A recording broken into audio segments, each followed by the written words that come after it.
And we're live. Hello. Did you know that platypus have pink milk?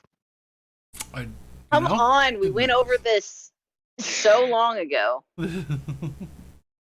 I know, but it's the first thing that said on the stream, and I think that's funny. Yeah. Why? She wanted to. Because we can. Anyways. Not a good reason.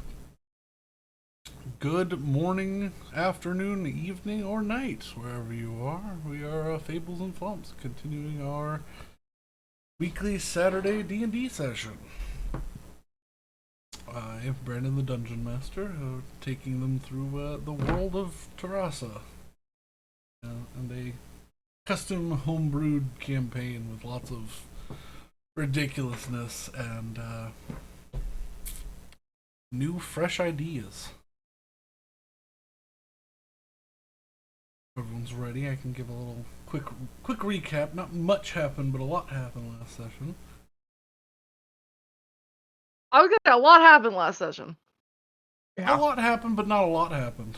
No, a lot happened. I feel like kaiju fight counts as a lot. Exactly, that's a lot, but it wasn't a lot. It was a single I combat. have 4 pages of notes. That's a lot. Mm-hmm. Yeah. Things happened, but not a lot happened. I have a couple lines. That's pretty normal. But yeah, we started off last session with continuing our trip down the Ancients Highway, past the Ancients Wilderness, with the caravan of hired guards taking some precious cargo up to Jahesta to help the city in some way. Someone ordered this stuff. But you all found yourselves pretty quickly in a bit of bad luck. As I believe it was the first night of the session, a black dragon was found stalking your camp just outside in the shadows. But luckily for you, high rolls and some perceptive folk, the dragon was spotted before it got a chance to ambush and obliterate one of your vehicles. The party narrowly survived Young Black Dragon's assault, and through some ingenuity and some decent rolls, found themselves with a gently reposed corpse of an ancient black dragon. Or, not an ancient, young black dragon, sorry. Ancient is... I mean, we can say agent, that's fine. No, can't, because it wouldn't fit on 6 carts.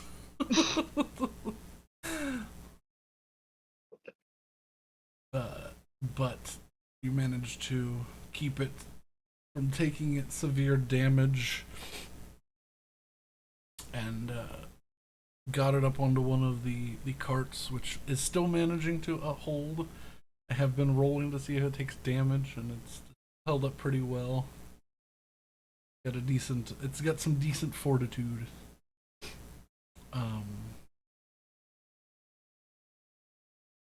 Nevertheless, the trip continued, and the group came across an interesting musical tree with some bodies of dead clerics and paladins. Restful, peaceful looking body of a cleric who seemed to have thwarted an interesting situation of paladins and clerics of Cord coming after a cleric of a much lesser deity, which is not usually how that goes.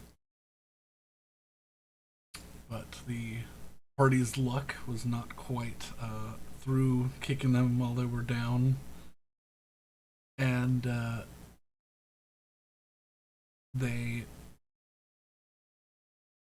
missed something.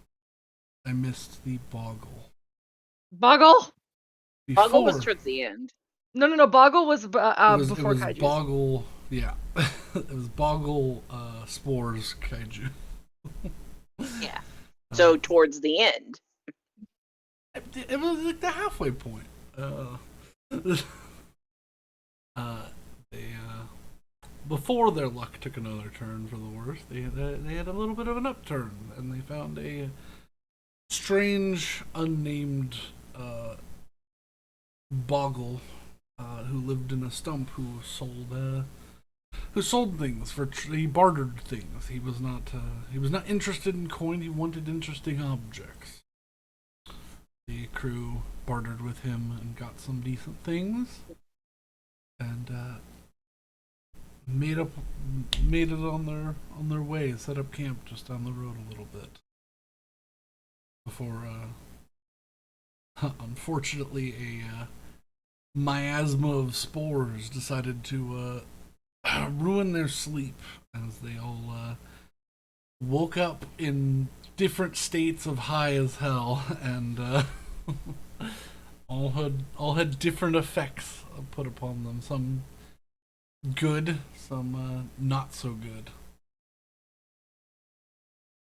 It was because of these effects on Hessel that when coming across the bridge and seeing a colossus crab and a giant flying pterodon with an energy beam horn, I believe is called a Yurthak. Sounds like what you described it as. I put unicorn pterodactyl. Yeah, unicorn pterodactyl blocking the road. He decided that wasn't enough. A giant crab and a unicorn pterodactyl fighting across a bridge was not quite enough. So he dove into the river to find his quarry. Brindle! Yeah, a hex troll who wanted to duel him, but was too stupid and was tricked into fighting the crab and the unicorn pterodactyl, and promptly beaten up, chopped. The unicorn pterodactyl lost its head. The crab managed to grapple the hex troll while it stabbed him repeatedly, and they both met a terrible demise after Willow fired an explosive spell between the two of them, killing them both, dealing the final damage to both of them. And then they had crab for dinner. You forgot one. Did I forget one? The squirrels. The squirrels aren't important. They're dumb. What about the Squirrels were not They can- important. They can watch the VOD if they They wish better to. forget the- themselves, because if they show up again, they're dead. Yeah, if they show up again, we're gonna murder I them. have a stat block called Horde of Squirrels. I have a stat block. You will have to And fight it's a going horde of to be- squirrels. It's going to be terrible, Brandon. They're You will giant. win. They're giant squirrels. You might not win. Care if they're giant squirrels. They're squirrels. Like And they're They're stupid. like CR6, so it's not like horrendous, but Squirrels. they are squirrels. But 30 squirrels that We just fought a black dragon. They're Mhm. squirrels. they get more attacks. I don't give a shit. Anyways, No, it'd be a medium encounter at best. Action economy is broken in this game. Anyways, But yeah, they had a large crab bake and are waking up from a. No, wait, No, we're we're still not in the waking middle up. of the We have- night. Some of them have gone to Yeah. sleep. However, 2 rolls need to be made. also before we continue, check out our Twitter for updates and Yeah, pointless fun facts. And our and memes. VOD channel on YouTube, Fables and Films VODs. I have separated because unfortunately our first 9 episodes the audio was not recording correctly and was super broken. So I have separated into two playlists called Scuffed and the playlist and of Dragons and Wild Seas. So if you really want to torture yourself, you can go through Scuffed and hear like a third of what was said.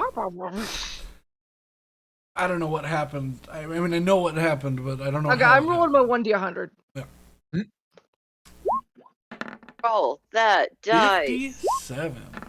Oh, it's so close to the number. Yeah, it is. I was gonna say, is that the number? No, it's not the. No, it's one off from the number. What is the number? It's a number that Brandon told me about that I want and don't want us to get. With my luck, I will be the one to roll it.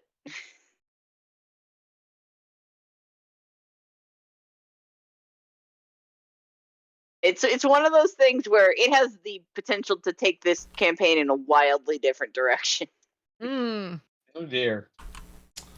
Okay, well, unfortunately, it's nighttime, so nothing happens. Yeah. Oh, phew, thank God. Is it unfortunately or fortunately? I said unfortunate. Oh. Unfortunately for him, fortunately for us. Well, bird does bird things. Mm-hmm. Tweet. Right. Like, you mean like bite people's thumbs? Listen, Her bird bit her thumb today. I'll bite your thumb.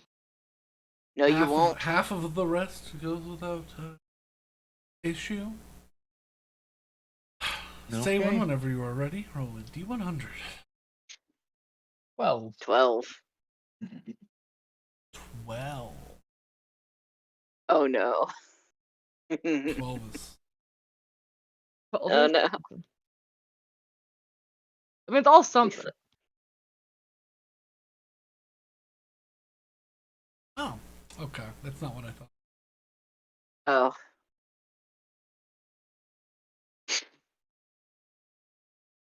I understand why Brandon won't show us the table, but man, I feel better if we knew what the table was. No. Same. Well, I guess we'll just have to wait till we're done with this section before we get to see the table. No, I'm not going to give you He's all not this gonna- table. He will never show us the table. If I make a custom table, I don't like showing it because I can use it again sometime. Yeah. And if you're like, hey, wait a minute, this is on the last one, I'm like, hey, stop looking behind the curtain. Quick sidetrack. My favorite table environment encounters were the one where we rolled 10 sandstorms in a row. Oh my god. Listen, That was To the point where every time we would roll a sandstorm, you would say, nothing happens, there's not another sandstorm. I was dumb. I didn't know how to make tables. It made sense that you were in an area that was known for its high winds and storms, and also it was a desert. But my what happens God. on a? I want to see what happens on a 12. I don't mean to interrupt you, but I want to see what happens on a 12. This is an interesting one. Uh-oh. Uh-oh. Anyone who is awake for second shift, taking watch, see a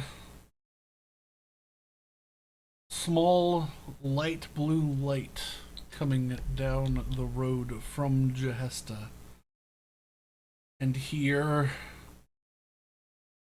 a high-pitched tune coming down the road. For people in real life to have an idea of what you hear, it'd be similar to a melodica. Oh dear. I know what this is. I think I might know what this is, and the folklorist in me is screaming, "Get the fuck away!"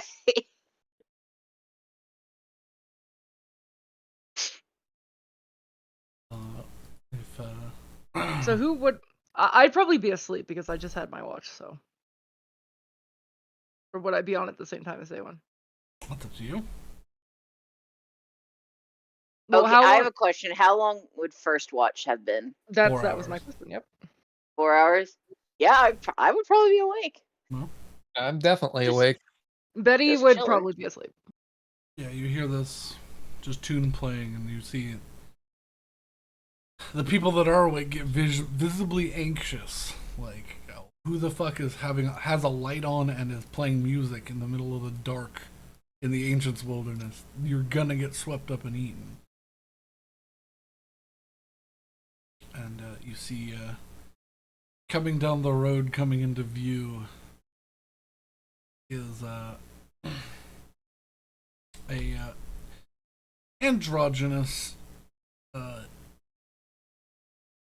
wood elf bard playing some instrument you haven't seen, with a large like rucksack that goes up over their head, that has a long cane pole over them with a little blue lantern hanging over them, and they're just playing music and walking through the dark. Hmm. Nope. Not dealing with this. Shall we kill them?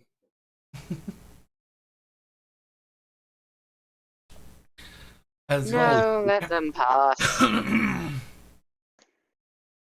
as they get within about 100 feet, and a big smile and grin curls across their face, and they begin to wave Uh-oh. and walk towards. They stop playing, and they sort of Can put somebody wake me up, please? one of their arms on the on one of the sides of the rucksack as they begin shaking, and their pots and pans clang on the side. Hassel leans forward on his log stump and Mm. summons his new blade. Chris is gonna wake Betty up. Hopefully. Have you attuned to your Yes, I would have done so over dinner. okay? And hopefully I'm not like hella cursed. Because you have used it as your pact weapon, do you decide to change its characteristics or description in any way? Otherwise, it is just a now red tinted crystal shard. I think it's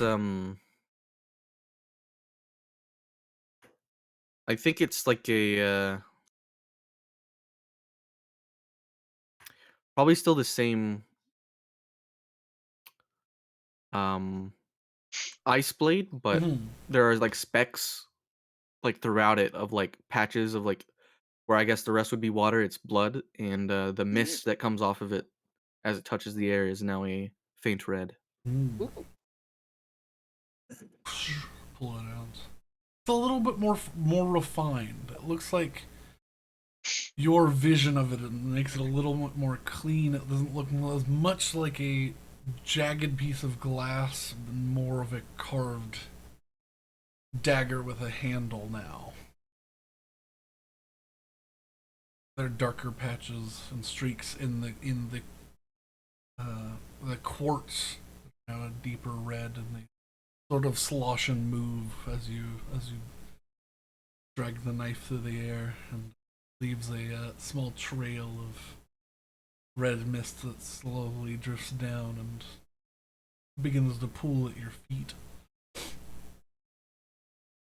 But be that as it may, Bard approaches, sort of just has a hand up. Greetings, well-met travelers. Ooh, you all look very serious. Have I interrupted something important? No, it's just strange. What is? You seem to be drawing an awful lot of attention to yourself in an area that is dangerous. Am I somewhere dangerous? He Quite. kind of looks around. You're It's about just- to be if you don't quieten up. It's just the woods. Are you threatening me? I shrug, not. blade in hand. He kind of looks. Oh my god. I may have met the wrong sort of group. I was just going to see what the latest news was. Maybe I should continue on my way. News where?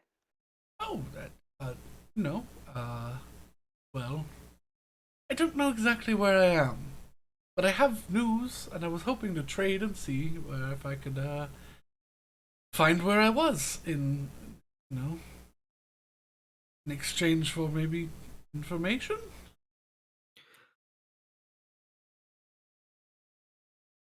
Brandon, I'm gonna ask a question Yes. that I don't expect the answer to be yes to, Okay. but I'm being cautious because Hessel is cautious. Okay. We were warned in Vassal City about some of the potential dangers. Mm-hmm. One of them was something along the lines of crossroad devils. Yeah, cross the demons, yeah. Seeing as I have a, well, it would be devils since they make packs, I would Yeah, think. crossroads, yeah.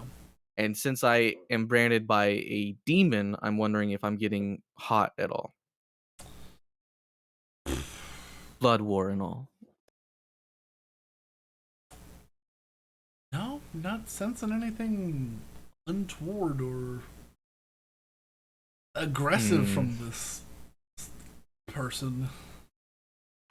Does the All right. does the bird wake? Yeah. Not the bird. Continue. Betty awake? Yeah, but he'll nudge Betty awake. Okay. But he's just like, I mean, if you're ne'er-do-wells are back, oh my good lord, is that a dragon? Adventurers, I mean, right? I'm assuming adventurers. Adventurers? Yeah. Good, my As far folk. as I know. May I set my bag down so we can talk? Sure. We don't see why not. I'll leave it outside your camp, and he sets it down about 10 feet away from, like the road, the side of the road, and then comes over to within about 30 feet of the camp. Well, yeah, we've had quite a adventure in these woods. I'm surprised that you haven't seen anything, or are you just coming from Jahesta? Joe, All right. what's a Jahesta? Where are you from? Were you like her? And she'd point to Willow. I, perhaps I am an elf. Is I mean, that, are you like lost? Or are you in a different world from where you normally would be? He kind of stretches it. This line of questioning is making me worry. I thought I may have just bumped my head and fallen in the woods. Am I not in the woods? What No, you're in hell the woods. am You I? are. You're in the Okay. woods. You're just in a bad woods. I entered the woods and I ended up here. All right. Where did you enter the woods from? From where did you enter the woods? Yeah. That's the problem. I don't quite recall. Roll But insight. sure.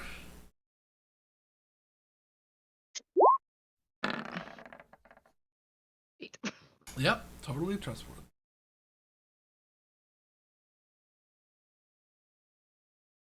Betty would shrug. Hessel is keeping his eyes on the bag in the distance to see if anything moves. Sure.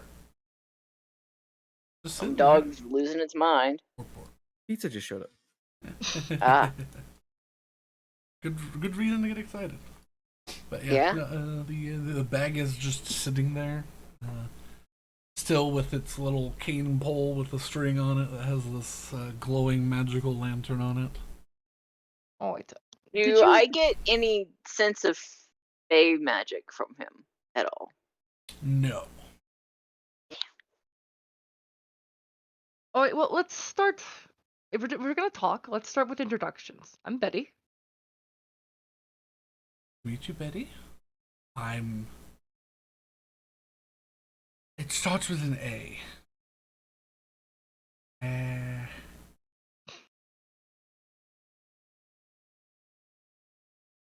No, I don't remember my name. Erwin. Erwin. My name is Erwin. Pleasure to meet you. he sort of like saunters up to you rather quickly, like almost like knees locked. Like he's nervous to approach, but he has his hand up for a handshake, and walks like 30 feet like that. He's terrified, this poor guy. I'm just gonna shake his hand, that's Okay. fine. Shake his hand. He attempts to give a firm handshake, but you're like, ooh, this. They are not strong. Mhm. Right, you said Jahesta. What are you gonna? Ooh, I'm very far from where I was. I know it's somewhere in my brain. Ooh, I'm in the Vandash Isles now. Aye. Ooh. Uh. Theoretically, if I've been gone for a week, how long would it take to walk from Zadrath? Mm, I mean, more than a week? That's like an ocean away? That's what I figured. Yeah. How did I get here? Good question. All right. I can't just listen to this nonsense anymore. More than a week is quite the understatement. I set off from home a week ago. I don't know. How long would it take you to get here? Probably a few years. You'd have to swim. Yep, that's what I was trying not to have a panic attack about. Yep, thank you for Alright. putting Did that in clarity. you? What's the last thing you remember? Let's go with that. Being chased through the woods by a giant monster. What about before that? Before the woods. Setting off from home and walking through the lush flower meadows of my hometown. Ooh, that had a name, didn't it?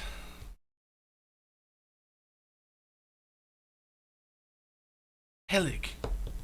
Helig.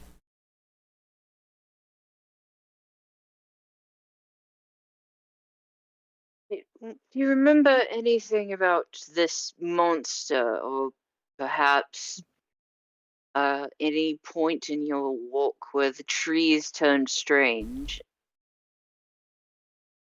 Well, I was heading to do some research of the ancient city through the Giant's Wood. His bright, beaming smile is a little more bleak and worried looking.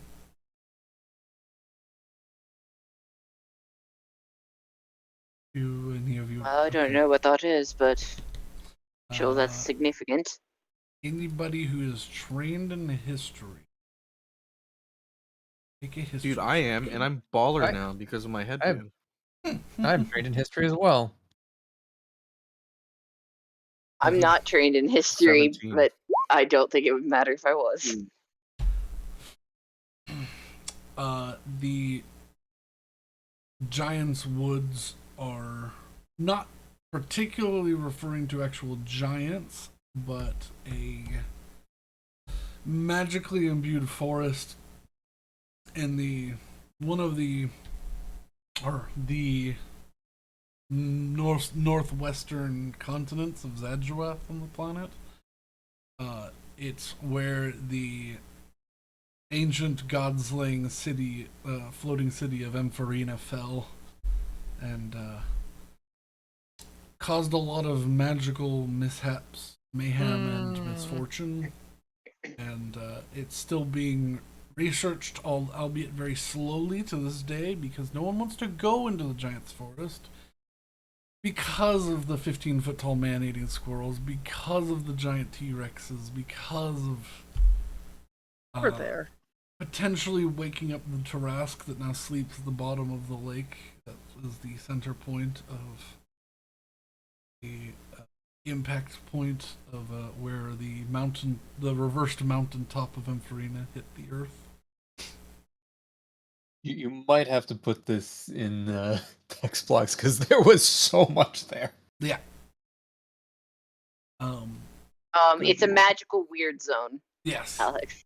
I mean, that makes sense. Yeah. It's yeah. So the trees grew tall and thick, and that no one has really found a way to chop down those trees yet. Um, as they seem to be impervious to most magic, and cutting through one. This is particularly for Seowin.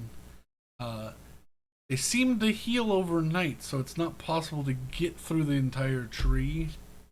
They'll like end up having a scar where you got through like a third of the tree using all of your manpower, and then you end up with nothing and broken tools and nothing to show for it. So no one's really tried harvesting that wood. Well, that's certainly interesting. Um, Perchance the magical nature of the forest teleported you out here. It wouldn't be the first time someone stumbled upon a portal somewhere.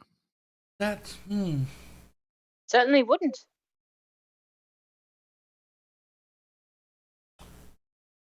oh. So, change of plans. Where's this Jahesta, and can I go with you?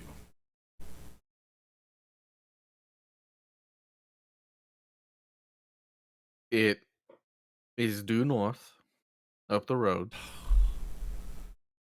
I picked the wrong direction. Well, And you didn't travel much farther. He Would have kind been of a looks. lot He worse. looks a little downtrodden. He's like, I was hoping to find a city, but I've walked just over a day, so I think I went roughly all the way the wrong direction. And this forest is dangerous too. I mean, yeah, this this place is dragon is small fish. I gestured to the. Hmm. I mean, we just came across a giant crab fighting a laser pterodactyl. I'm That- not kidding you. I don't believe you're telling me the truth, but I will nod in agreement. Yeah, No, that is what happened. Sure. Good joke. Excellent. yeah. You know what? It's a bit Assuming I understand what a pterodactyl is correctly, she is telling the truth, as am I, and I have never lied. Just because you keep saying it doesn't mean I'm going to believe you. I mean, if it's gonna make you feel better to just gloss over that Yup. fact, maybe. That's what I'm doing. I'm trying to, and you guys are trying to prove Yeah. me wrong. I mean, Well, Should I I just wouldn't get recommend- walking back that direction? oh, you're gonna. would recommend- Betty'd kind of motion for a sidebar. 1 second. What's another day? They made it this far. They could make it back. I mean, they feel they're just gonna die. They I'm will gonna die. feel bad- I'm gonna feel bad about it. I probably Really? should Yeah. have him check with the captain of the convoy of the caravan. Betty goes and wakes her up. Captain. Yeah. What do you have in your bag, by the way? uh, Food and pickaxe and equipment. Excavate things on a small scale. Brushes, that sort of thing. Cloak. A short sword. All right, so it sounds like you can handle yourself reasonably well. I've been known to get in a scrap or two. I've had to fend off a couple of squirrels before I was chased by a big dinosaur into the woods and fell into a hole. Oh, there is a hole. There was a hole. Maybe talking about it will help me put things together. No, not right now. That's Do I get the captain? yeah. You only got Okay. the captain. She gargly looks up. Yes, what's There's some poor lost bastard out there that says he wandered into the woods by accident, and I'm pretty sure he's gonna die if he doesn't come with us. But that's up to you. that's the dumbest thing I've ever heard. How do Yeah, you go wander meet into him. the- I have bags under my eyes when we have to meet with the wall guard. I'm going to punch you in the arm. And she kind of rubs her eyes a little bit and stands up, throws her coat back on. He's like, not the worst thing that's happened to me on this trip. Do this trip 10 times. It's pretty much the same every time. Just different things. But he just leads her over. She comes out. Good evening, sir. How can I help you? I think they can describe. Do you know where Jahesta is? And she goes, oh boy. We have, and she looks at you all. We have this every now and then. The ancient woods are full of weird magics. She looks over at him. You suddenly ended up here, correct? And he's like, yes, I was heading to the Giant's Woods and I fell into a... Yeah, okay, excellent. You should probably take him at least to Jahesta, but he'll have to figure out what to do when she points back at him. Do you have any money? And this is like, I have a few coins. I wasn't expecting to be doing anything that required it. And she's like, oh, Jesus. Oh, sweet Lord, is what she said.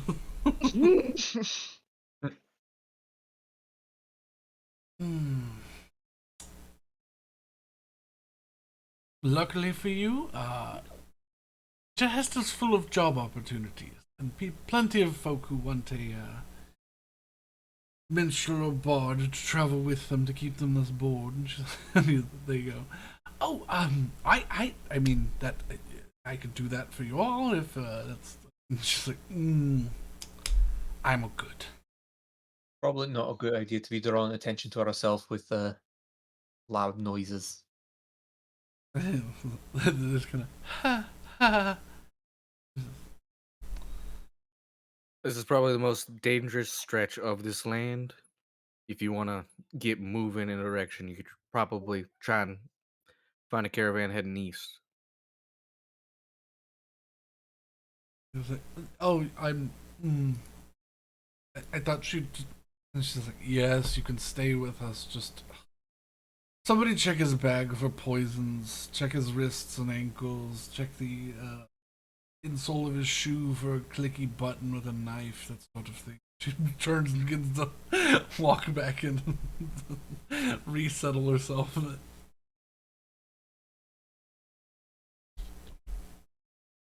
They kind of just stand there and hold their hands out.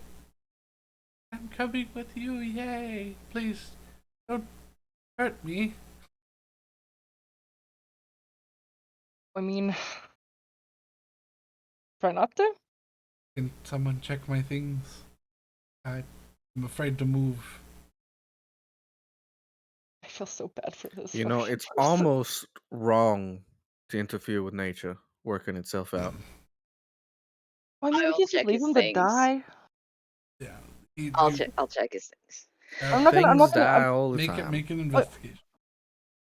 I'm not gonna carry them to like the city, but I'm also not willing to just let them out in the forest. 12. 12. Okay. You go through their things, and for the most part, yeah, everything that they've listed, they earn in kind. They've got like probably 20 pounds of like hardtack and dried meats and sausages and things of that nature. Things that have a long travel time on them. They're okay.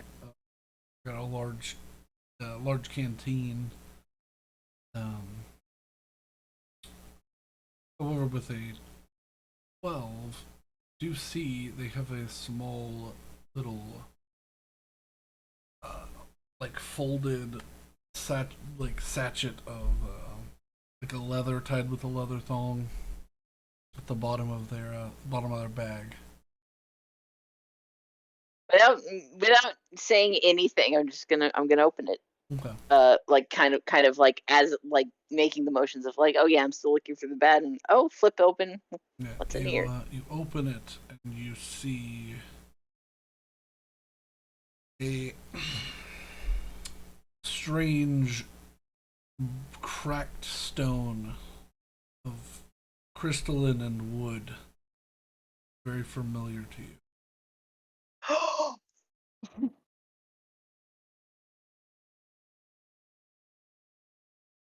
Is it what I think it is? It is. But it looks like it's broken in 3 pieces. And it's just sort of there's just like a fine dusting of like glass or shards or something inside this little pouch.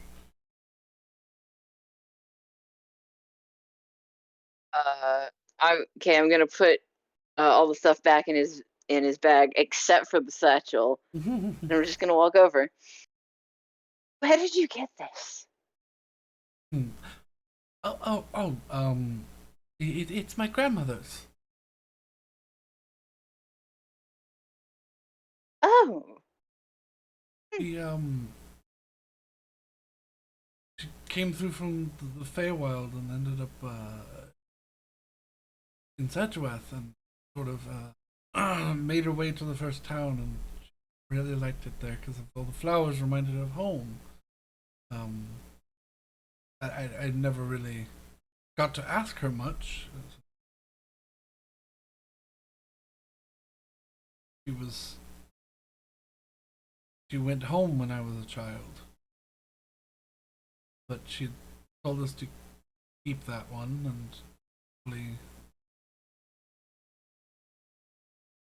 to help us remind her of it. It's a nut. It's broken, but yes, it is that. Very useful. I'm surprised she left it here. I heard they're very useful when they're in their intact form. Yeah, I've been looking for a replacement one for my own. Bet he'd kind of lean over and look at it. She's just Shiny? holding a little leather satchel. Oh. Hmm. What is it? I'm gonna hand the pouch back to Erwin. It's it's a Soralum stone. You use it for navigating around Lilitea. That he looks to Hessel or Saywin for assistance. I'm pretty sure that's here. She said it a No. whole bunch. Wait. Where is it from? Where she's from?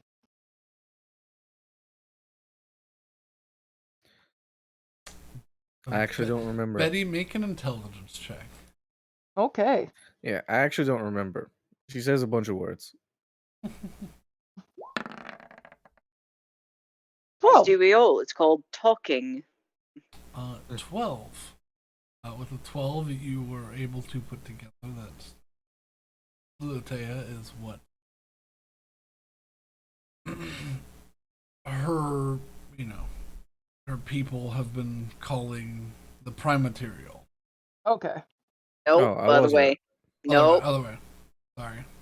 Wait, that's a Feywild. Feywild? Yeah, How do you Feywild. spell it? Lilotea. Lilotea. Okay.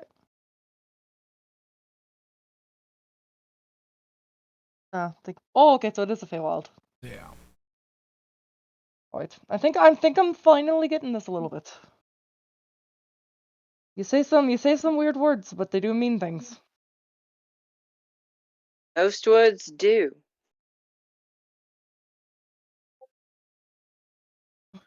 Well, this was a waste of time. I apologize. I don't know. Don't mind him, he's rude. I try not to be. I just have no patience for people that can't take care of themselves. I mean, I can take care of myself. I just I mean, do you think you could have survived out here alone?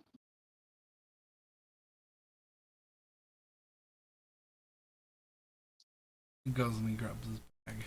No, I'm talking to Hazel. Yeah. Okay. Oh, it was to me? What was the question then? Do you think you could have survived out here alone? Easily. I could have turned invisible and just walked, slept in trees. A lot you can do. That you'd give him 5 a star stone says you'd die. Yeah, wait there. I'll take think- that bet. Everyone leave. The captain comes back over and like stands imposing over you. No betting on your that own was a roll. survival. All our group, you are contracted to stay here. Also, no betting. She looks over at you and she's, I've got this one. You all are contracted to stay with this group, and I will have no running off into the woods, getting yourself killed, voiding my contract, and then I don't get the payment for you all surviving. Do I make myself clear? Oh, well, that's a new part of the contract that we learned about. You're getting paid to escort us. I'm getting paid to make sure everyone stays alive. Makes sense.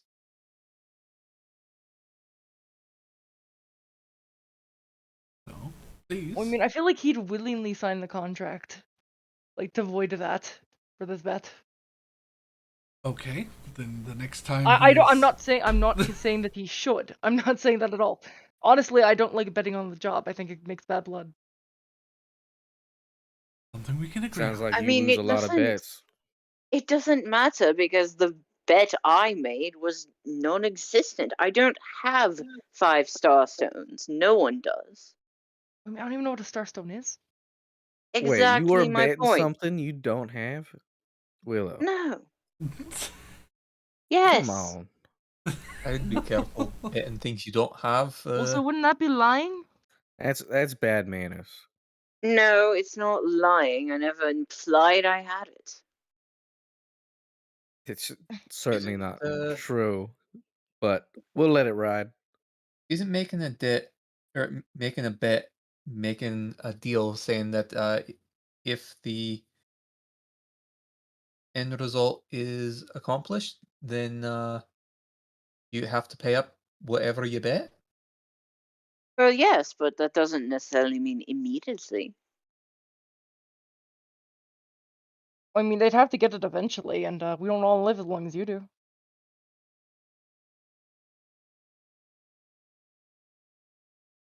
So? Bard slowly slinks. Goes and sets knapsack against one of the carts. I'm going to sit here. You guys have a wonderful night. I'll speak to you in the morning. Let me know if you want any news or anything. Do we have any leftover crab? Yes, definitely. I'm gonna give him some crab. It's pretty cold by this point. Crab Crab sandwich. Fire, right? Ooh, sounds good. Yeah, it's like. I mean, it's a little bit cold, but I just can't stand crab, man. I don't know how to help you. I was about to say, haven't any of you had a lobster roll?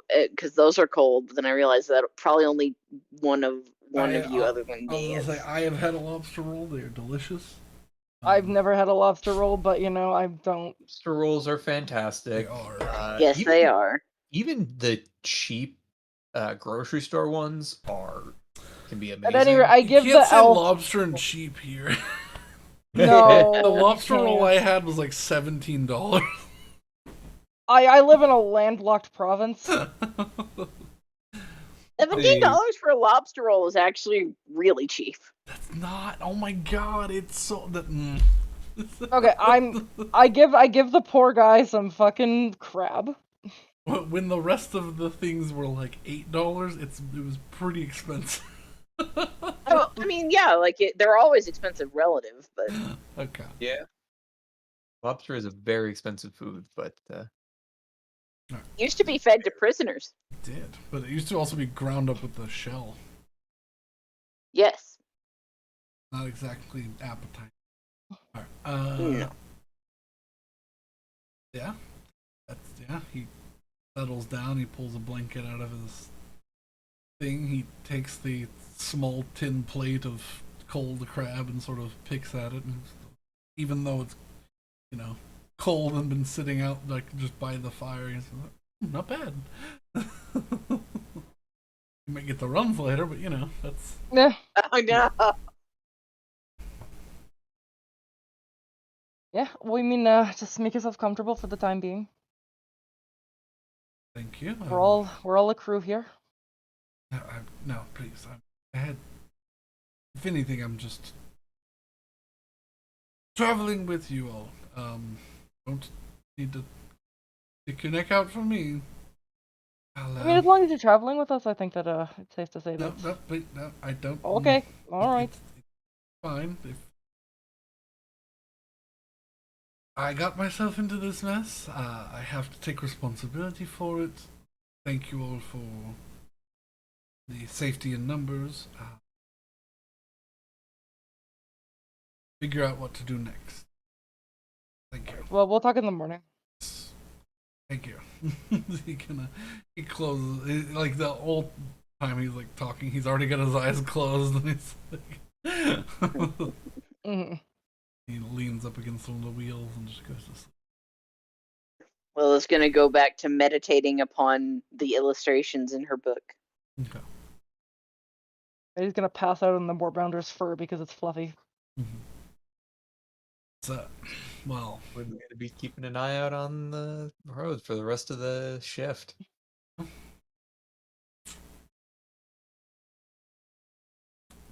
Nothing else occurs during the night. You all finish a long rest. Some of you takes longer than others, but overall, a long rest is had. Leave. Day is the final day of travel. I only need 3 rolls. Get there just as the sun is setting, if nothing wrong. Alrighties. I need you all to roll d20s, and the top 3 will get to roll. See, alright, well, Natural 1! Willow's out, Betty's in the lead, Saywin, and then, what is, Yeah. what's It's Betty Hessel Saywin. Okay, Hessel just showed up for me. Okay. Alright, Betty. 11. Oh, no, it's a 100, isn't it? Yeah. It is. 62. Wait, what? 26. Okay. 62.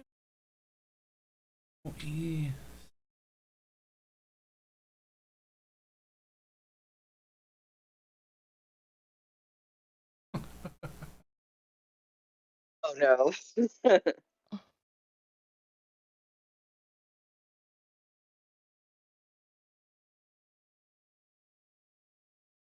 You all wake up early in the morning, find yourselves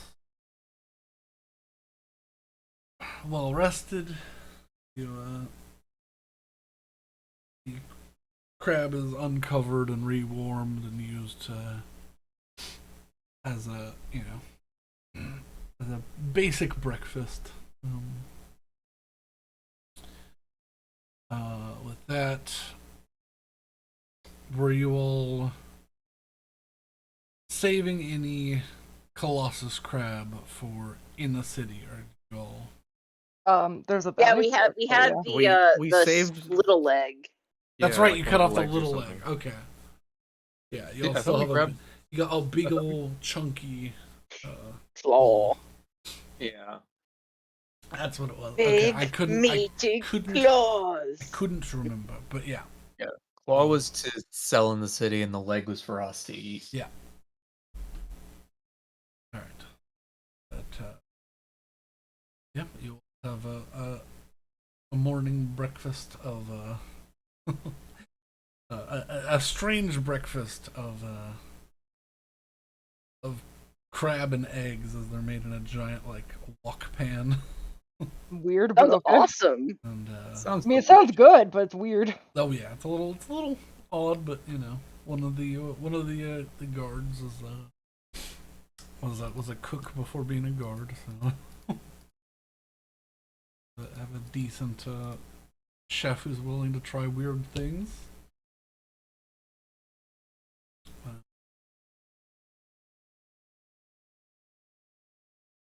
Wonderful breakfast is had, and you set out upon your day. About 3 hours into travel, however, you all come across an interesting sight. To the right hand side of the road into the forest, you bear witness to the last few saplings uprooting themselves and moving deeper into the forest on their own volition. Okay. You can see the ground is all muddled and broken where roots used to lay, and 6 foot to like 15-foot saplings away. Good for them. Now a large clearing of upturned earth. Well, that's not a sight you see every day.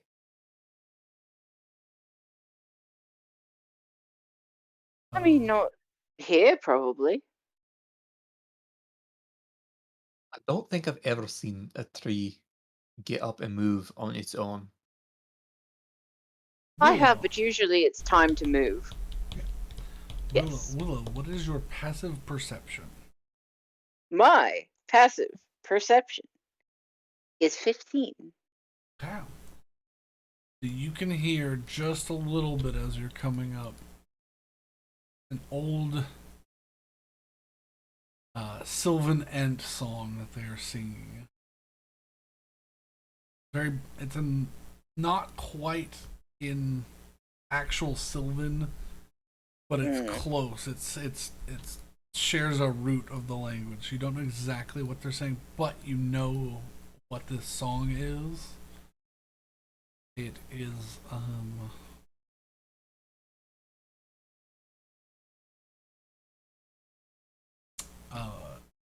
the merging of the old trunks. Seem to be going some sort of as far as you know, some sort of marching song. Not of war or anything, but every now and then in the Feywild, trees do move to better, less dangerous location, or to better soil. I'm glad you said it's not a war song because I just imagined a tree war and it was not. It was just trees slapping each other. Okay. Tree War happened twice in Lord of the Rings. Yeah. Oh yeah. Yeah. Yeah, so just imagine those ants, but like way smaller, and they're just Young Ents. young ants. Wait a minute. Entlings. Wasn't that the scene where they have like one of the trees that just has a stupid high voice that says, "And so we will go to war." No. I don't know. I don't know what you're talking about, I Alex. don't either. Just remember that I think from you somewhere. made that up. Either that or you were I watching don't know. the I remember Bakshi that version. from It sounds like a something, Monty but Python sketch. It does. Sounds like movie Monty Python. It But does my sound brain- like Monty Python, but that does not make an appearance in the Peter Jackson movie. It sounds like it would be or my brain for whatever reason has it with the Ents, and I don't know why. Maybe there's a video of something like just edited together.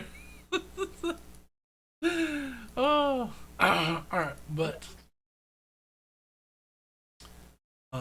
trees, Saper. Talking about trees. But yeah, after kind of picking that up, I'll just turn to the group. Oh well, actually, in this instance, it wasn't going to be a turn around and leave scenario. This seems relatively friendly as far as trees go. They did seem in a bit of a hurry, so they were probably headed off somewhere. Trees in a hurry? Oh yes, they were singing a specific song that was sort of telling them to move towards either greener pastures or some further purpose.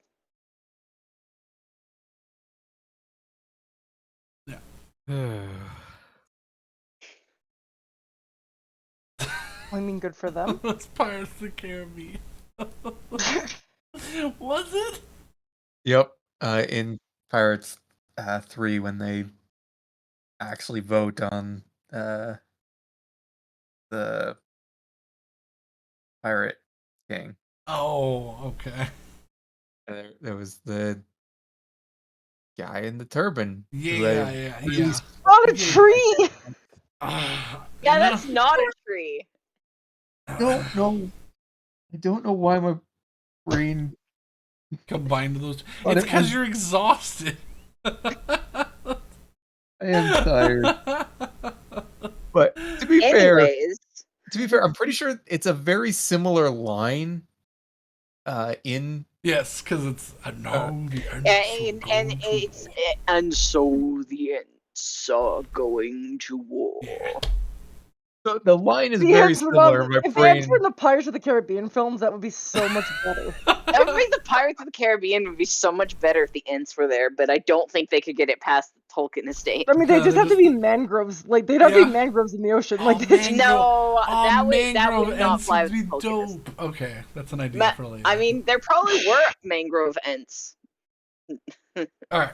just not mentioned. But Anyways, noon passes. And I'm gonna I still need, fiddle with my flask and see if I can't get I any more of that need- off.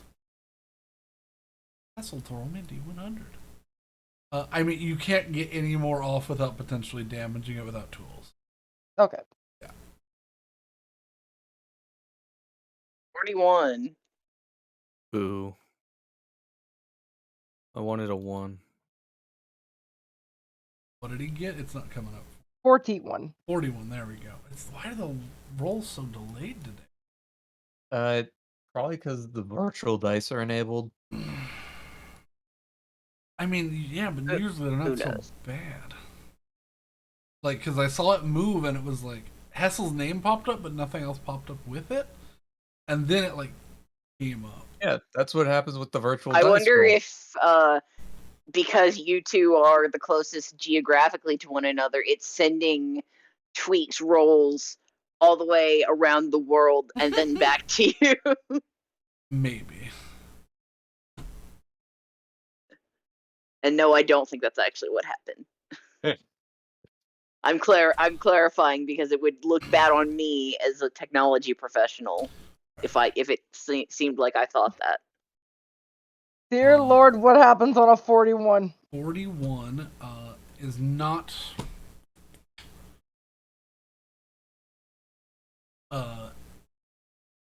not super suitable for this scene, so I'm gonna shift it slightly because where y'all are.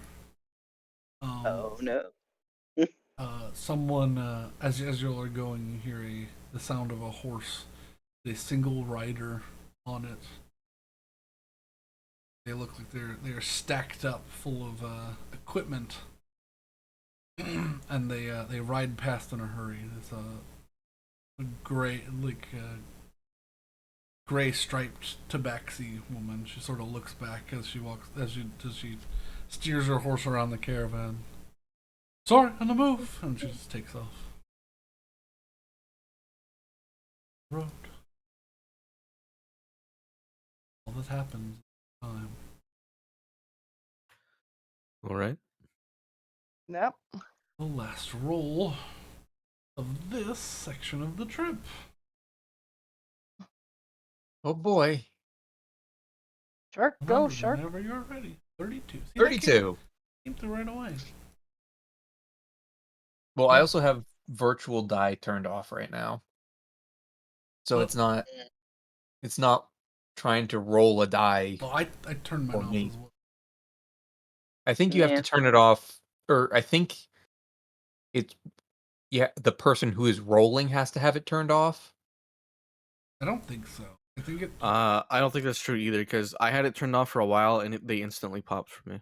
Yeah. Mm, The Anyways, virtual dice haven't been too bad lately, but I think it's just some sort of connection issue. 32, 30.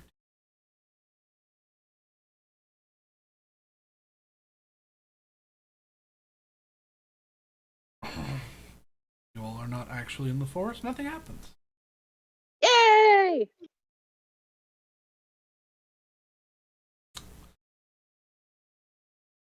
You hear some shifting inside the woods by you, and the sound of moving footsteps in the distance, but nothing actually gets to the road. Going to assume it's a tree problem. No, you guys passed the trees. Trees are going into the woods. The tree problem. I mean, it is a problem for the nearby trees. Yeah, the tree problem. Alright. I am a tree problem. But as per the captain, we're pushing through. We should get there just after the sun sets. So be on your lookout. Keep your eyes up. No falling asleep now. We'll be there soon. And as she says, there's you all round the corner and find yourselves just cresting over out of the hills of the ancient wilderness and looking down into large open slow inclined plane of what from the low light right now as the sun's setting looks like sprawling farmland in both directions as far as you can see. Just massive tracts of some sort of fruit and orchards and everything that a city could need for a basis for food.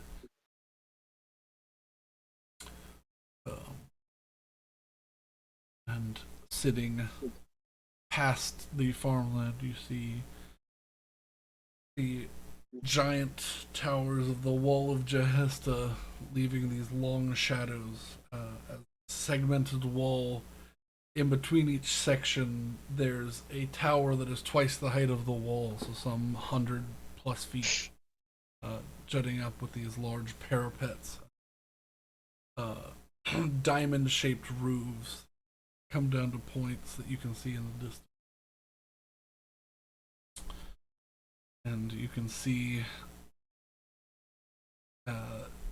basically you can see the outline of the wall from the torches that sit up top it at the moment. The captain sort of turns back to you all. Everybody on your best behavior. You're technically under my watch as we get into the city, but keep in mind you're free to do what you will. Just, don't go starting any bar fights. You will have a fair share of coin, I think, as she slaps the massive carcass of the young black dragon that sits on the panel.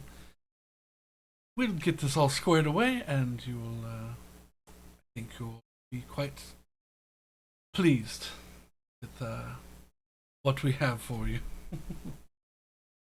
And she turns back and pats the back of the guard who's actually steering the front wagon, and the procession continues forward. Exactly.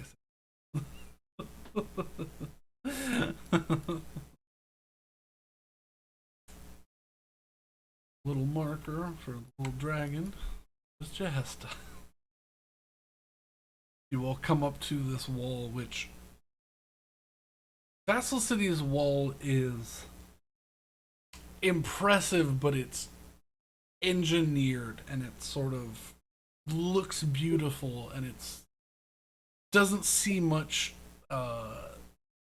damage to it actually because of the the work that has been put in, and all of the defenses and the wyvern riders and that sort of thing. Jahesta's wall is a little bit different. Jahesta's wall looks like it is just loose stone put together, and you see score marks and scratches and blast holes that have been filled in with a different color stone. You see chunks of like corner missing, and a fine layer of dust sits at the bottom of the wall. This wall has seen some pushback. This wall has definitely seen some damage and some either wartime or dragon.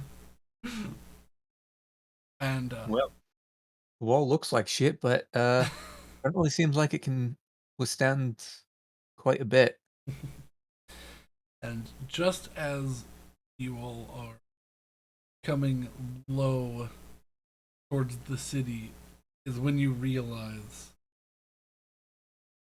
floating above the center of the city, a small rune covered island floating in the sky above it with some sort of castle on it.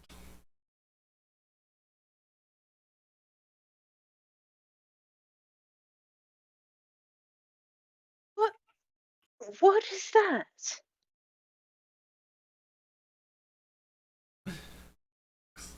The captain looks over at you. Oh, right. None of you probably looked up what Jahesta is, did you? No. No. That's Jahesta's castle. The sovereign of Jahesta. Nothing. No bells ringing. I probably wouldn't know about this. Make a I mean, history I check. might. It'll be a high DC, but yeah, you can I'm make a native. history check. Yeah. Nope. I'm just from the opposite side of the country. And would I know? You probably wouldn't know. Jahesta's not like talked of. It's not a tourist place. Okay. It's 11. 11. You've heard the name Jahesta. You know it's a place. You've never gone there because it's super dangerous to get to. It's relatively safe because it's on the other side of some large mountains. It's well defended, but yeah, you don't unfortunately know anything about Jahesta itself. Right. Jahesta, the sovereign of these lands, Duchess Jahesta,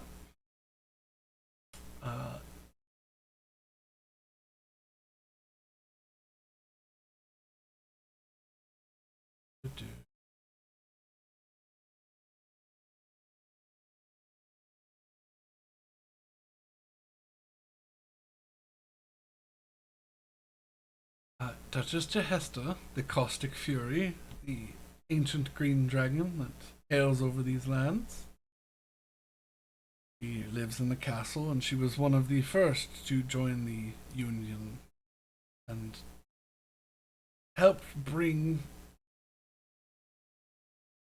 the old town of Ebonheart, back from the brink of collapse, from being abandoned by the Dorwayne Empire during the first actual war here on Drakenscald. After Torn Gessabargan was supplanted and the unification began, she was one of the first. She left her roost in the Ancient's Wilderness and bartered a trade with the people of Ebonheart. She would be allowed to move her home here and be their protector and help maintain a border for them from the Ancient's Wilderness and here. But Sounds perfectly reasonable. she's the only reason this place still exists right now. Ebonheart is long gone. But enough of that for now. If you want more history, we can cover that in the morning. I'm exhausted and I need to convince these fine guards. As she pulls up, she like raises her voice. These fine guards that they are all lovely and wonderful, and would like to invite us into their fair city. And you see the two guards look at each other by the front door. They nod. Captain, just because you're an ex-captain from Jahesta doesn't mean you have to lay it on so thick. She's like, oh, but I must. The finest guards come from Jahesta, myself included. And she kind of looks over at them with this big grinning dragonborn smile that she has. I apologize for the late entry, but I hope you will make a exception for a delivery set to be put in the city, as well as, and she points towards the dragon, a rather fine bounty has been acquired this day. Newly made friends and bodyguards. You just don't have a name yet, do you? These fine adventurers helped protect the caravan and were able to use some cunning and some magic to preserve this dragon in its nearly immaculate state. I mean, I think we were talking about a name, weren't we? Oh, Susan. Well, that'll be I don't know, useful I to didn't- sign in. Do you want to? No? Okay. Alright, excellent.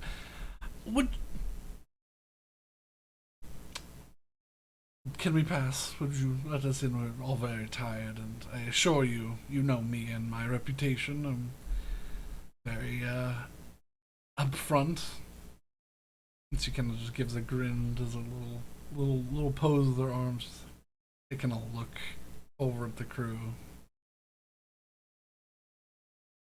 I recognize the guards. These folk. Are you taking responsibility for their actions in the city? She's like, yes, they are contracted, so they know to, well, behave, but I see a celebration is in order. We survived and came out of it well on top, I think. The guards kind of look. 5 gold. She's like, oh. She pulls out 5 gold. She goes, you know I have to bribe the guys up there to open the gate this late. She's makes a face and kind of shoos him off, and he enters a side door. And you hear him clomping in his heavy armor up the wall. But not 2 minutes pass, and you hear these 4 large clunks, and the gate begins to open inward.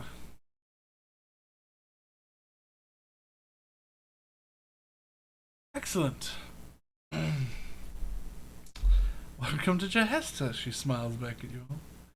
Let's go find a place to stay, unless you all have somewhere else to be. Actually, excellent. Well, I was thinking it might be a good idea if you drop us off at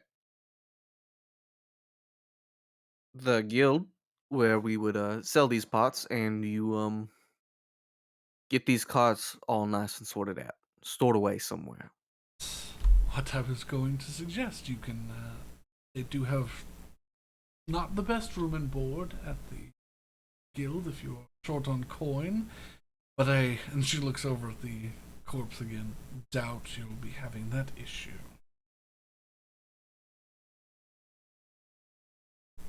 So if we're all in agreement, all I ask is, how about we make a deal? Let my men get paid a little bit on top, under the table. 5% of whatever you get for the dragon. You can keep the rest. it wouldn't be under the table. Well, I you point to the. Oh, you renamed him. I point to Javier. Etienne, yeah. He who You was renamed Javier. He helped, so as far as I'm concerned, your troop aided in the matter. Yes, I mean, it is. I won't be recording this. I will be splitting it up among my men for this. I'm already getting paid my bonus. I think they should get some as well. But I'm not going to be recording it, so that's why I said under the table. We have a deal? Keep quiet about this. They get paid a little extra, and we all go on our merry way. Sure. Excellent. Let's head to the guild, the Wyvern's Called Guild. Begins heading in town. She's like, and once we'll get them to help us unload this. They have some very strong folk that can help. Sounds good. Yeah, sounds Probably like a be plan. for the best. I don't want to break my arm. No, we got it on. It's their job to get it off. Well, if you want, we can make this real easy. We could squeeze Willow underneath half of it, and then she could turn into a tree. No, I don't Please think. no. Unfortunately, I think that might ruin the cart if any more weight gets put on it. It's already been creaking quite a bit. I mean, I don't want to ruin whatever cargo's in there. It would be fine. Just we'll let them sort out how to get it off, and if they can't, then well. All right. mean, Just a worst case, we suggestion. just push it off the side. That's yes. Well, well. Why does it seem, Hessel, like you want me to die? What's he talking about? The tree thing is the most useful skill anyone has displayed so far. Yes, but you do know that that takes a considerable amount of time, and being under the several ton corpse of a dragon would kill me.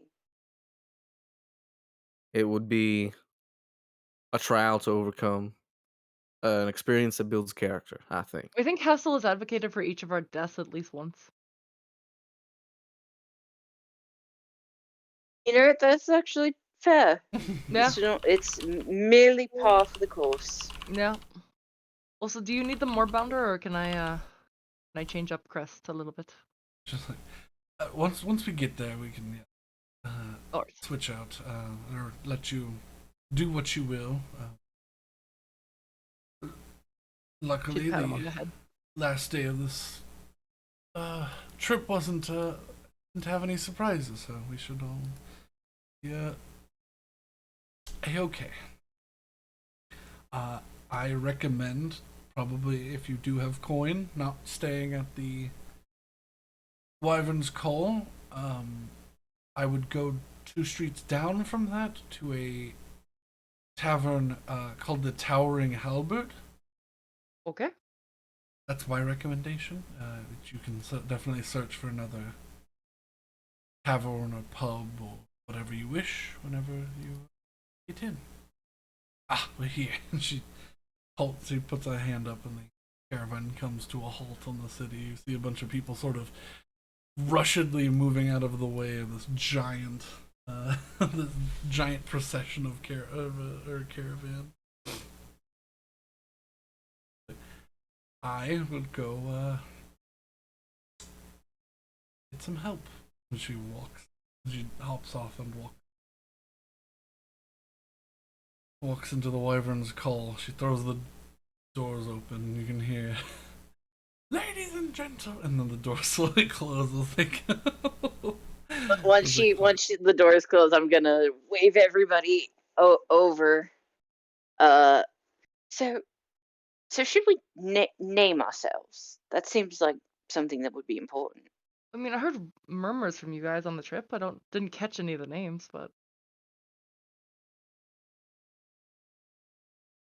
I I mean, mean, I'm fine with most of the suggestions we've had, so I think if we want to, I guess, make this our first impact rather than just be a group 13, I think we were. I think that sounds correct. I mean, if she's separating herself out from this quarry, then yeah.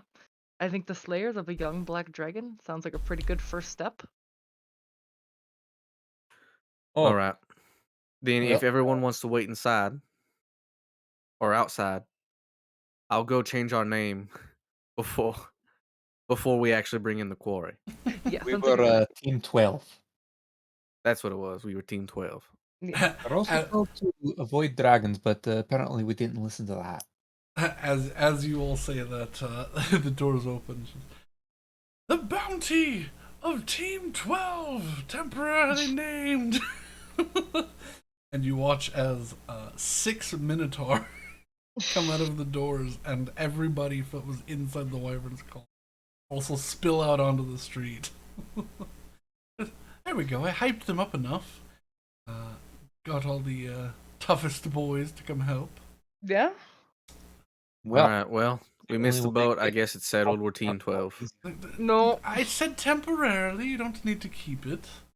You can change your name once you get inside if you have one. You know, it's not too late. Can you just yell out Starlight's call? Is that something you can do? Can you just to the heavens? She turns You around. seem good at this. They've picked a name while I was inside. To Like, Starlight's Call, everyone! And you cheering and clapping, and doors and windows opening so people can look out. You have a small crowd gathering around the group. I'm keeping my possessions on me. I don't have anything. Fuck. Now, we are as skilled as our quarries would have you believe. So if anyone's looking to invest in a group of adventurers, line up over here. And I gesture. People laugh, and you get a few fuck offs from the well into their cups dwarven folk. Like, Betty just gives off the finger guns. yeah. Every character I have is gonna do the finger guns because Yeah. that's what I do. Yeah. Finger guns are universally accepted. Sure. What are you Willow's talking about? You going just to threatened 2 random people in that crowd. Yep. Willow's just they going just to exploded. sit there and people watch intently. You watch as the crowd grows from I mean, Betty's gonna the take this 20 in. in the She's fucking Wyvern's loving Call to this. probably about 80 to 100 people. Yeah.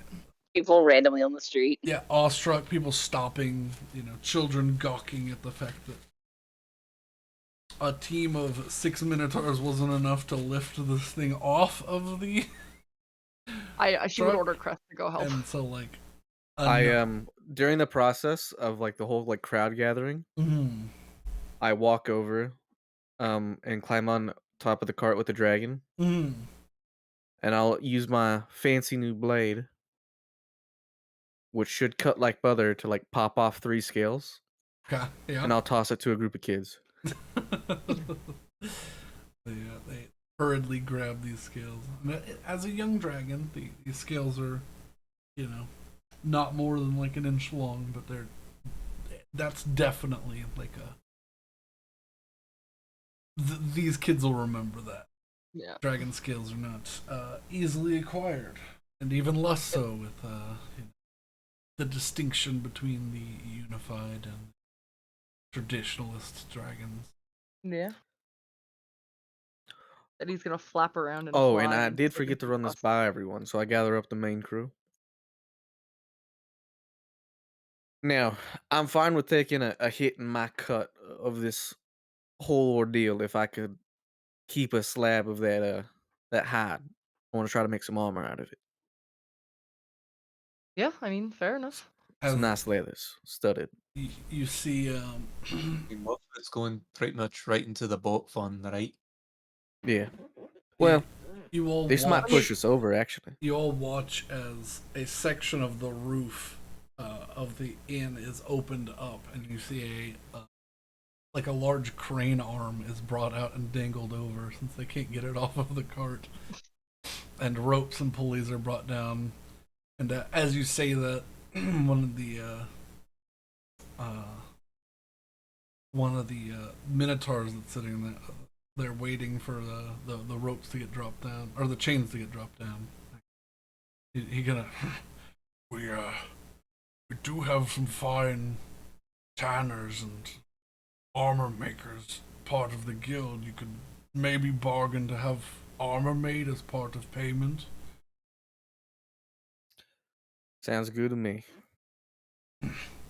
We also have some crab. Separate job, but yeah. He's like, Yeah.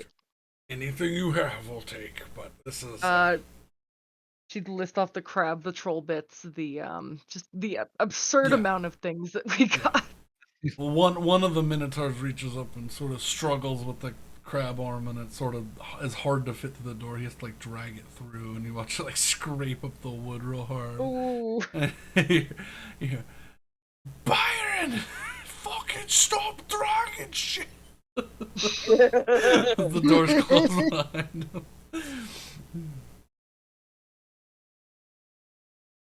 That was chaotic. That the dragon is lifted off. The cart is moved from underneath the lifted dragon. In case it falls. The street is cordoned off, Oh and the dragon is left in the street because it will not fit into the. well.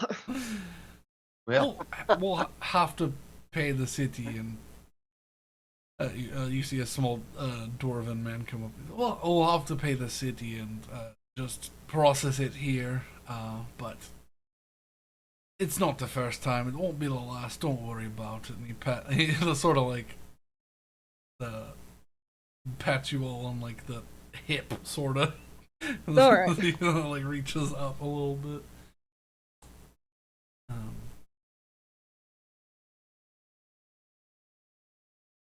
Dragon is removed. Case of other parts is brought down as well. The little knapsack sort of situation that's full of the other parts. Oh yeah, of the troll eyeball, the troll hearts, the troll kidneys, Yes. Teeth. and the crab claw. All And the brought actual inside. and the horn. Oh yeah, and the unicorn horn. And the unicorn horn. The pterodactyl unicorn horn. An important one. The Terra unicorn horn. The terror horn. Paracorn? Terracorn.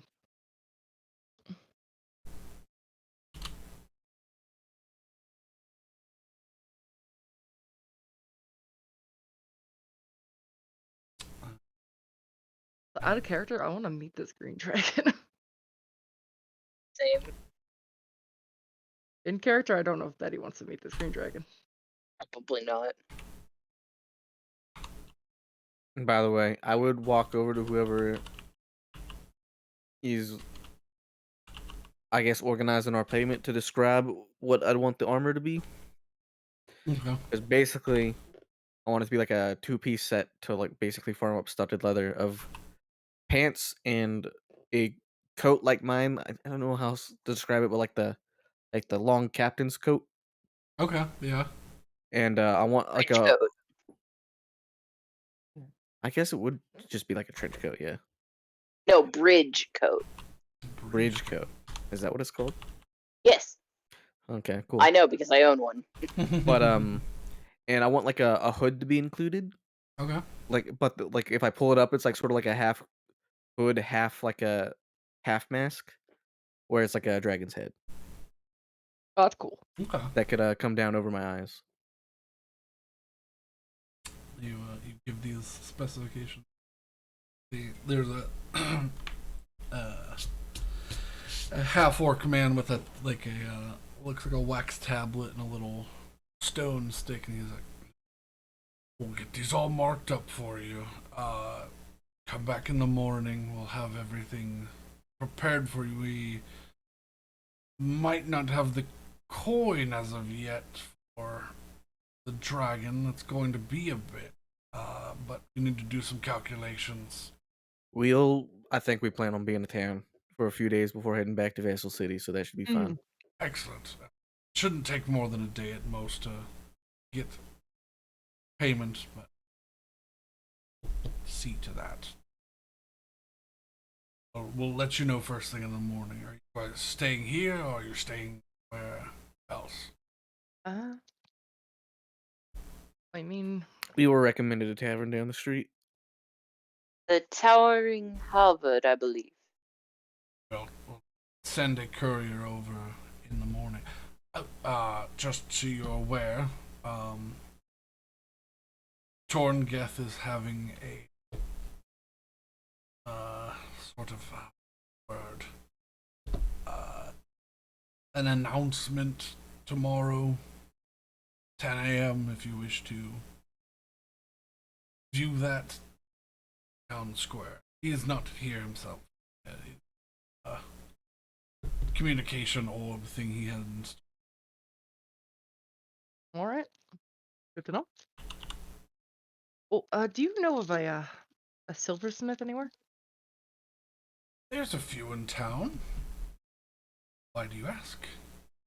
I just found something and I gotta get some like schwutz off of the engraving on it.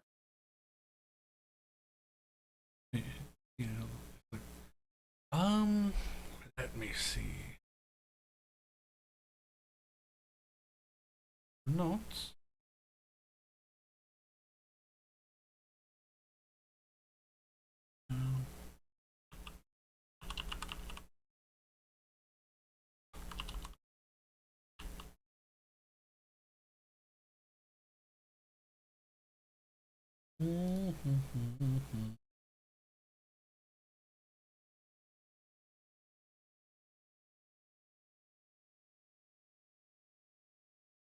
If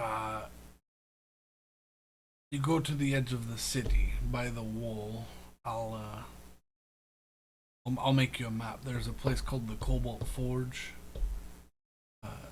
They also work in silver and goldsmithery, but All right. that should be. Ask for Terran. Ask for Terran at the Cobalt Forge. He should be able to sort you out. So they are good. Would you recommend them for other metal work? Oh yes, pretty much anything.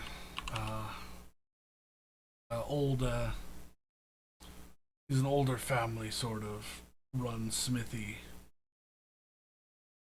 Pretty much good at anything. I haven't seen a metal he hasn't been able to smith. Also on a meta level, do we have a map of Jahesta? We do not. Forgot to finish that one. That's okay. Wah, wah, wah. Shat it. No. I'll What do you mean finish the it. DM doesn't make a comprehensive map for every little tiny thing that we do? I mean, Jahesta's a bigger city. I did make. It just is not tiny. Yeah, I did. I know, but make still, part like, of it, he but... puts a lot of work into shit. I forgot about it, and I went, "Oh no! It's only like fucking black and white. It doesn't have any notes on it." Ah, it was like 7:45. Uh, So we'll have it for next session. But I just asked because I wanted to. I like looking at the city maps because you always do yeah, a good job with them. I mean the that's city maps are pretty cool. they're good. Dude, maps are just fun. Maps are fun. And that's not even a joke, I like maps. I know. I like them too. They're just they're. It takes some time, and I forgot because I was playing fucking video games. Video games are dangerous. Yeah, Elden Ring. Elden Ring, 7 days. 7 days. Yeah. But yeah. But yeah, at any rate.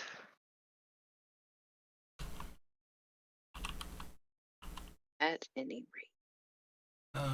If they get that squared away, Betty's probably just gonna head over there if Saywin and whoever wants to come.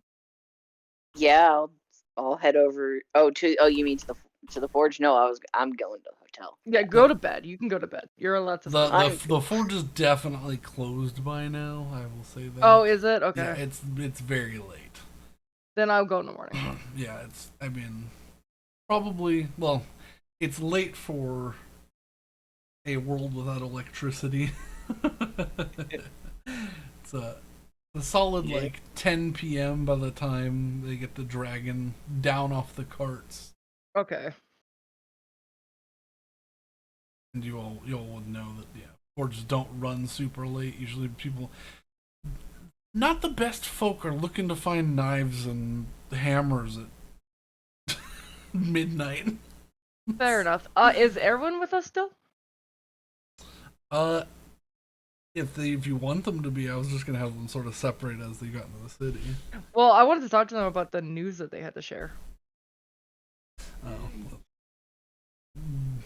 Sure, yeah. I mean, I don't know. Is it good? I mean, it was gonna be some of the other stuff, but Okay, then that's fine. I mean, I've explained most of what they had through other people by now. Okay. Then I will just let them go do their thing. But yeah, they just tell you meta things about oh, did you hear it was gonna be like just a simple like not really hooks. Did you know the platypuses have pink milk? No, bro. I mean, yes, I I know. don't think platypi exist in Terrassa. Platypus bears do. Platypus bears do. But not platypi. But not platypi. But yeah, no, it was just little small bits, but we got more of an actual story out of them because y'all didn't trust them, so I moved on. Okay. Well, hopefully they get their shit together. Yeah. They split off into the city. Yeah. Alrighty. Where are y'all gonna head to the take a rest at the Towering Halberd? Mhm. Yeah. Yeah. Okay.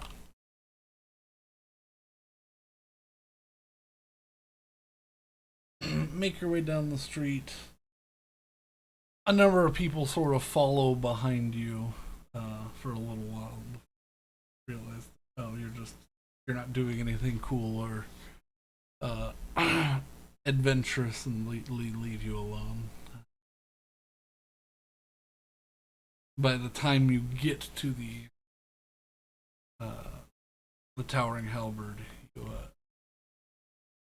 the news has already spread to here that you were coming, and some of the people that were in the crowd you see that were there as the dragon was being unloaded. You would see a staunch, broad-shouldered dwarven woman with a thick, nicely braided beard with this big, thick, like gemstone sat in the center of it. Ooh. And well, I heard I was going to have some new adventures in here, some new heroes, dragon slayers. Does that be you? You're looking at him. What can I get you? Well, rooms and a meal, I guess. I think we're about ready to turn in. Long day. We're setting up the rooms right now, but I mean, you got to have a meal, right? We wouldn't mind a drink either, honestly, for a job like that. You know, first one's on the house. I feel like tonight's going to be one of celebration. I know you're tired. We'll get you something to eat, something to drink.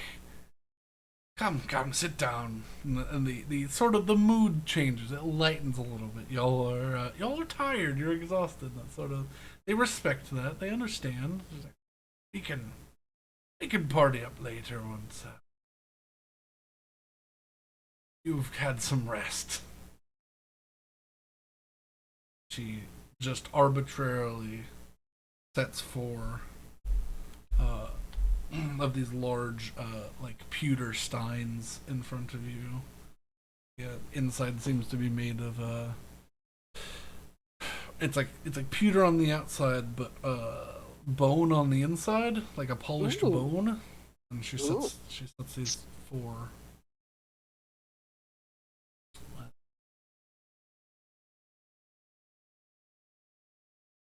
Have a taste of our famous Baronberry mead.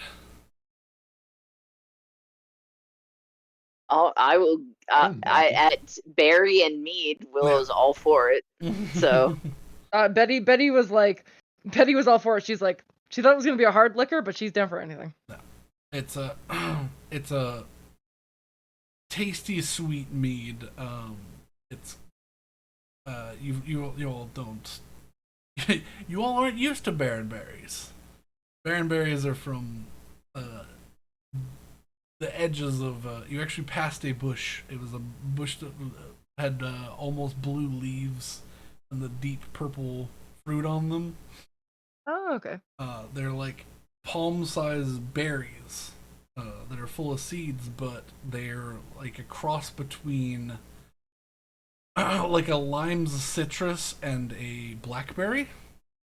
Ooh. Very, very tart, but also have a sweetness to them. But that lends itself very well to balance a mead. So you see these instead of and you all who are used to mead look into the glass and are expecting sort of like a yellow or like a golden liquid. It's like a deep violet. And it's delicious.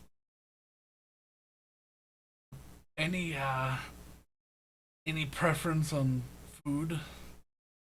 We have ribs, we've got pork tenderloin, we've got baked potatoes, salad, anything you want. You got anything tropical?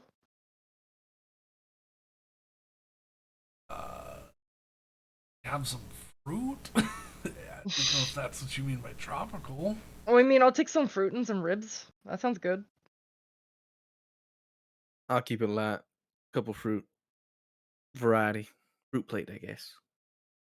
Fruit plate and pork or beef ribs.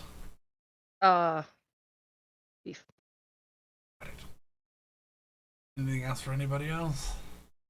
might I have some fruit and vegetables as well, please?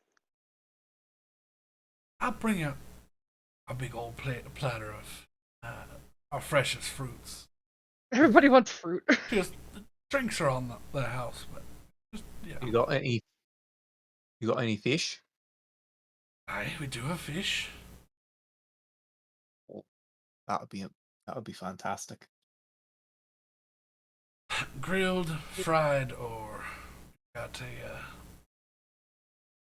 wouldn't call it a tuna salad. It's not got a like a fish salad sandwich sort of coleslaw that works, that sort of thing.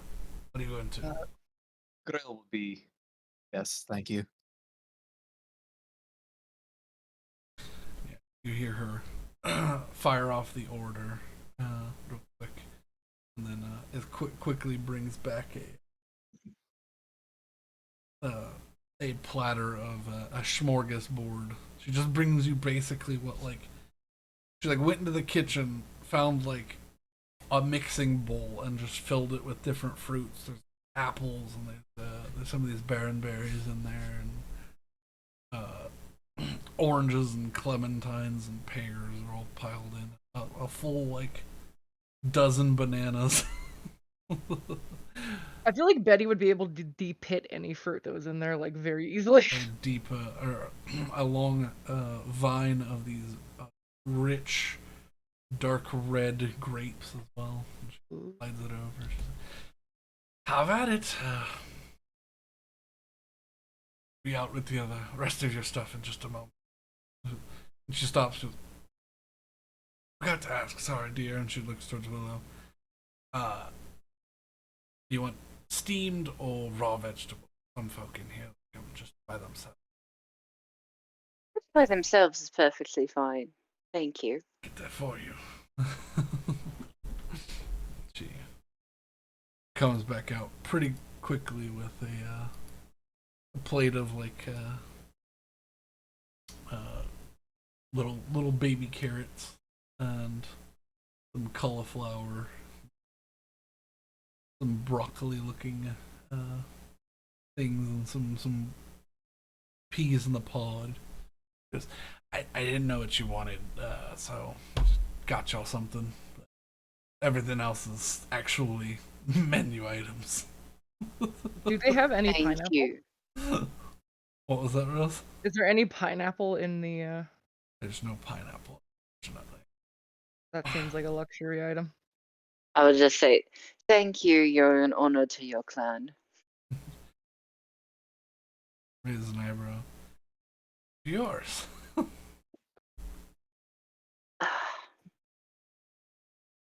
All right. After she leaves, I'm like, is that one of those old things that I'm not supposed to say? I mean, it's pretty old-fashioned, yeah.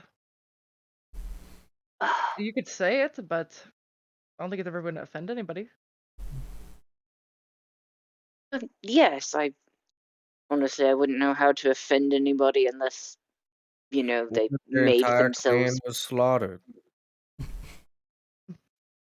Well, that could have been offensive if that were the case, but I wouldn't know. I think my overall concern is that I don't know how not to be awkward. Well, I knowing mean, don't you, ask me.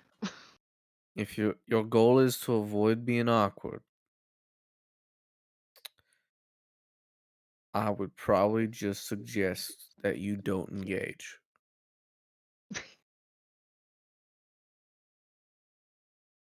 That's no fun. Watch how other people talk, and then do that. Honestly, Willow, there's Uh, nothing wrong with you. You're fine. Now that I don't believe, because Oh, you I mean, spent you're the so last 3 weeks. you're a little weird, but you're as weird as anybody else here. The last 3 weeks you've been telling me that I'm strange. So which is it? Either I am or I am not. Alright, you're a little weird, but I wouldn't just shut up about it. I mean, I wasn't intending on it. I've been Excellent. observing you all. The way to behave here, which, I mean, granted, I'm not going to do all of it, is you're overly polite to people you do or do not like. You give away far too much information about yourself straight off the bat. and you either do or do not do what you promise. Yeah. I Things mean, are I'd a also. bit Okay. different here than in the wherever you come from. So Yes, it's a quite. different set of rules. You're doing what you know. Just try to find a middle ground where you're not doing anything that would be against the rules of your world or the rules of here. Also, stop being so analytical. Just try and live in the moment. I don't, living in the moment is how you get in trouble. Yeah. And I don't particularly want to be in trouble. I mean, But Well, in that case, you probably shouldn't listen to Betty half the time. what? No. good idea.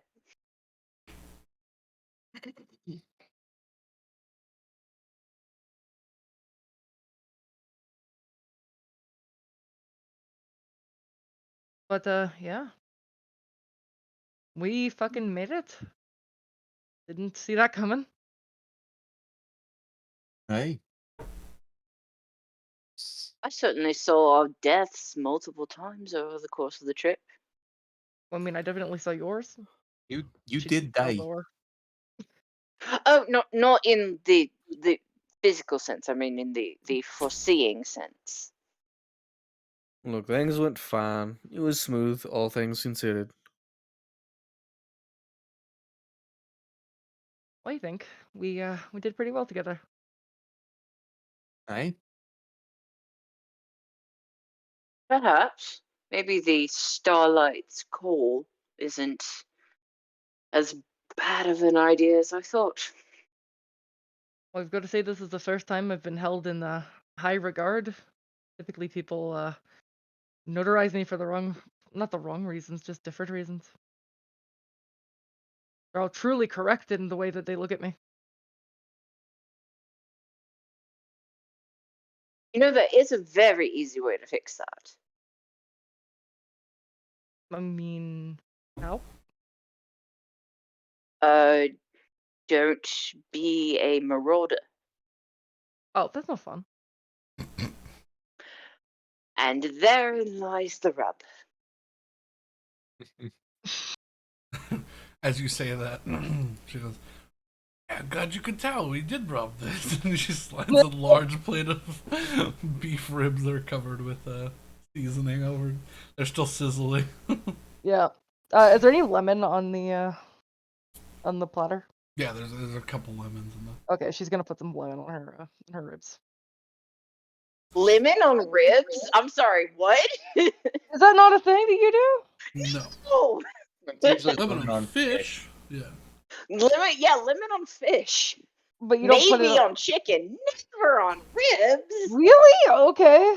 I mean, considering ribs usually have barbecue sauce on them, which is or like a barbecue rub, I'm pretty sure that's already fairly acidic. Yeah, but I mean, you get the lemony taste. You know what? I'm not gonna defend my weird eating habits. You- You know? You should not defend yourself there. No, you eat how you want to. It's your food. She's fucking putting lemons on there, and if you think it's weird, then that's just another Betty problem. And no, that's a Canadian problem. That's not a Canadian problem. Don't lump all Canadians in with that. That might be a me problem. No, the views of Rose do not pertain to all Okay. Canadians.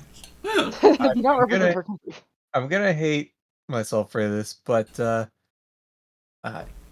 from just looking up, is barbecue sauce acidic? Generally, barbecue sauce has a pH of around 4. This is because it has ingredients that are some form of acid, such as vinegar or lemon juice. Yeah, but you can put more lemon on the lemon. Sure. Yeah, vinegar or lemon juice, but it's usually vinegar. It is Usually. usually vinegar. But the fact that that there is lemon, There are based- fruity barbecue sauces, so I can see them having lemon. You know? in them, I'm gonna have to try barbecue. Or I'm gonna have to try barbecue with lemon. It's Or like good. dry rub ribs with lemon on it. That's It's so weird. good. I mean, that's what these are, so, you know. I mean, that's what they are now. Well, they were I dry have rub barbecue- ribs, but I she have put the lemon juice, on I'm them. It's gonna have fine. to Yeah. try this. Does anyone look at her weird as she does that? No. Okay. Willow does not actually look at you weird, but you can feel from the fourth dimension somebody giving you the side eye. Betty, you look around to see the people in this this tavern, and you see across the way someone with a fairly humanoid face, but sort of scales at the edge of their face and where their hair begins. And you see them also eating ribs, but they're not pulling the meat off the bones. They're just biting through the bones. You're not the weirdest person here. I like that person. That person's just making sure they get all the calcium. Absolutely. Betty- Slurp all the marrow out of the bones. Honestly, Betty probably just suck on the lemon rinds too. It's less weird, but it is terrible for your teeth. Yeah. I mean, she doesn't have teeth. It doesn't have teeth. That's true. I mean, I was saying that more as a human to another human.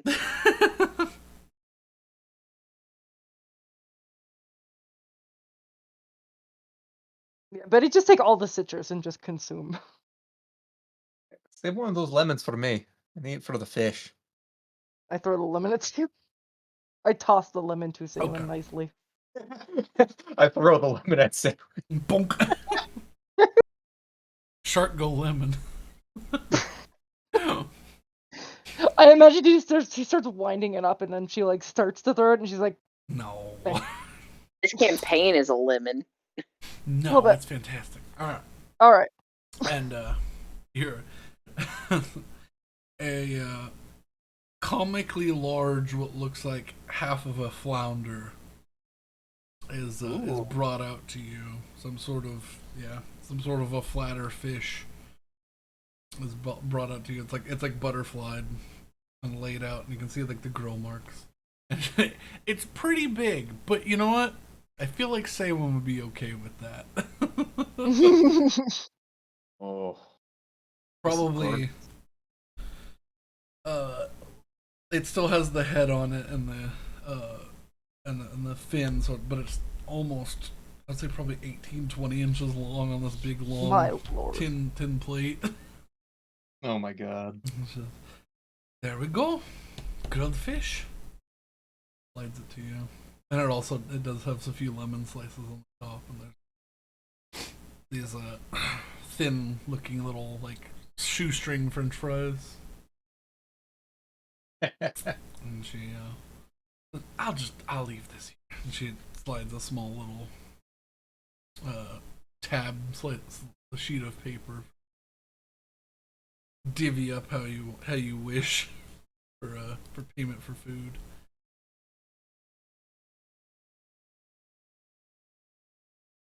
I mean, I'll pay for what I ordered. Yeah. Yeah. Well, there's just a big bowl of fruit was brought out. I guess we could just do that like 4 ways.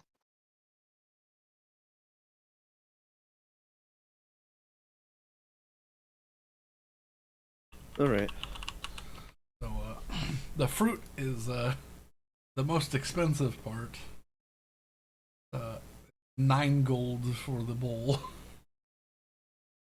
Oof. The fish is 2 gold. The ribs were 1 gold, 5 silver. And the vegetables that were also brought out to Willow were a silver. Good news is Betty can afford her meal. No. I can also afford mine. I can Betty afford mine. cannot afford to chip in for the fruit bowl, but we'll help in other ways. Willow paid like 3 into the fruit bowl because she'd probably be eating a lot of the fruit. I mean, I just pay it. Okay. Oh, you just pay everything? Okay. Yeah, all the money I currently carry on me, I'm out of personal It's group funds. This fund, is all yeah. party money. I Ah, took like whenever we left, I took like 50, 60 gold of party funds or something. So are you And just paying the whole tab then? yeah. Okay. sounds like he's paying the whole tab. Okay. So what is it?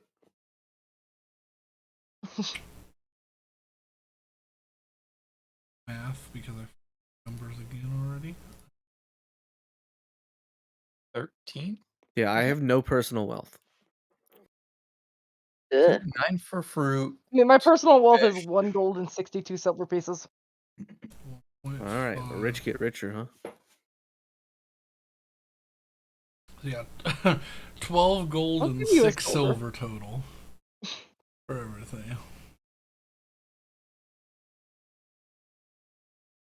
All right.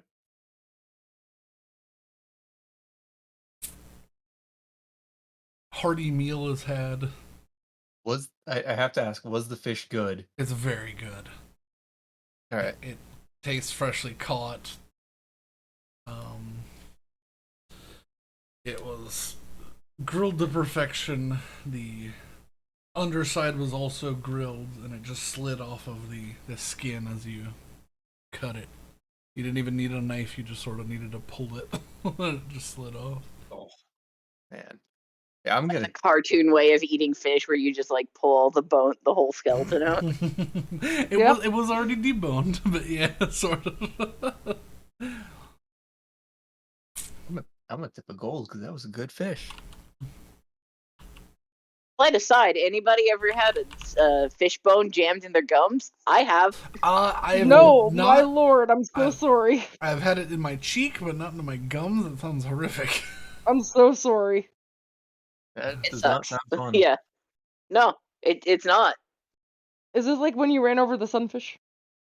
Is this a similar Uh, feeling of dread and despair? No, I'm not. I'm not telling that story, I refuse to tell that story here. But no, this is not the same incident as that. Was it This the same is a fort? different. No, that was more of a sinking feeling devolving into anger. This was just more like a ow, and then like 5 minutes of trying to get my stupid fat thumb into my mouth. Nice. Yeah, that's not fun.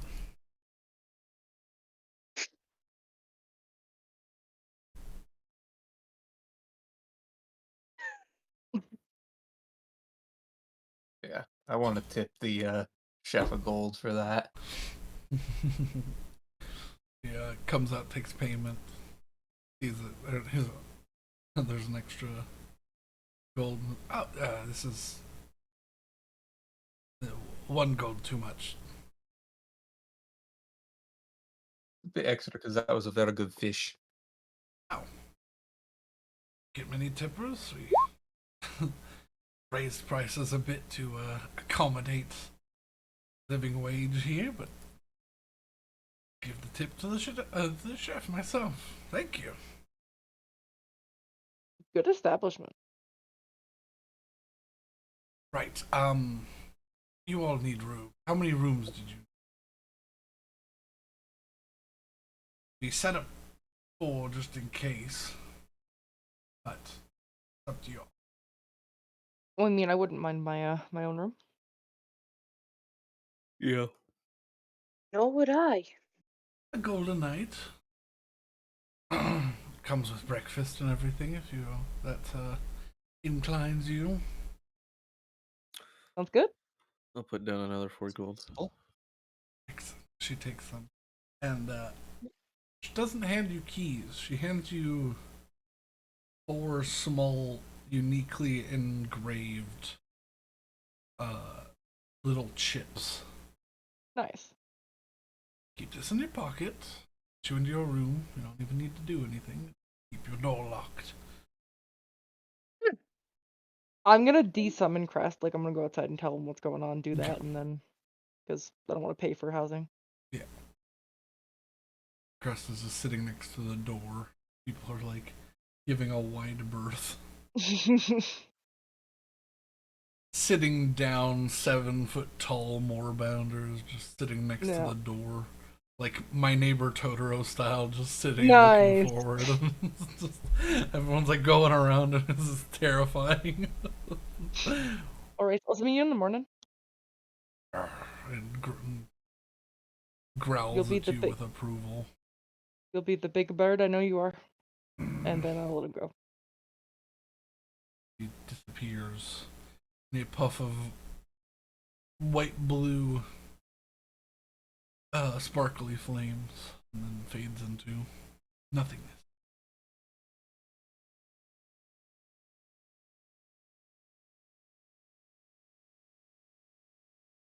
All right, I retire. Same. All get yourselves lovely night's rest. Well,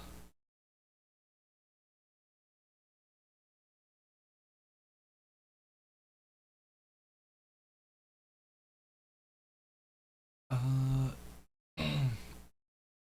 you all have yourself a nice long rest. Well earned rest. So well earned that you level to 6.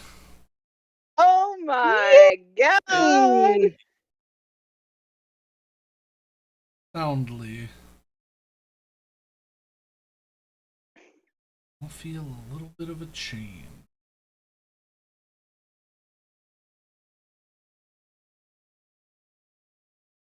Copies and paste. We get our boons. Ooh. Do I get a? Can I Boons! reroll? Yep, they do get a 1 reroll. You gotta take the second. Okay. Not that much better, but also not great. With Betty. Okay. Ones are rerolled. A reroll. 4.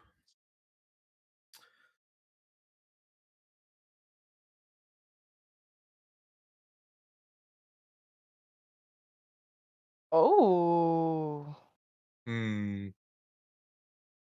Oh boy. That's very cool. Alex's first time seeing how I do boons. I give up boons Oh yeah. Okay. every few levels or so to customize and give It was unique worth- abilities to my play. So that they By the way, Alex, you have a free reroll if you want to use it. Yeah, I think I'm going to. Yeah, it's that's better. Yeah. Yeah. Tweak. Like, Tweak will like his. I think he'll be like, that's. I want to reroll. I know yours isn't a risky one. Mine was also average, but I was like, yeah, whatever. If I'm below average, who cares? I have a D8. My health is inside. I'm just gonna go. There you go. Yeah! What'd you get? 9. 9. Nice. 8 off. All right, what is mine? Let's see. 8 win. Ooh. I'm excited for this. Oh, and your your long-term madness does fade. In. Yeah. It didn't really do anything. Didn't have to worry about it. It's very fortunate that nothing happened. This is fucking great.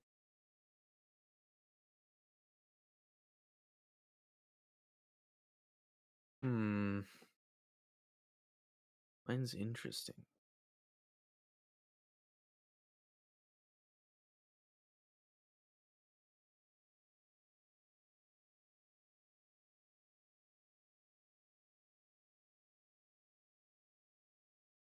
I'm very happy with mine. That's amazing.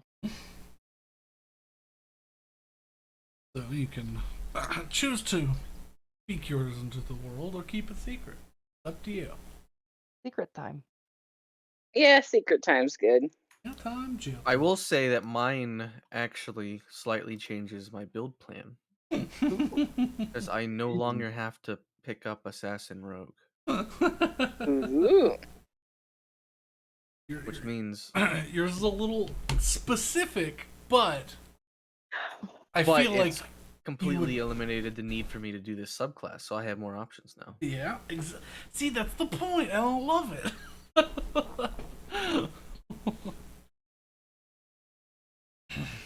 Okay, I like it. I also actually get a feat because I'm now 4th level warlock. Yay! All right, I gotta make a not a cantrip, a feat.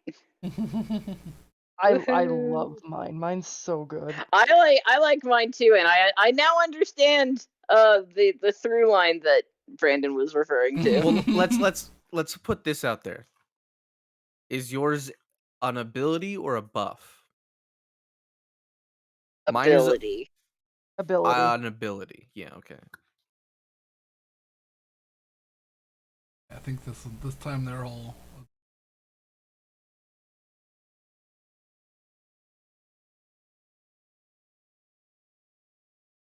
While we're taking this break, my dog is so cute. Oh, She's so cute. good baby. She is a good baby. She had a little bit of puppy dreams. Dude, maybe I could. Oh, I could post her on earlier. the Twitter. She's looking at me real sad, like when am I gonna go to bed? And I'm sorry, hun, but Poor Beepo. Would you like me to post her on the Twitter? Those baby rigs on the tweeter. Twitter. yeah, I can send you guys a picture pup. Up, up. Up to pup. Let's Brandon. see what. Yes. So just to be clear, is that per turn or per combat? So that would be Like if I maintain the condition.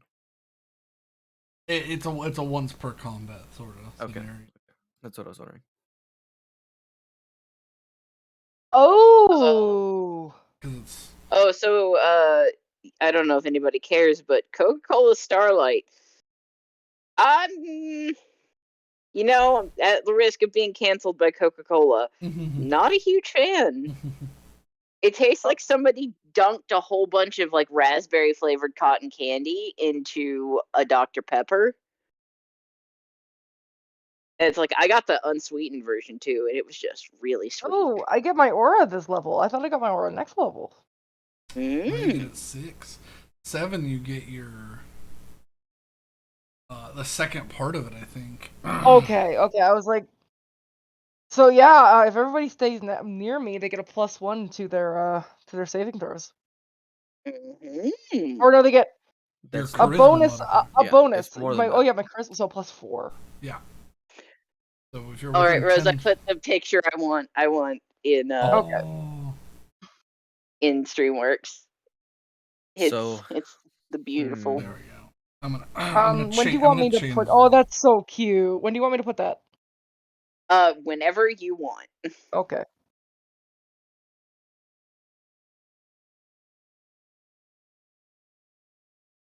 Oh, that's a cute picture. I know. My mom took it for National Black Dog Day either this year or last year, and apparently it took many treats and many attempts. She also sent me some of the bloopers, which were also very funny because it's just a blur.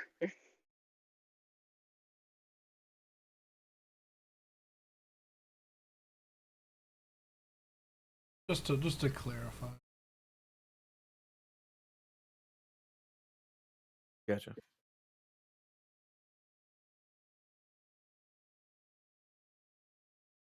Oh.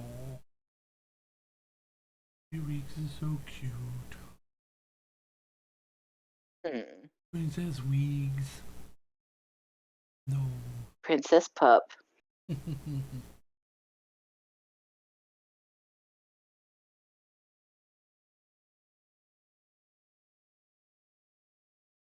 Guess I'll do this one.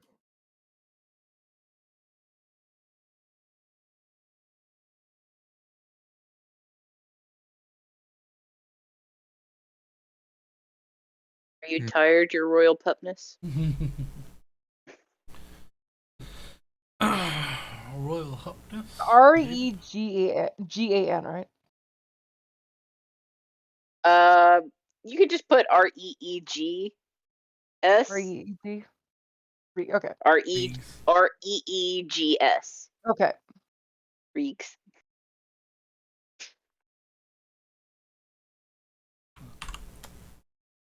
Like, I don't think having the name of my dog out there would help anyone find my parents, but Yeah, gotta we'll do this. We'll do this. gotta play to caution. Mhm. Hey, Pancake, why don't you come join us while everyone does their levels to the background? Come join us. Hello, Pancake, how are you tonight? And kick.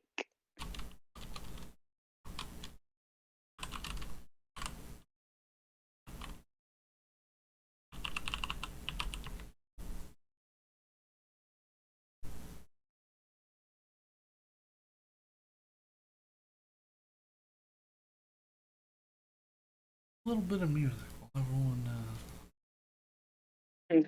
figures out their stuff. Goodness knows that we need to do that. I have no idea how to set up a custom thing with the check boxes.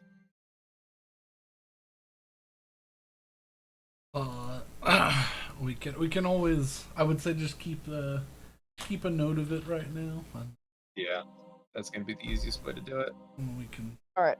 I've tweeted the Regan. Yay. Tweet the pup. Anybody have any wishes or changes to their thing, or is everyone satisfied? I'm stoked for mine. Mine's I'm so good. I'm fine with it. Yeah, I'm just Fine. looking. Yeah.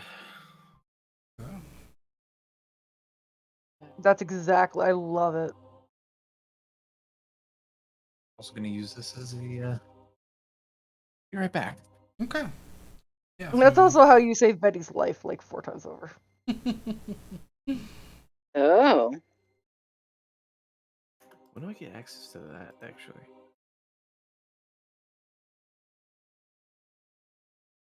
Got my aura. I'm cool now.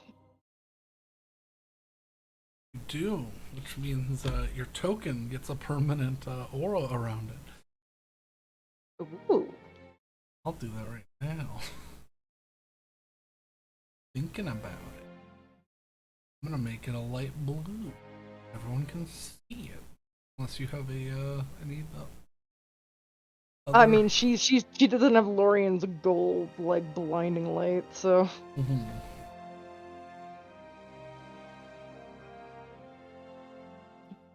Light blue, and it's 10 feet, right? I Okay. think so. How long is your aura? Where are you? How long?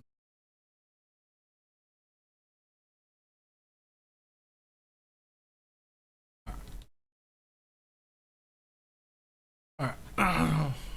What is your current max HP?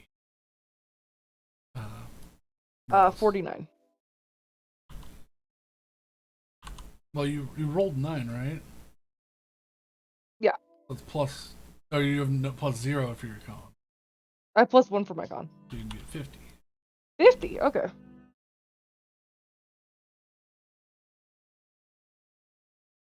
Willow, what is your max health now? My max health is at 43. Good. I can keep up with the fucking wizard. And what is your Yes, you AC can. now with your cloak? My AC is 14? 14. 14.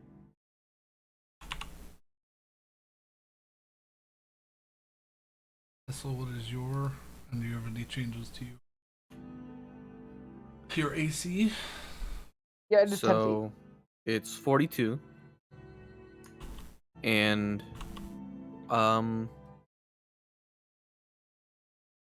my dex has gone up by 1. However, I am losing the mage armor invocation, Okay. and assuming that the dragon scale armor will just function akin to studded leather, Yeah. I think it evens out to be the same. Okay. Sure. Once ever. 2. Excellent. Never. Alex. I'm back. Okay. What is your max hit points currently?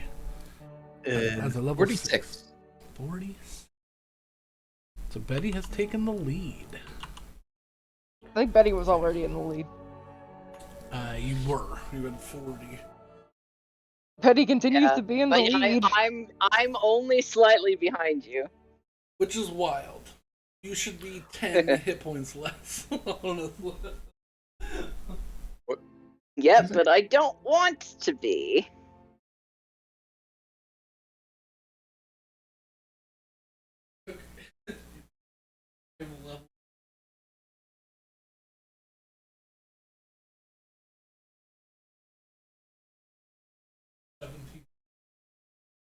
Oh my god.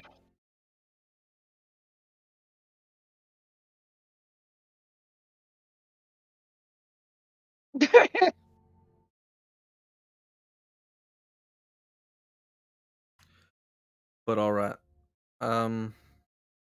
Where is the... By the way, I don't know if I need to bother making an item for it or not. Will the armor give me any acid resistance? If not, I can just rename studded leather.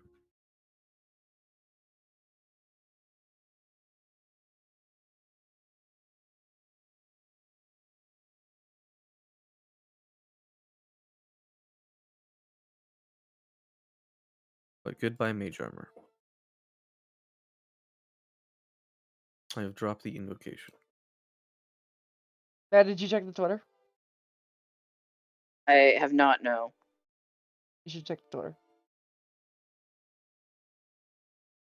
Give me a dang second.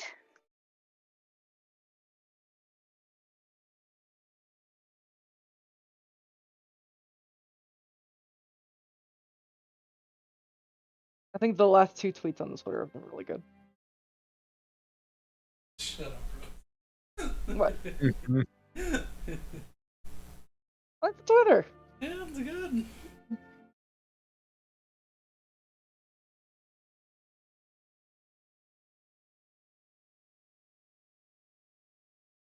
I might give 3 more minutes and we'll continue. I mean, I'm back. Well, I mean, I know, I just want...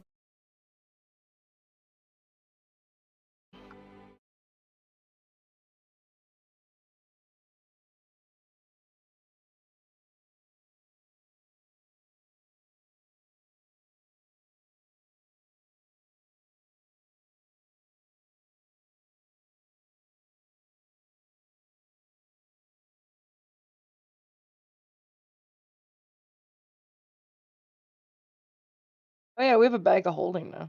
Neat. Ew. We do.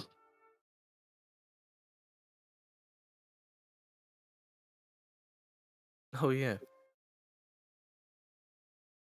We also found 2,516 gold pieces that we need to split up. All right. Well, if I could carry the bag of holding, I'll start to carry more than 40 gold of party funds on me. You know what? Yeah. Sure, you're the quartermaster. You can have the bag of holding. Now I will carry a few hundred, and maybe we can make actual purchases. Who knows? Oh my god. Well, should we split that 2,516? Honestly, yeah. I think everyone needs a little bit of spending money. Yeah. Yes, I have 10 gold. I honestly think, was that gold? That much gold? Yeah. Oh. All right, just split that 4 ways. We'll just make Six- that personal. 629. Jesus. We each get 629 gold? Yeah. Jeez. Oh, you Good have... God. You all have no idea what you all have wrought. Oh. Oh no. Listen, I'm also I gonna had to take do, that potion of greater healing, if that's okay. I had to do some math. Alright. If y'all are ready, Yes, we'll no. continue. Oh boy. I'm gonna take the potion of greater healing. That's fine. You probably You give all- Probably need it the most.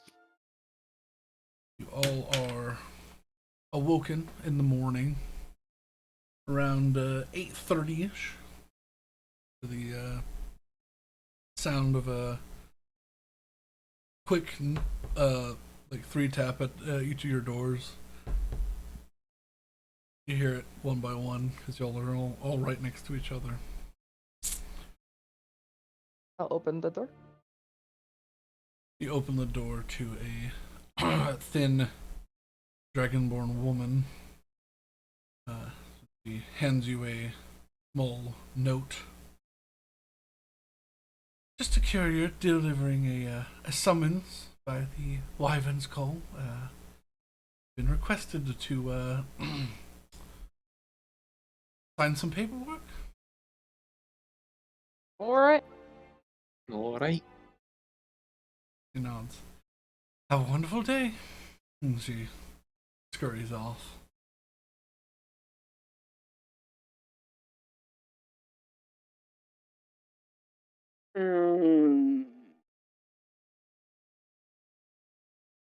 Eddie's gonna yawn. Can I see the document that we're supposed to sign?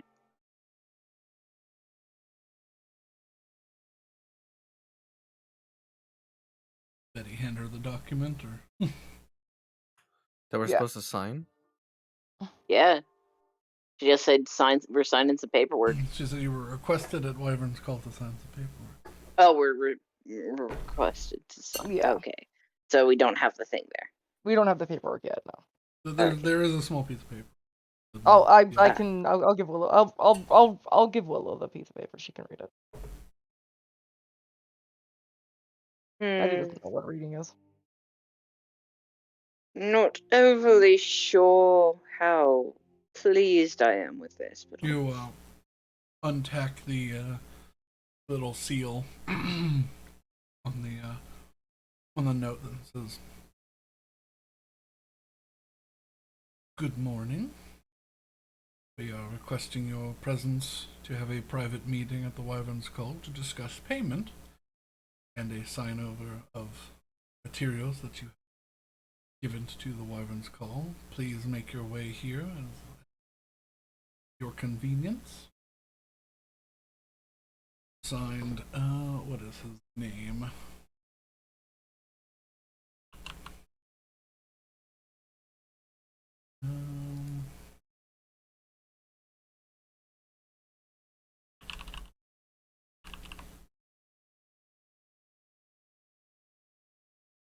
Signed to me. Surprise. And me. But not Hessel, just me. it's me, Emmy. me. Yeah, this has all been actually a giant test. I'm actually the leader of the Wyvern's Call. You guys are worthy. Join my guild. Signed, Captain Adamant Lorot.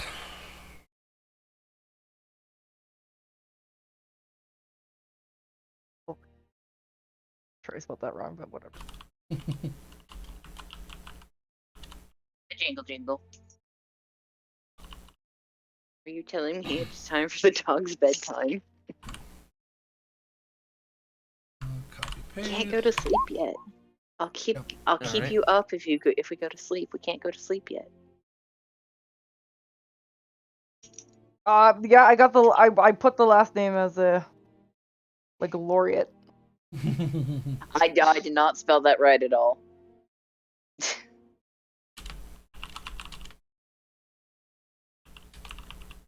That's what I had. I don't. This is No, why I just like- one T. This is why I like sitting in the document of people we know. I made the document of people we know. Yeah, I just get to watch you type all Put these things in. Funny. Yeah, whenever y'all are ready. Let's go. You all have breakfast. Yeah. Lovely meal of pancakes and fresh fruit and some sort of honeyed syrup. As we're eating breakfast, I'll just look over at Betty. Oh, by the way, when I was getting ready this morning, I figured it out. What? The thing you're always saying with, "Oh, Willow, your hair's changed color and your eyes are different." Oh yeah? Yeah, I figured it out. All right. Apparently, it's normal for when I'm not where I belong.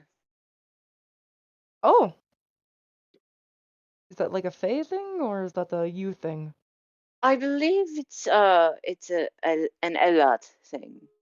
As far as So I can tell, we each belong in our own separate uh kingdom, and each kingdom has their own behavioral types, and that sort of shifts. So when we're here on Diadanos, emotions become more apparent. so you're a little bit more chaotic then. Oh no, not at all. But if you're constantly changing, wouldn't that be chaotic? I don't think so. Petty would shrug. Moreover, because it's not constant. I mean, it's pretty frequent. Like, we've known each other, like, maybe a month, and it's happened like 3 times.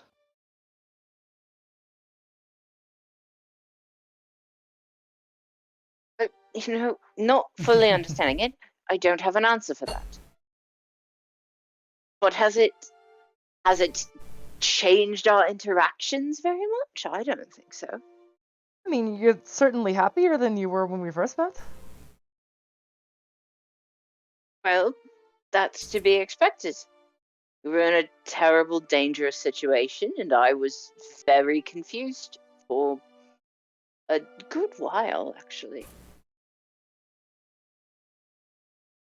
Well, I suppose, yeah. Just because your hair changes Yeah. color doesn't mean that that's why you're happier. It just could be coincidence. No, you're not listening. It's the changes are manifesting because my emotions are changing. And I Oh, all didn't right. notice that was happening because why would I? And it certainly doesn't happen at home. Well, I mean, I guess that's one way to show your emotions on your sleeve, right? What?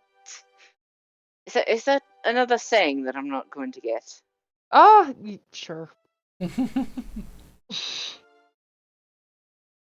Well, I'm just glad you figured it out and you're not dying. Well, no. I in the situations where I have been dying, it hasn't been because of that. No. And because you've gotten stabbed.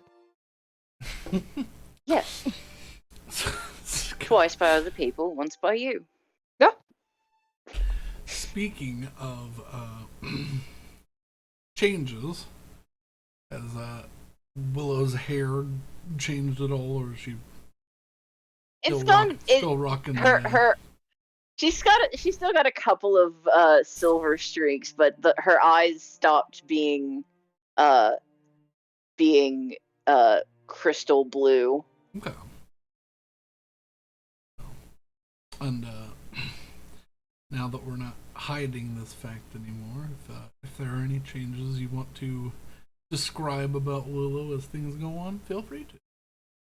Alrighty. Yeah. We'll just work it in as because now you,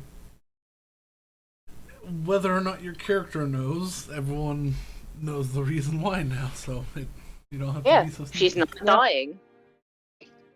Well, I'm glad you told me. Well, you seem the most interested in it. No, I just want to make sure, everything's alright with everybody. Well, I mean, it bothered me that you Something about me seemed to unsettle you, and so I just tried to figure it out. I actually read a book I wasn't planning on reading. I was just planning on skimming through and giving you all notes for whenever we make it back to Lilitea. But No? reading through that book sort of helped me piece it together. That, and I did nudge fate a little bit in my direction. Because it was on the edge of my mind, and I couldn't figure it out. Well, I mean, that seems to be the thing that you do, so keep doing it. Oh Save well, an eye. yes, that is what I do. Yeah. Is Hessel here? Yeah. I will say, since books were mentioned, Brandon, I don't know that there's anything that will actually be revealed in it, but as Hassel's powers develop and shift and attune themselves to his current needs and wants, I think this morning before we had gotten this knock at our door, Hessel's chest tattoo had dimmed a bit, its usual protections a bit faded, his eyes a bit brighter as they glance at the abyssal text. As I probably won't keep it for long because of invocations I want next level, but I have Eyes of the Runekeeper right now. Nice.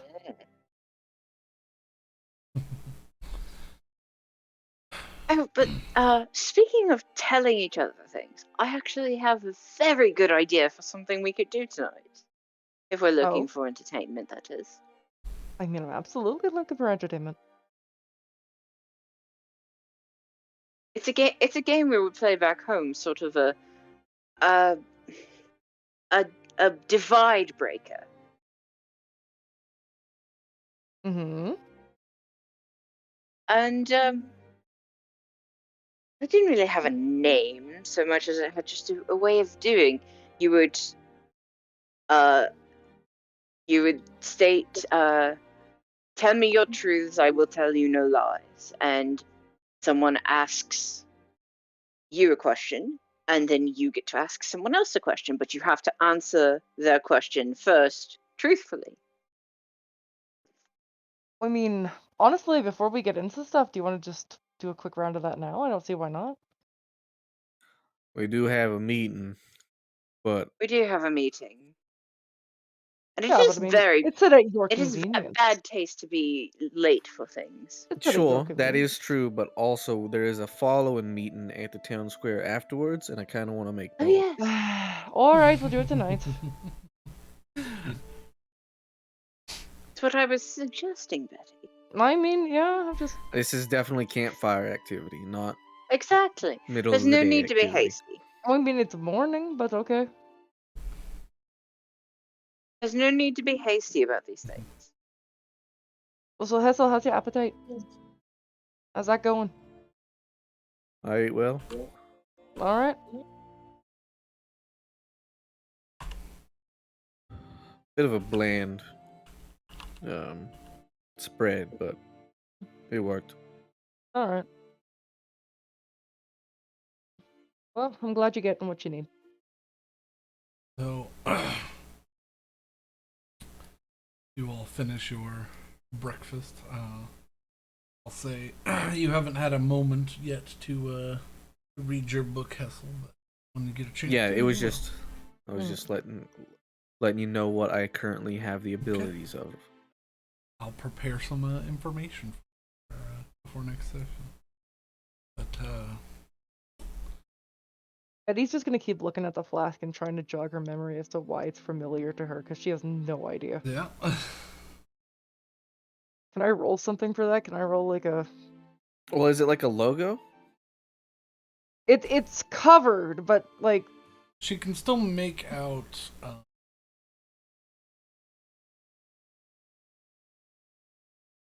I was trying to ask if it was words because I can now read them. Oh, it's true. 2 letters. Okay, so Can I make like a memory check? What would a memory check be? You don't know. I don't. I just. It was something that piqued my interest. Well, she keeps staring at it.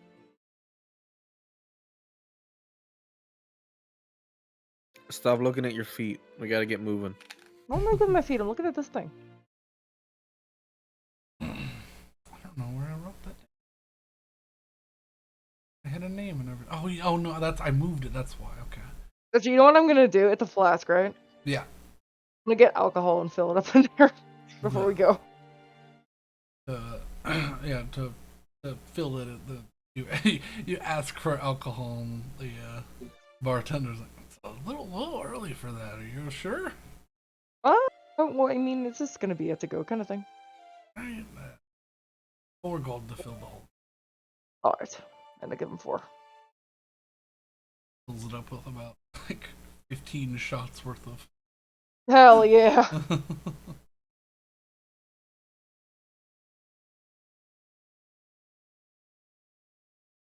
Where? No, it's. As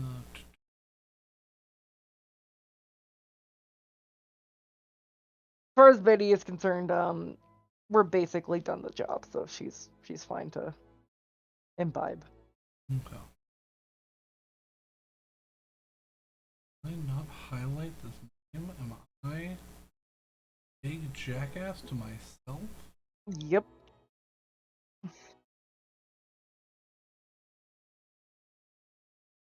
Dun dun dun.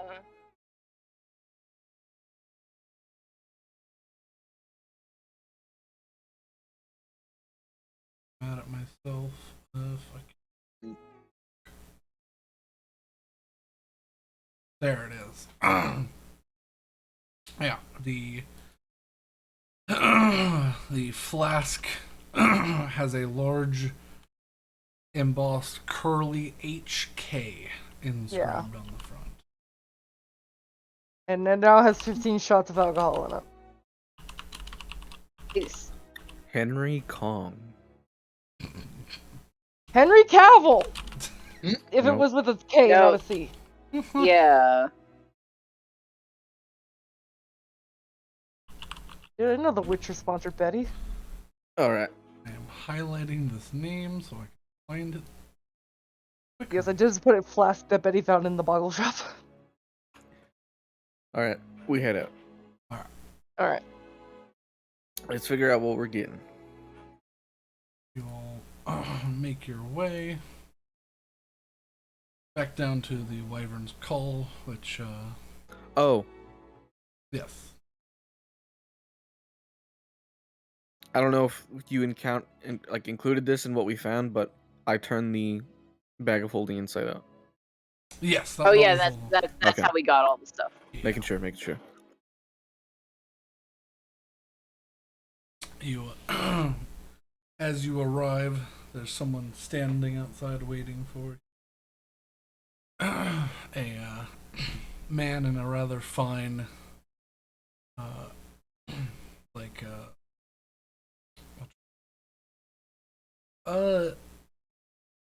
long white-sleeved shirt with a little vest, a little gold chain to a timepiece sits in a pocket on his vest. Long black slacks, polished, looks like dragon scale shoes, like coiffed back hair. This strangely looks closer to a drow, but definitely half elf. Sort of the nubbed ears. Stands there, looking down his nose. Oh, good, you showed up. Morning. Morning. Shall we continue? Captain's office. You're quite the good to me. celebrities around here. He nods and he claps his hands and the doors open and he walks in. He puts his hands in. He puts his thumbs into his pockets as he walks in. A jaunty, quick, light step, but his not platform shoes. They're not quite high-heeled shoes either. They're like ranger shoes with like a bit of a heel to them, but not like an atrocious heel, like an inch and a And half. what is he? Like a half-elf drow, Okay. like the coiffed hair. It's a light gray instead of like a white or a silver tied into a pony.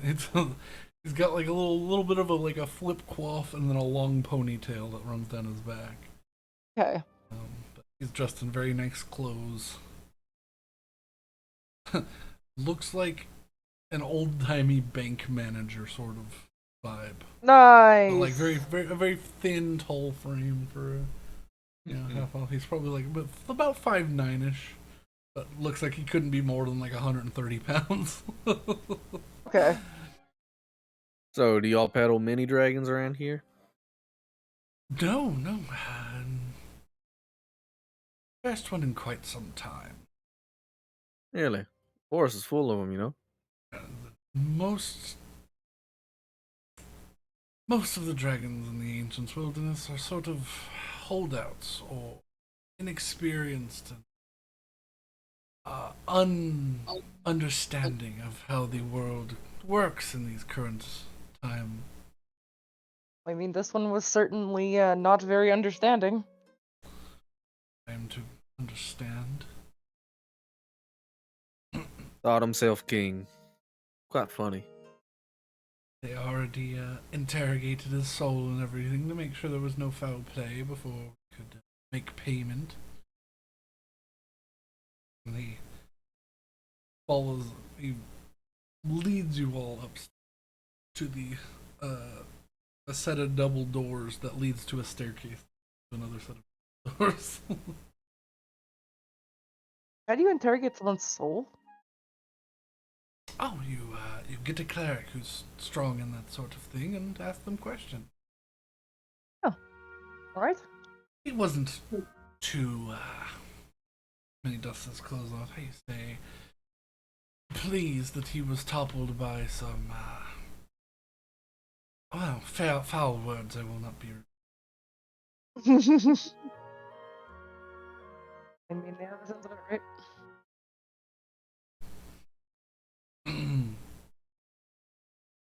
He opens the doors at the bottom of the staircase, and as he opens the doors at the top, the bottom one's closed, seemingly tied together by some sort of pulley system.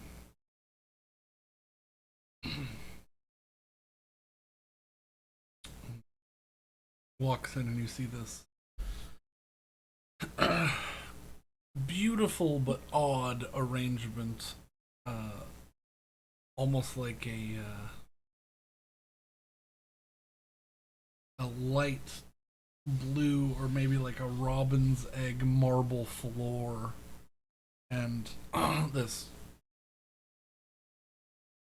desk that looks more like it would be better suited as a countertop, but it's been carved into a suitable desk. A cherry wood and sleek black marble top carved into like a fancy desk with little like etching things and little placeholders and stuff, and a place for stamps, and a little cup is like built into the desk, and you see sitting behind, sort of looking out the window, feet up on the windowsill, is a slate gray with little flecks of like a gold ore skinned earth genasi. Oh. And it turns. Good morning. You brought us quite the fine reward. Eager to make payment on it. Had to scrounge a bit to make it worth everyone's while, but well, I'll leave it to Shiel here. I give you the itemized requirements, and since it's such a large amount, we have to make sure that everything is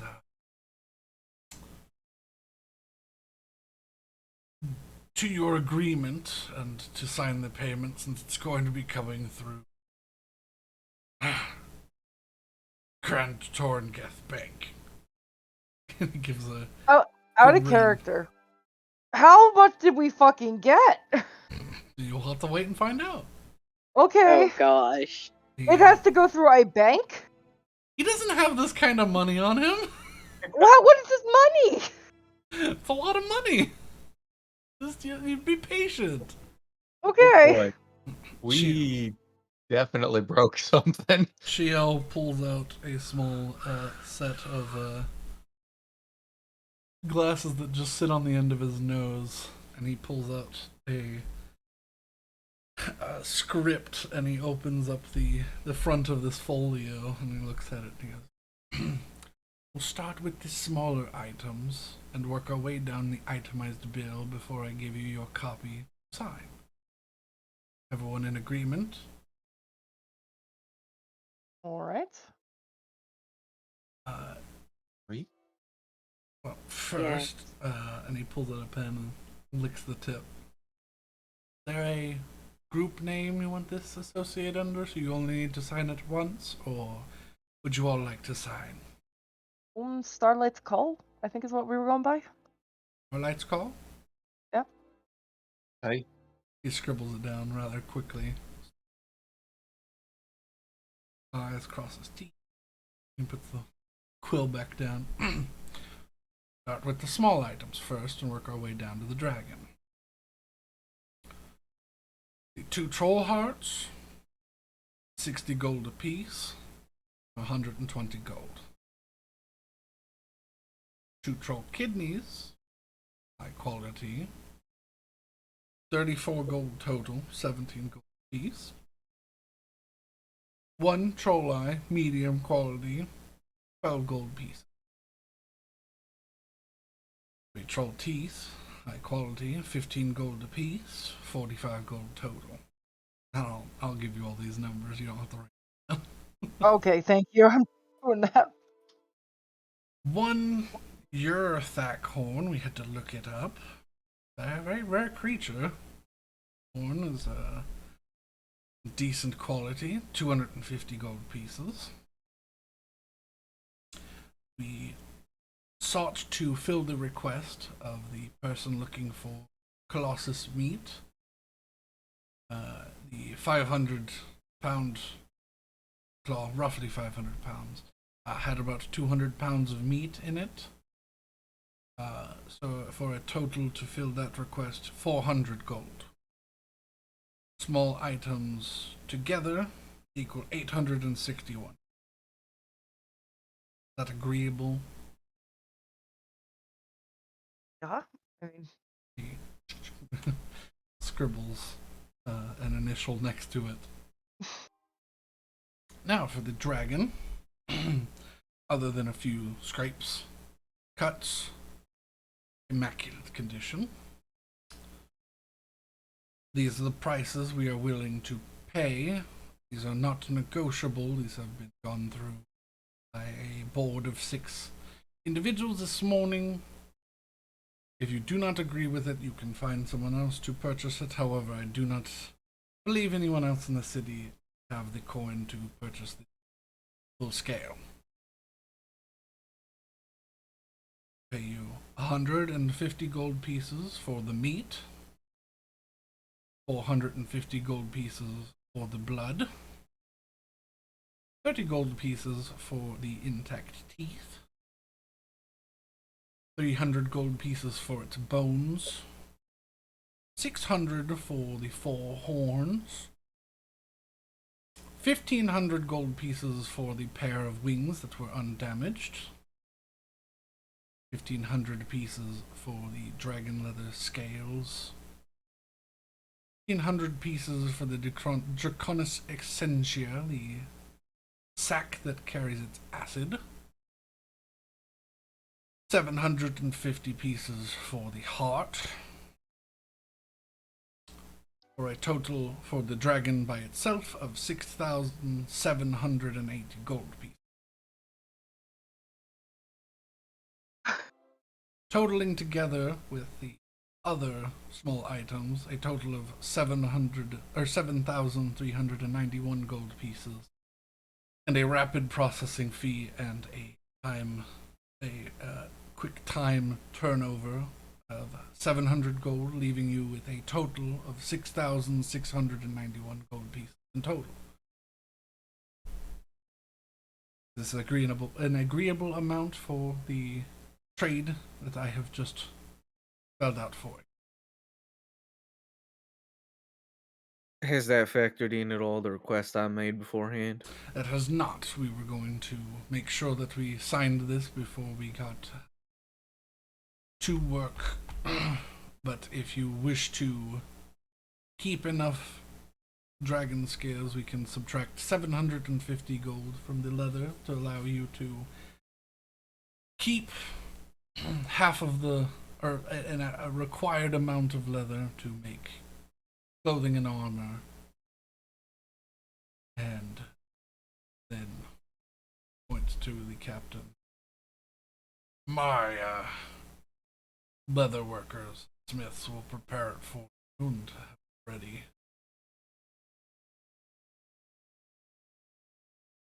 It's not bad for a few weeks worth of work. I think it sounds more than agreeable.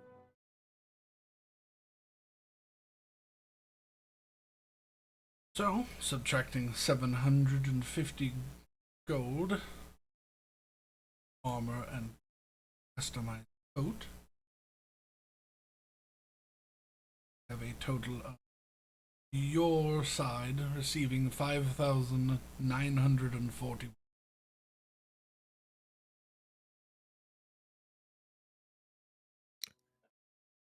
I'm not hearing any objections. Well, Betty's eyes are just wide. he initials a few things, writes another thing down to correct, make a change for the dragon leather and scales.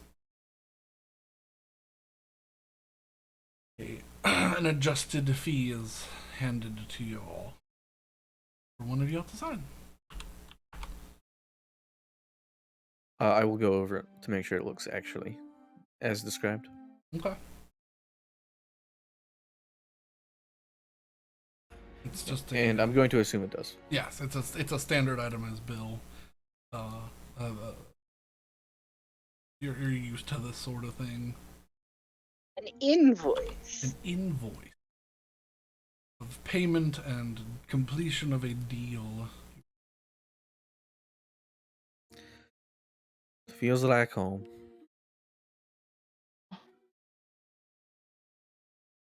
All right. Well, assuming that's all good, I guess we sign it as Starlight's Call. Should we stylize the signature at all? Maybe the A is a Absolutely, make star? it as fancy as possible. Well, Hessel definitely has impeccable penmanship. That was drilled into him. But what do we want to stylize? A star? Like star is an A? Yeah, yeah. I also want the S Yeah. to have a Disney flourish. All right. Just make Sure. make it as I go all extra out. as Yeah. We're gonna need to get business cards. And you know you're gonna have to replicate that every. Yeah, I know. Yeah. It's a process. It's a signature, you know? Maybe eventually we get a stamp made.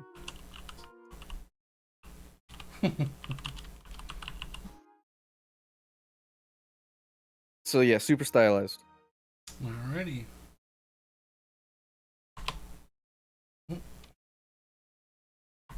There we go. Alright. I've placed your thing in the My Word document. lord, okay.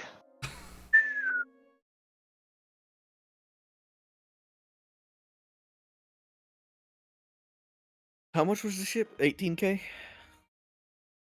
17, I think. Yeah, total. And we already had how much? Potentially the book. 11K from your. I think that's correct. Yeah, we had like functionally 11K, and so I think we were like out for 6, and I think we've accomplished our objectives before getting paid for what we're doing. Mm-hmm. Okay, I don't actually know where this document went. Which I told document? you it was high risk, high reward, and y'all Oh went my all out. god. The Yeah, we did. party funds document. It's not in text box. I mean, I expected y'all to pull like a part of the dragon off, but you're like, nah, we're saving this whole thing. The last dragon. I mean, what are we gonna do? Not take a whole Trig, dragon? I'm gonna send it to you in a second. You know? Yeah, we kind of had to take the whole thing, especially because it was in such good condition. But yeah. Well, I appreciate the experience you all showed in this. Of course, not. Many dragons who oppose the forward progress of the world either are small enough to take down or so openly verbose in their need to destroy things. It's a fine treat. Usually only get one every couple of years or so at this point. Oh wow. So we shouldn't have to worry about heat from upstairs. That sounds good to me. That's why we called in the cleric to be sure. This was a young upstart who got on over his head, and well, it's not a green dragon, so she's a lot less interested because it's not her children. So I mean, that's good. Well, worried first about bringing that dragon back here after hearing that the town's run by a dragon. oh, you didn't? That was probably would have been pretty terrifying. Okay, that. We will get your payments processed and have a delivery made discreetly. Let's say 10 a.m., 11 tomorrow, whenever you require. We'll meet back here. We should have been able to find your coin a little easier than taking away the 750 for the armor, but totally in your right. Can we expect that concurrently, or is that a more prolonged project? That will take a few days. All right. He looks over and he's like, yeah, we have to tan the hide, prepare it, but with scales on it, it doesn't need to be studded and just needs to be cut. And we'll get your measurements. Actually, well, while you're here, do you mind if I get my tailor up here to get your measurements for this thing? May as well. I won't make you RP measuring, but yeah, basically you Yeah. tell them the design, they sketch something up to your liking. I am Dragon Man. I Congratulations, am Dragon Man. You are now Jack from all of the when the TTT game plays. Yeah. All right. Dragon. Yeah. Is it early enough that we can meet with the captain, or is it time to head to the square? Probably be getting pretty close to the announcement times. You might have to talk with the. Okay. By the way, Hessel has a deep worry about what this announcement might entail based on what we just delivered. I mean, Betty has no idea, so she's gonna, He really wants to see what this is about. he's like, I don't know why we have to go to this. I mean, I don't really give a shit what any of the. I mean, I'm Right. interested in going A simply nationwide because announcement? I feel like that's pretty It's just gonna be some bullshit that I Exactly. don't I've care never about. seen any of your rulers. I mean, it's never anything interesting. Never. Well, you know what? A lack of interest is a good thing in a lot of cases. So, you know what? Fingers crossed. Hopefully it be nothing Fingers that crossed. important. Are you worried about something? Like, what's? Shrugs. Let's just go. Let's see what this is about. All right. Would it change how about that? Never mind. No, I was thinking of Betty.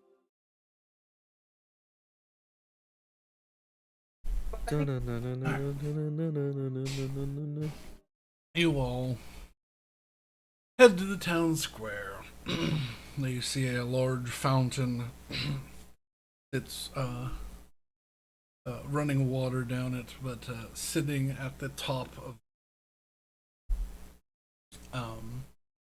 fountain, where the water is coming up underneath, this large glass dome, probably 10-foot wide sphere.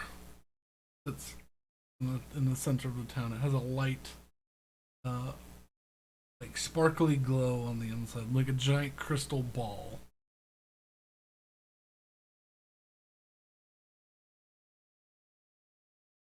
See, people are filing into this town square, sort of packing in, finding places to stand. People are still trying to shop, but people close down their stalls.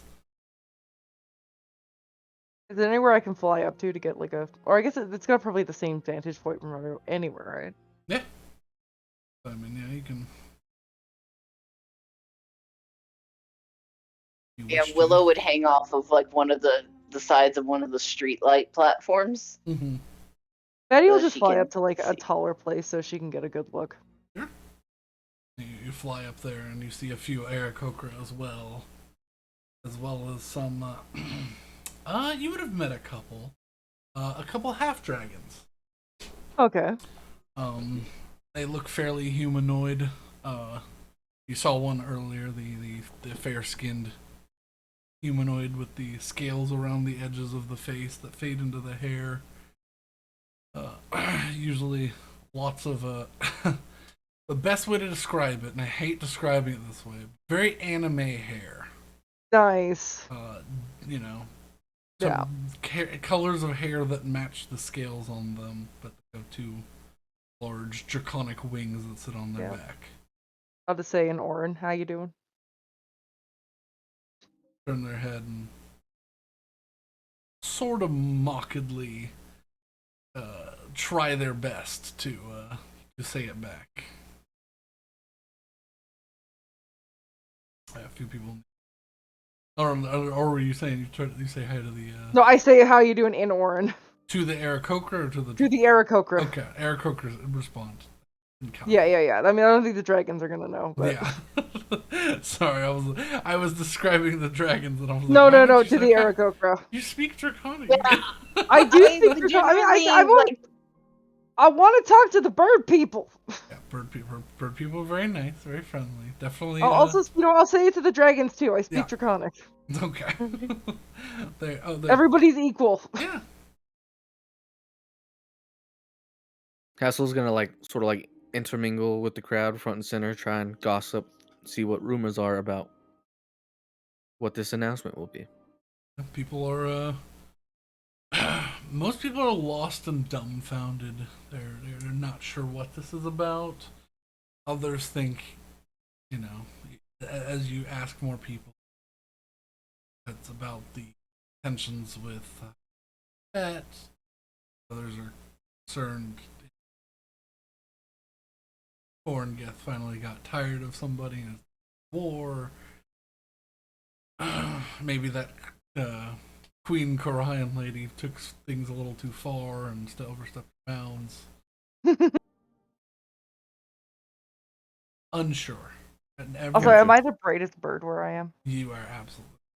There's someone who's close. They're a more of a like a cardinal looking Aarakocra. Got They're like not a as bright. deep red, but no, not nearly as.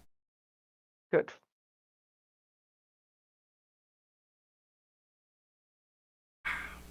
Getting a drink before He's the brightest bird. But he's always the. It's hard to beat that shade of blue. That's followed by that shade of purple. That's also followed by the sky blue feet and beak. And the yellow. And the yellow. Betty is on an entirely different scale of bird color. You know that moment where you realize your dog's ignoring you? Yep. You know what's Come funny? here, glow eyes. Get over here. Bandits never ignored me. Which is really weird to think about. my If I need him, he come. my German Shepherd Justice used to pretend like he didn't have eyes if he didn't want me to show him something. He'd just close his eyes and wag his tail, and he'd try to tell him to like look at something or come here, and he would just look around the room like he didn't have eyes with his eyes closed. To see pictures of our pets, go to the Fabulous One's Twitter. It's very cute, but very frustrating. As time passes and the square fills up and the roofs do as well, the flying folk.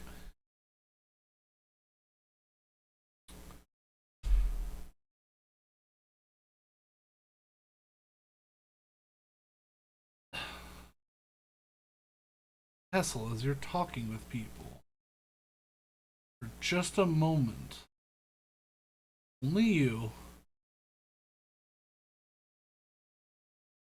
feels like you can look, and just for a moment, like you can look through the back of your head. What? You There's feel gonna be another the bomber. two eyes on your shoulders flare up red, and you see about 100 feet off Town Square, standing on a roof, a light pink-haired half-dragon with one wing. She grins at your back, and she's gone. Uh-oh. Dude. Alright. You're just causing issues. And as soon as you turn around to disappear, I march you forward, feel the heat from your tattoos fading. Another one?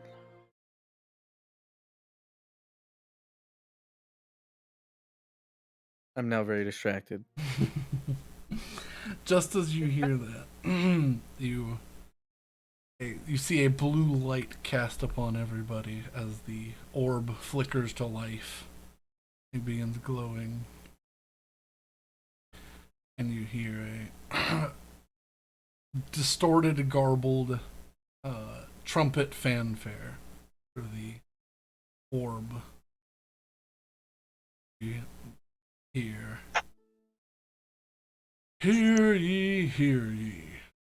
A royal decree from Torringeth, the crowned inferno, he who mastered the mountains, the white-hot fury, the crimson morning, the grand arbiter, the orb crusher, and king of all dragonkind wishes to speak to you all on a subject very near and dear to his heart." Much as the orb shifts from the blue to display, for the first time any of you have ever seen, even though you do not have scale, just seeing him has a commanding presence. A massive, elder, ancient red dragon sits in what looks like the background seems to be some sort of massive great hull that seems to fit even his size and stature. Things of that you'd probably think would be of normal size on the wall give a weird scale to him. But in starting in Draconic, he begins to speak. But it's a massive crimson scaled dragon with a very unique feature. You see the scales starting from the top of his head all the way down his spine, and the tips of the ridge of his back are all tipped with this white light blue edge to them. They run all the way down his back and they disappear. But just to fill out the description, they run all the way down to the end of his tail. But in Draconic, those of you who speak Draconic, you hear this low, warbling growl. Anyone who does not speak Draconic just hears this low, warbling growl as he begins to speak the ancient's tongue. Anyone who does hear Draconic hears, "Good morning, my fair citizens. I hope today brings you well. Just a quick announcement, just to tell you all in the world that the dragons are free from control and shall live their lives as such, free and without chains anymore." And you watch as he raises a claw, and you see a tiny infinitesimal speck on the end of his finger. "The last of the orbs of dragonkind that I have found have all been destroyed. No more shall they melt our minds and cause us to run into a fury. No more human wizards and creatures of ill will force us to attack towns and add to our negative past. We shall look forward to the future." You watch as he shifts a little white light, and you see him standing there in what is this, a wingless half-dragon form. Still sort of massive compared to his background. But he repeats the sentiment. But this time you see him reach forward and pull the crown off of his head and turn it. And you can see several different colors of these like broken pieces of glass. And he takes the small shard of the orb of dragonkind, a jade sort of jade quartz looking, and he places it in the crown, places it back on his head. We are free. We are free to choose our own paths, not tied to Bahamut's will or Tiamat's favor, or any of the dark, corrupt wizards of the past. Today is a bright day for Drakencrone.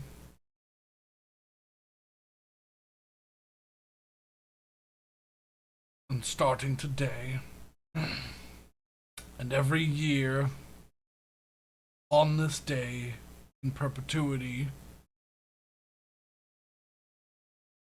will be Chainbreaker Day. Because we don't have to live in fear of artifacts of old anymore. And he gives a big, smiling grin. His blue and gold flecked eyes in his Dragonaut form. Give a big, healthy grin. Thank you all for watching this. I'll be sending word to those who do not have a telecom orb. If you're seeing this in some other form, the date you are looking for will be First of 21st. 21st of Alona's grace. From now and forever.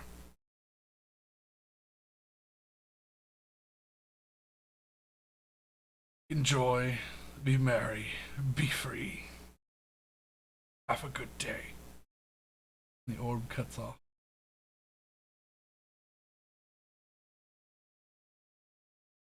Okay.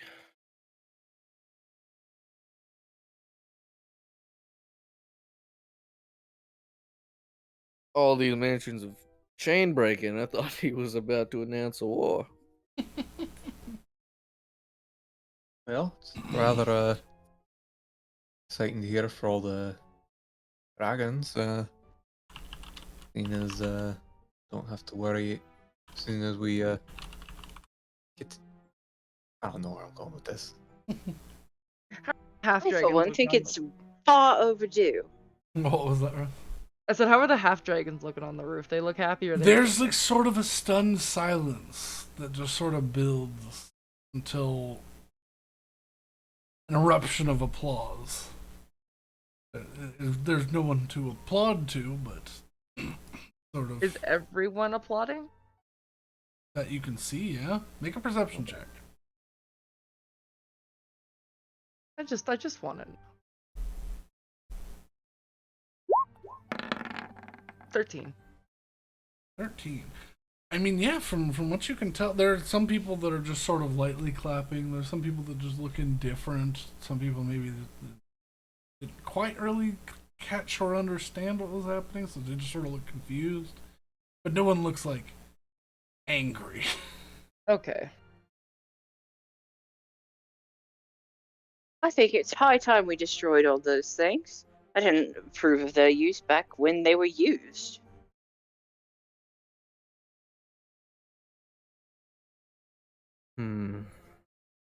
Well, yeah. Can I? I'm always expecting something bad to happen in a crowd like this. I don't know if Betty would though.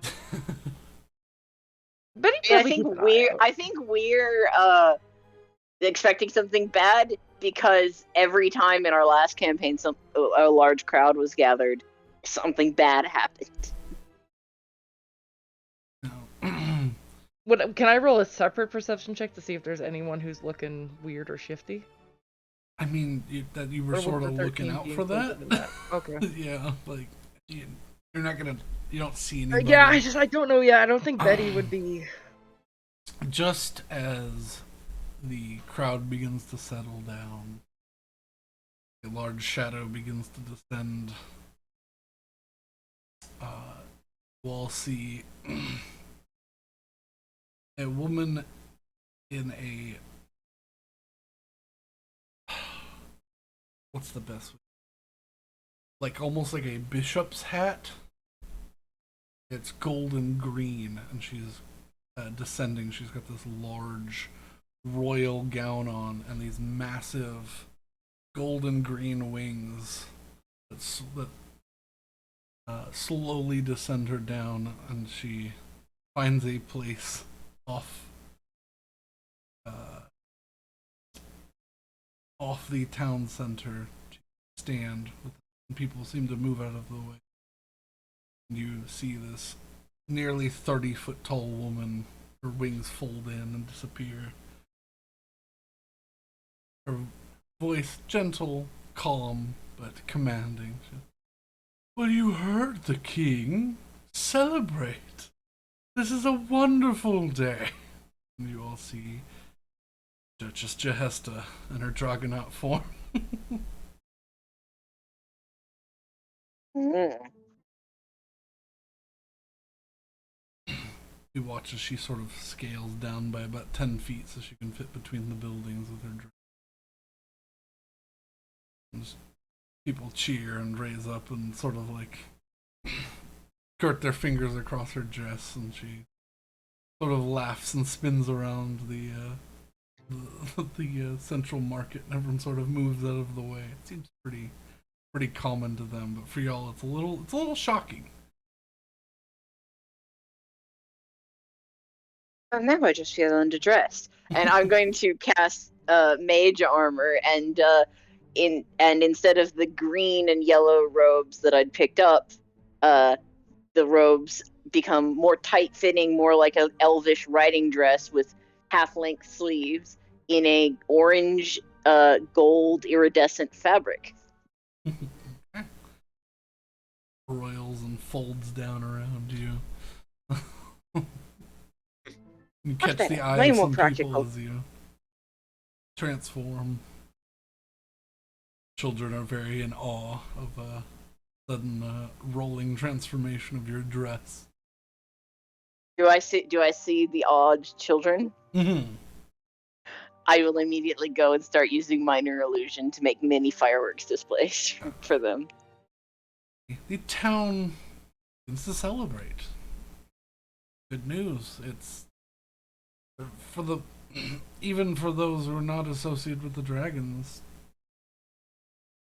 The thought of there being no more rampaging dragons is just a good thing. Yeah. Now they only rampage if they want to. Yeah, no, they only rampage if they Which want is to. a separate problem. Which is easier for him to spot. Aha. Yeah, it's easier to know what's up if you control all of the other elements.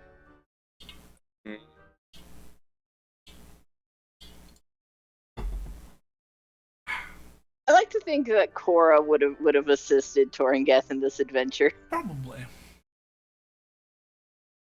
Alright, well. I guess if we're celebrating.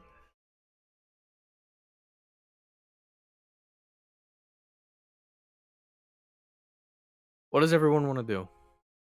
Betty's gonna come off from the roof. Say goodbye to her new Aarakocra friends. Yeah, they all sort of hug and say farewells, and they'll let you know if you're still in town tonight. There'll be parties here or there, or Right, make a note of those locations and also check to make sure they didn't steal anything. a investigation check. You're racist against your own kind. Absolutely. 6. No, you got everything. It's freaking nice. They absolutely took something. Okay, yeah, she's gonna. They did not, you fuck. It's so awful. You baddest. She's met a couple of she's met a couple of like Shine Seeker, whatever Aarakocras, and they've all stolen shit. That's their entire thing. Hello? I did pancake, but you were. Was that Okay. pancake? I was clearing it so we can get some more. Also, she's a pirate. She's going to expect this behavior. Dog, I can't play teddy bear with you. I'm sorry. But yeah, she Poor comes baby. back down.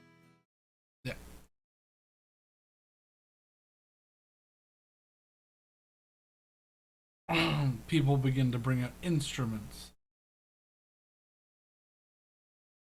The smell of bakeries begin to fill the air, and people begin just randomly handing you glasses and filling them with small bits of wine, and then continuing on their way. Full-blown celebration. Woo. Can Willow attempt to join in with her panpipes? Sure, make a To any performance of the- check. Alrighties. This could only go poorly. And I mean, Willow's got enough pride where, like, if she like starts off in the wrong key, she will stop. But Okay. okay. But that was stupid. That was not what I meant to do. Alrighty. Can I add my proficiency because I am proficient Yes. in panpipes? Oh yeah. So make a charisma check with your proficiency modifier. My god, this is the first time I've seen Willow cheerful.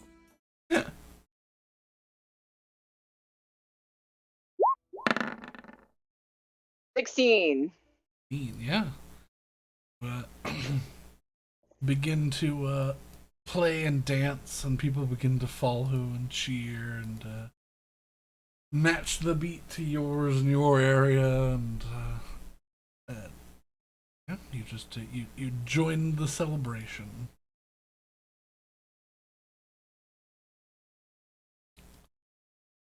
Betty's gonna drink the wine and then fill the cup up with her own alcohol. Yeah. Because as I realize, if I want to get this fixed, I probably should empty it out of alcohol, so I'm just gonna start drinking. I'll give some to other people too. Okay. Betty, take that first drink. The face of a woman appears for just a brief moment before fading away.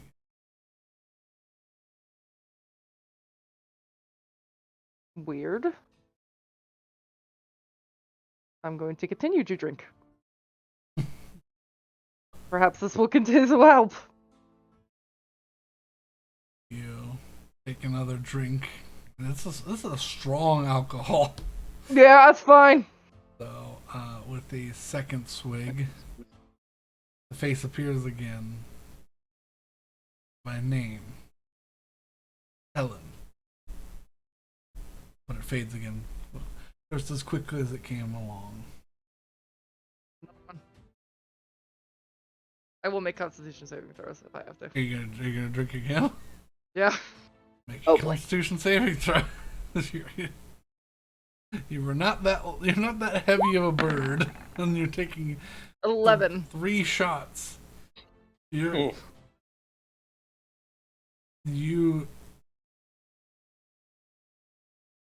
see her face again, but then you get this wild rush of heat through your brain, and you lose focus on what it was. Okay. That you're thoroughly tipsy. All right. And she was a human woman? You couldn't tell. It was okay. Sort of like that blue tint. But all your dreams have been of late.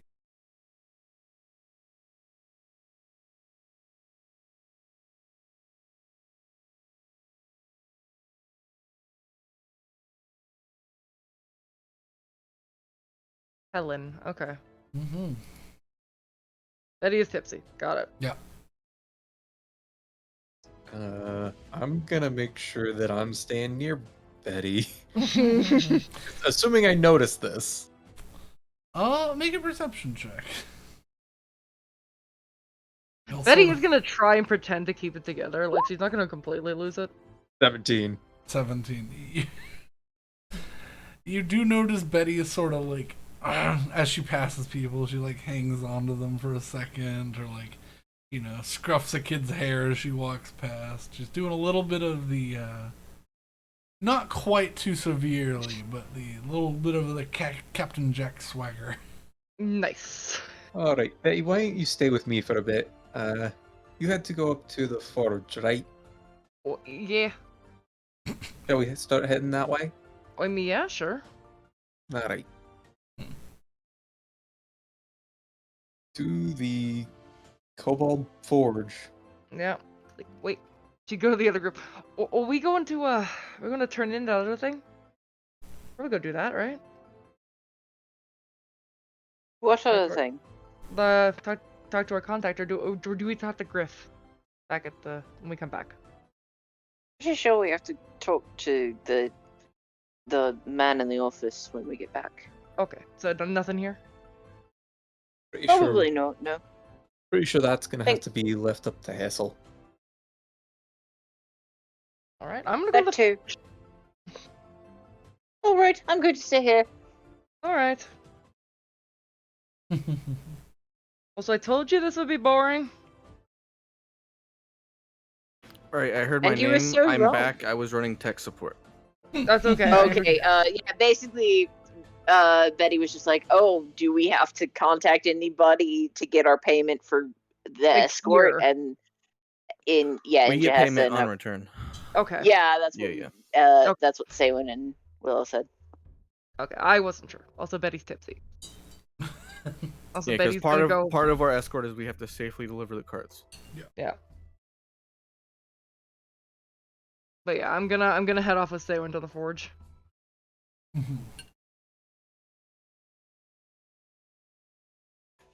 Well, yeah. I'm gonna go try to find the captain. Okay. Make sure everything was delivered all right and proper.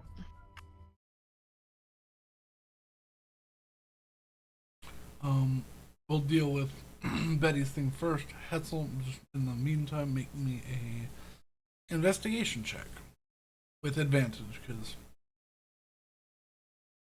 I want to know where she's going. 23. Okay. From there, okay. You begin your search for the captain.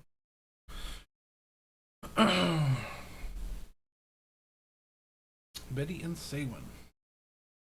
You make As we your- head around, Betty's gonna talk to Saywin. She'll be like, well, I saw a woman's face out of this, and she put the drink up. All right. Is this? Have you said anything about the sword? I mean, we saw, like, everybody saw Rowan, I think, right? Yeah, I saw the tip of the The sword ghost? swooping around, but Yeah. But didn't we see Rowan, like, initially in the house? Like, everybody was there for, like, that? I don't remember. that you guys heard him, you didn't see. Okay. Mhm. I don't think Betty saw Rowan with the sword, did she? Yeah, Because that was, like, right before. Betty would have seen the sword moving on its own.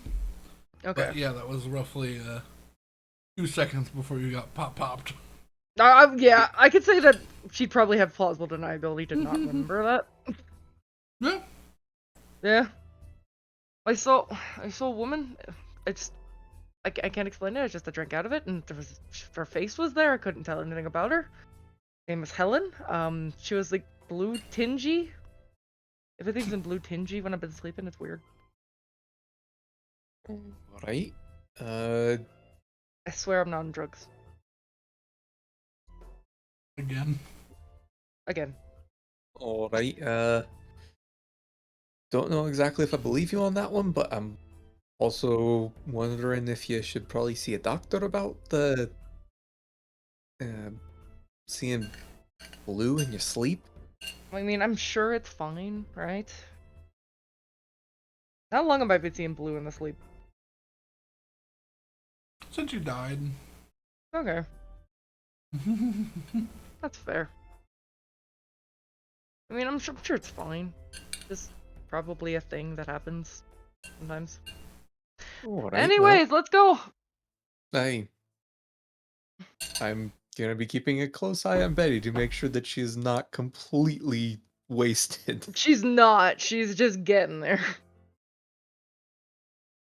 Maybe you should let me carry the flask so don't If she takes another drink, she might be, but she's okay for right now. She's not Yeah.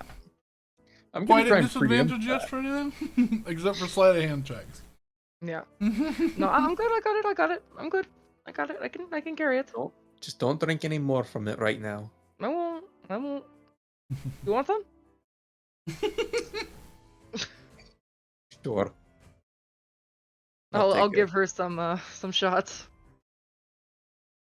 I'll take a shot of whatever strong concoction Betty is putting there. You take a sip. I mean, it's strong. It's good if you like strong alcohol, but if not, it's strong. She didn't even ask what it was. She just asked her to fill it up, so the lady put Yeah. some nice in it. Well, We paid 4 gold for this. I'm gonna use it. that is some strong alcohol you got there. Oh yeah.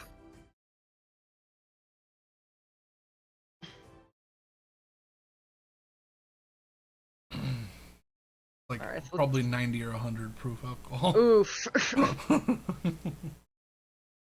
Jeez.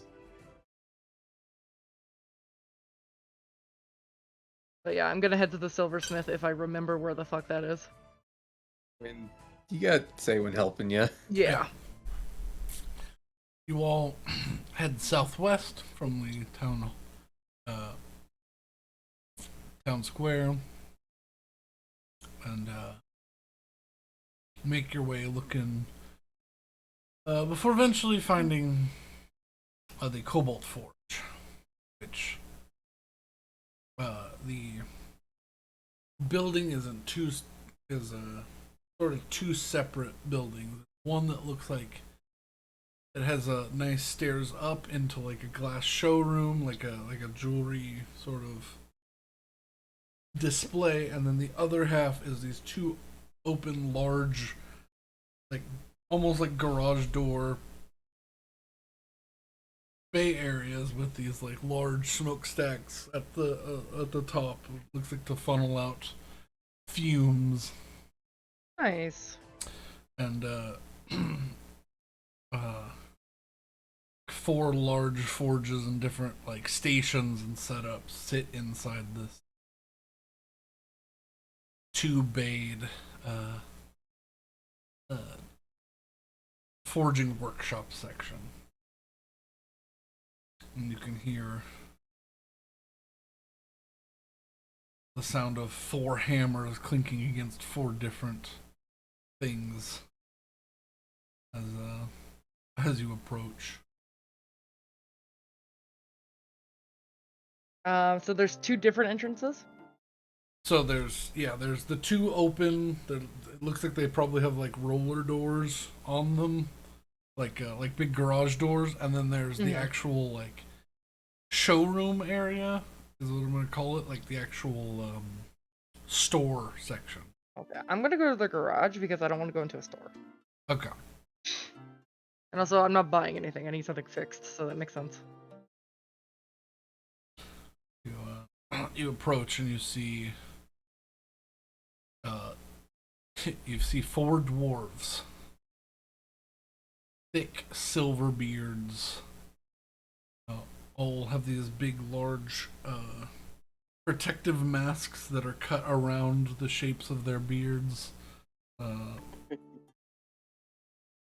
Some have like little gold rings on there. Some were just like tied up with like a twine or a leather little leather thong.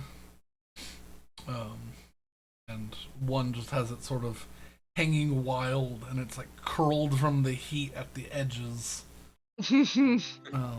Sort of just wild and loose.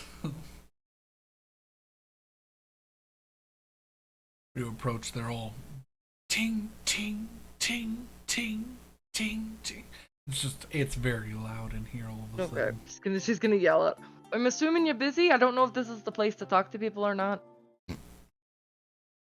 The one with the wild beard goes, "What?" I'm just gonna scream. I'm assuming you're busy. He points. He's like, "Follow me!" He Okay. walks out into the street, like just down around the corner enough to cut the noise. Sounds good.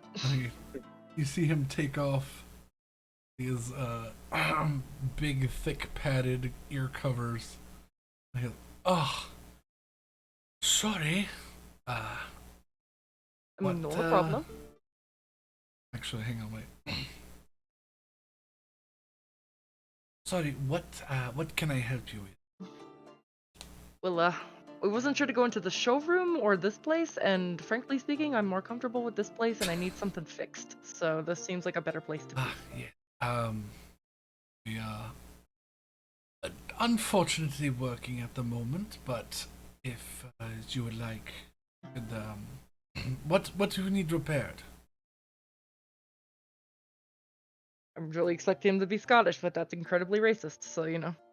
They're different dwarves from different places. I know. Why change? I was we need she'd take the flask out. I need this buffed so I could see the inscription. It's a little messy. Yes, you're probably. I was supposed to ask for Taryn. Yes, you need Taryn. She's a silversmith. All right. She's in the showroom, unfortunately. All right. He laughs. Yes. If you need anything, heartier steel, even mithril, we can work with it. But unfortunately, she's the one with the fine motor control, and he sort of lifts his hand, and he's missing his 2 middle fingers. Ooh. Oh, that's gonna hurt. It's part of the job. Yeah. I filled this up this morning for 4 gold. I'm trying to get everything out of it. Do you guys want a drink? Yes. We could take a break. Yeah. All right. He whistles the sharpest piercing whistle that you swear you can feel your eardrums throb. And all the tinking stops. And the 3 dwarfs walk around the corner and take their little masks off and take their earmuffs off. You cold, sir? This lady offered us a drink, and we, it's would be rude to not share. Am I right? And he takes a drink, passes it down. They take a drink, pass it down, take a drink, pass it down. He takes a drink. They all burp and hand you back an empty. All right. Oh my god. Is that acceptable? Right. Absolutely. Excellent. Have a good day. You have a wonderful day too. Well, it certainly sounds like you were all. I heard you were busy, but I have something that I would like to request potentially. What? What can we help you with? So I got a bit of. I recently got this armor, and it's a little. It doesn't quite fit right. I was wondering if you could help me fit it a bit better and potentially engrave a symbol on it. No, that's something we can definitely help you with. Great. We'll just need some measurements so we can make some changes and have this done in a few hours. Great. Oh yeah, that reminds me. Betty would take out the the acid sparked breastplate that she has. I mean, do you want to could you use this? I don't know. Wait a minute.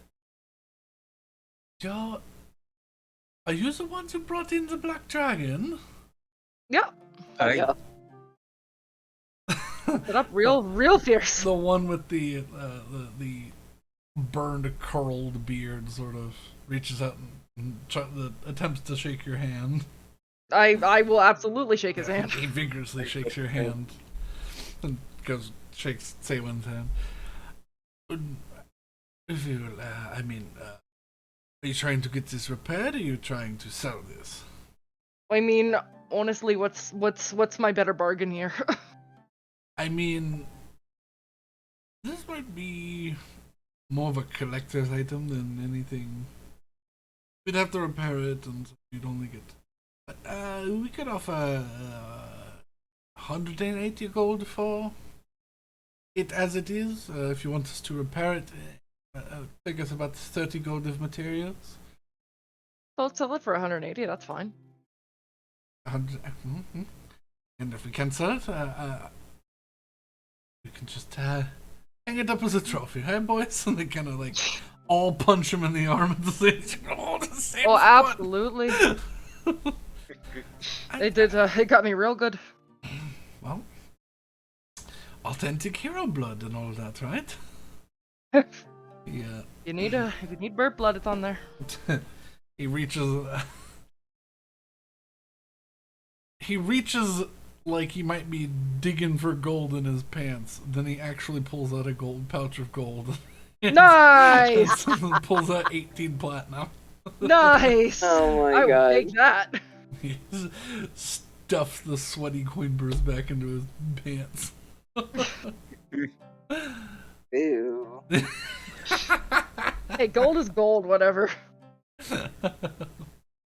No, I'm among the population who thinks that like waistband money and like bra money do Is not disgusting. equal. Absolutely. Oh yeah, it's gross. Especially Betty when you live in doesn't care.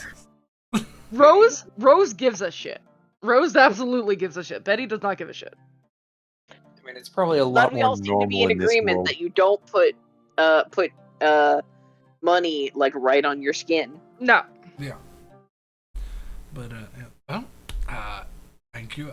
Please be kind to my sister. My sister Taryn. She's she's the delicate flower of the family, which is why she got into schooling in the silversmith. Oh, don't worry. I'm real good with people. They all grin and sort of wave you off All right. as Dark. You don't know, but he hangs up the breastplate on a hook and then receives 3 Aw. more punches before you yes, well, Shark Lady, would you please come with us? We will get your measurements and get suitable armor. All right. And then, Betty, you walk into this strange juxtaposition of storefront of a jewelry store meets what would be the. It's as if a jewelry store. Wait, I've got a better description. It's as if the Walmart jewelry section butted up against the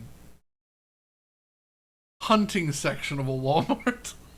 All right. My Walmart has neither of those things. Yeah. I know exactly what you're talking about, Brandon. Because as the store, everything in the store is white or cream, and the floor is pink. Okay. It's like a pink marble flooring. Okay. And there are white containers, like glass cases that like can only be accessed from the back side. That have rings and amulets and jewelry and earrings and everything. And as it rolls back up against the wall, you see axes engraved with beautiful filigree and hammers and long elven swords with 2 blades or a blade on each side. Guns. See 1 gun up there. Gun. Give shotgun. Okay, I'll go talk to the woman. You see a beautiful silver-haired dwarven maiden, a thinner beard that comes down. It's got a single gold ring set with a sapphire that holds the end in like a little loop. You kind of, what can I help you with today? Oh, are you Taryn? I am Taryn. I was always recommended here by well, 1 by an innkeeper and 2 by your brothers, and she'd point in the direction of. Oh, aren't they so sweet? Oh yeah, real good lads. No. Are you looking to arm your fashion sense or arm yourself? I mean, I was looking to actually get something buffed out, but man, you got some good weapons in here. Thank you. I work with magic grade silver and gold to Oh. best accommodate enchantments. Could you you know what? Let's 1 thing at a time. She's gonna reach out the flask in her. She's probably still got it in her hand because she just had it. So. Yeah. You might have to wash it out. Offered some of your brother to drink because again, it was just Quite alright. You yeah. just want this buffed and cleaned? If you could, yeah. You just give me a moment. I'll go prepare some things. Give me 10 minutes. I'll get this cleaned up for you. 1 gold piece. All right, I can do that. And she'd hand her a gold piece. Gold piece and puts it in a little pouch on the apron she's wearing. And she heads back into the back room. Here, the splashing of liquids and sounds like glass vials filling up with chemicals or something, bubbling sort of. But after about 10 minutes, comes back out and polished. The tarnish is gone. It has a beautiful silver luster to it. Wow. Oh, Wow. cleaned out on the inside, polished, got rid of all the tarnish that I could. I'm really glad it just didn't go at this with a screwdriver, which I was planning on doing. Ooh, no, we would Yeah? have lost the filigree. Oh, I'm glad you didn't. Yeah. Speaking of which, this is a long shot. You ever seen any filigree like this? I'm not entirely sure who had this, but something about it was just neat to me. She holds it up again to her face, real close, and sort of tilts it and inspects it. It could be anybody. It doesn't have a maker's mark anywhere on it, unfortunately. I tried to identify it. It's very good craftsmanship. Alright. Well, Well, if you do ever find out, let me know. I'd happily try absolutely. to learn something from them. I've definitely been around the world a little bit. There's a little bit of everything in here. Well, that's pretty great. As for weapons, she'd look at the the wall of them. I'm not sure if you have any guns, any shotguns in particular. I do have one, yes. I'm we just got back from a hunt, so I'm in the market. Reaches back and grabs. Mm-hmm.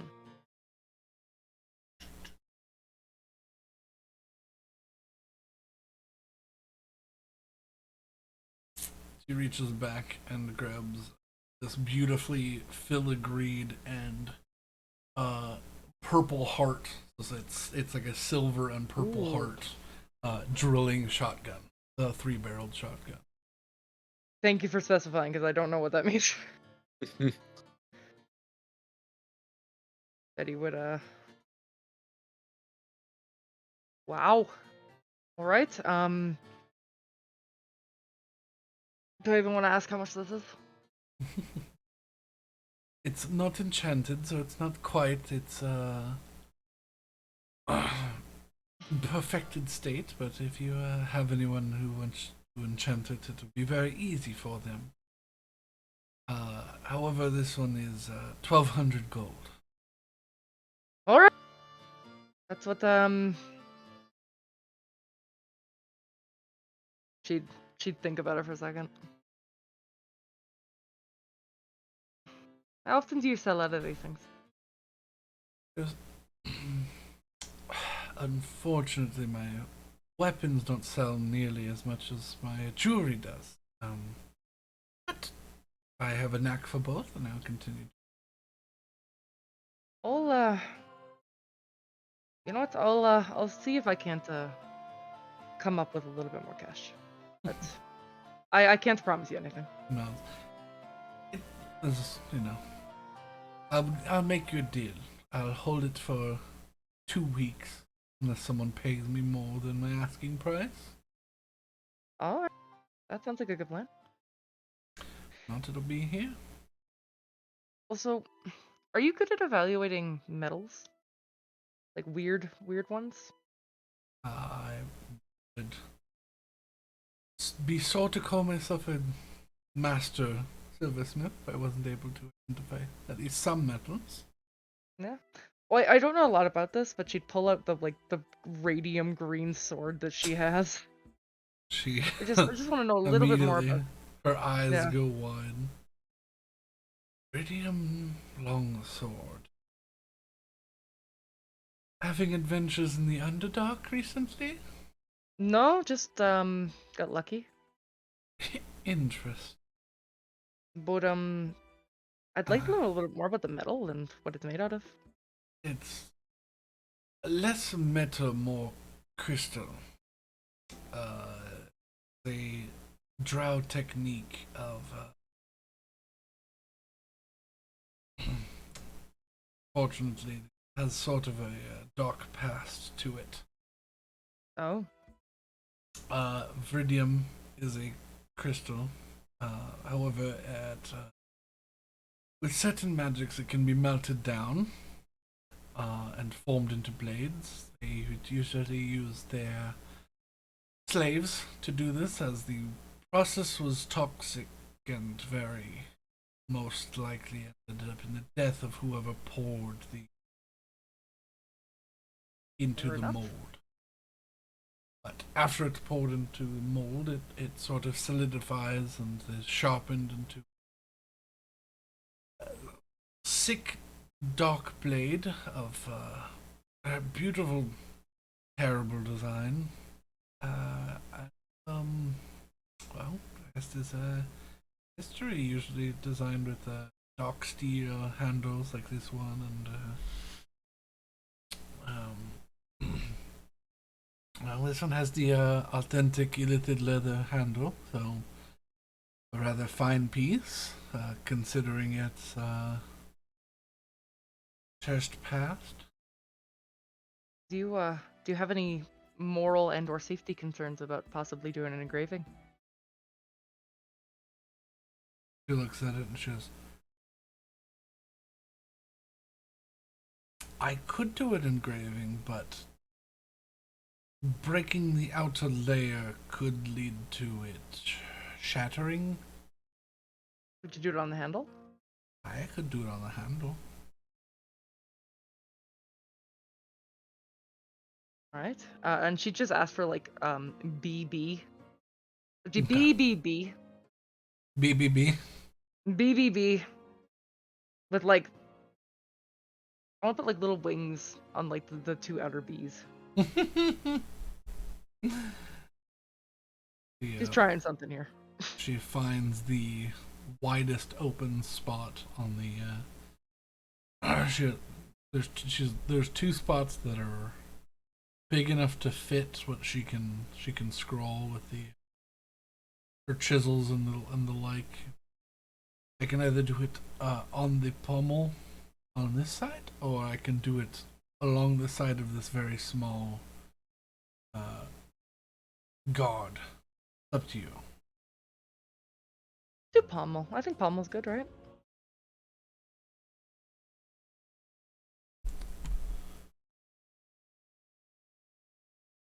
Begins to position and draw it with chalk on it.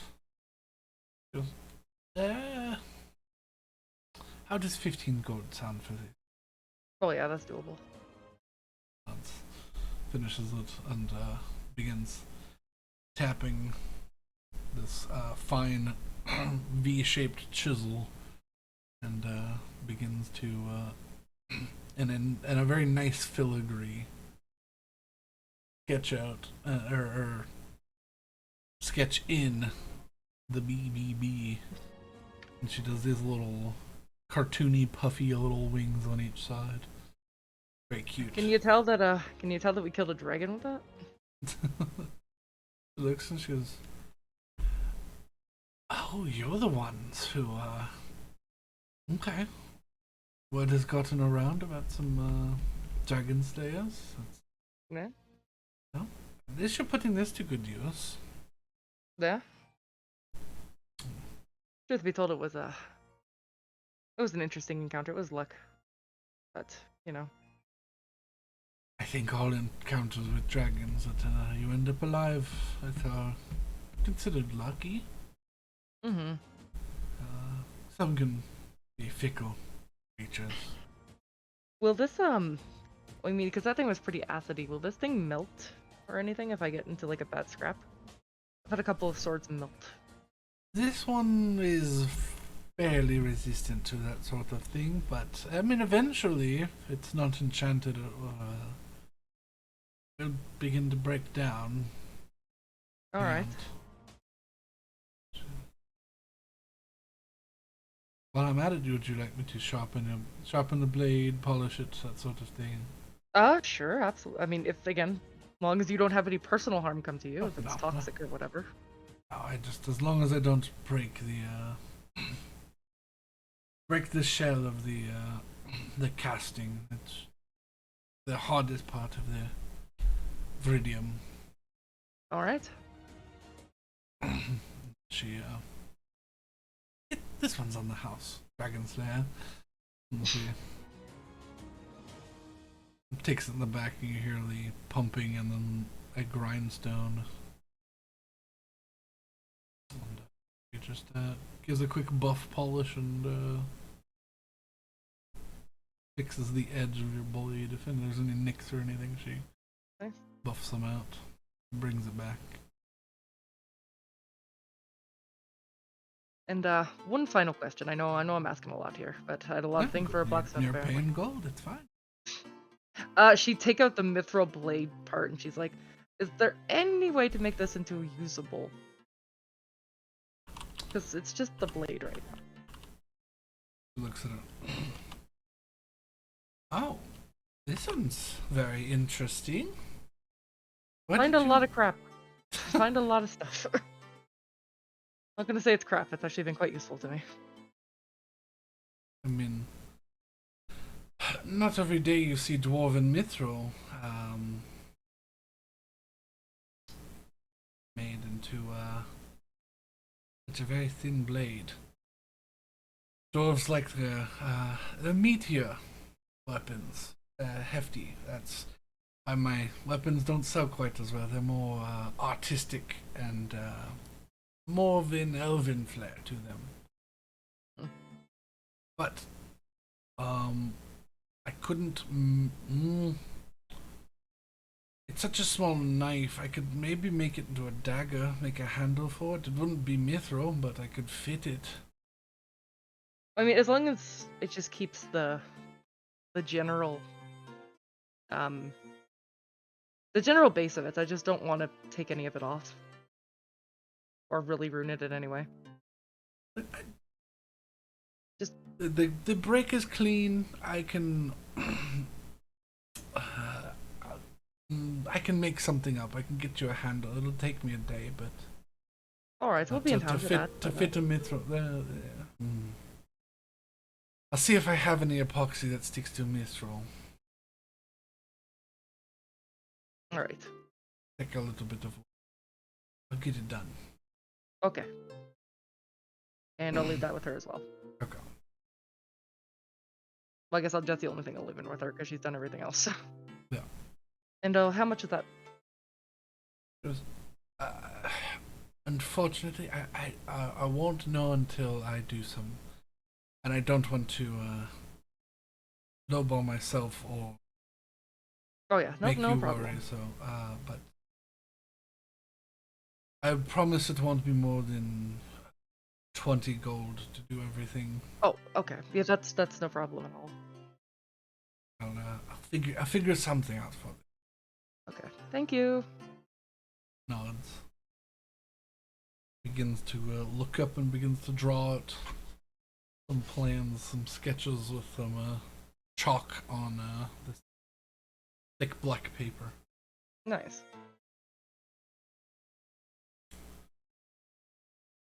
And if you could put RB into the handle as well. Makes a small note next to the sketches she's making up. Puts a thumbs up. Absolutely. Thank you.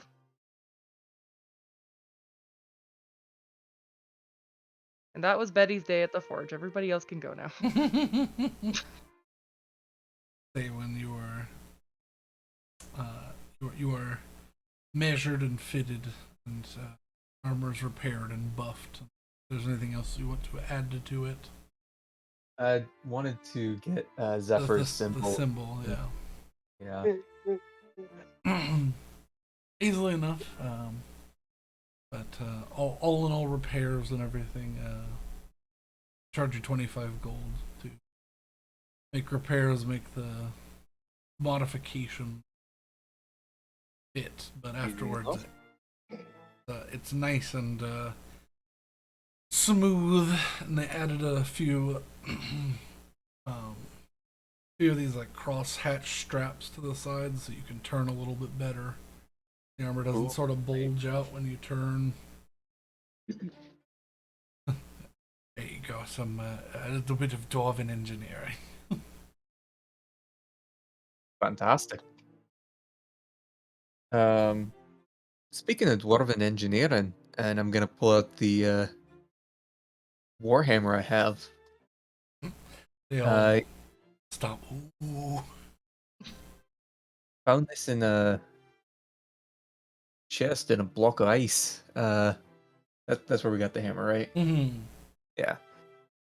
Was wondering if you could tell me anything about it. They set it down gently, like setting a baby down onto a onto a changing table or something. It's very delicate, like it doesn't even make any sound as it touches. And they begin. The one with the gold rings in his beard leans down and pulls a set of multi-lensed glasses down and begins to look at it. This is rather strange.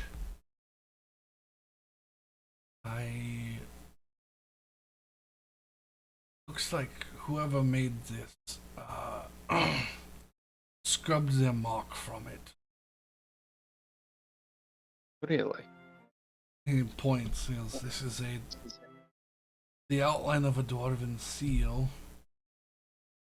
but I can't make out the actual shape of the center."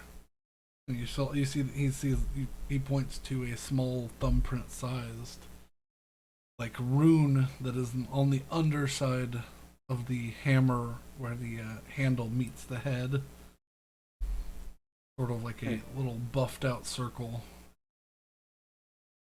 I'm not sure. I'm not sure where it's from, but it's it's quite mastercraft in its creation. It's damn near perfect, and don't even see any pockmarks or any separation, and I don't see any. It's to be beautiful. Whoever had this adamantine is a master.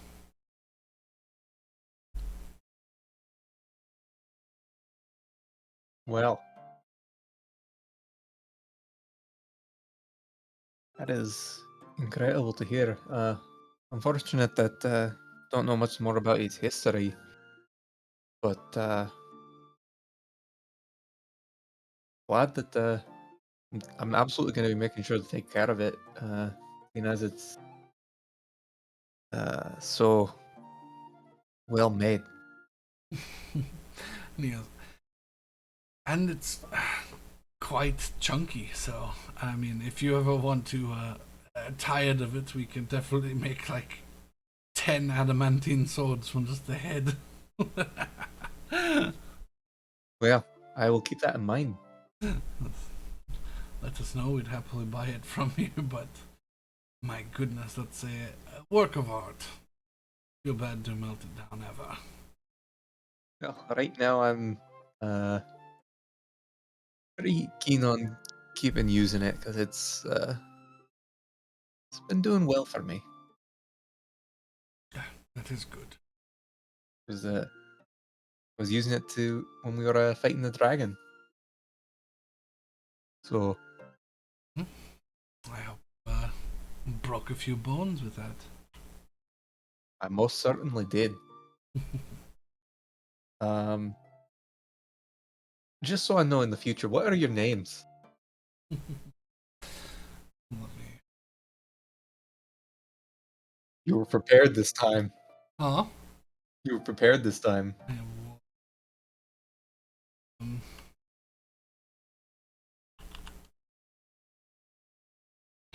uh,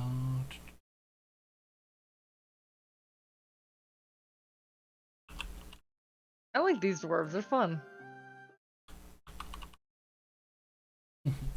yes. The wild maned one is Derek. I'm Alec. Brother over there is Senec. And he points to the one who has already gone back to working. Blockhead over there, Barrack. And, of course, you know my sister inside. Her name is Taryn.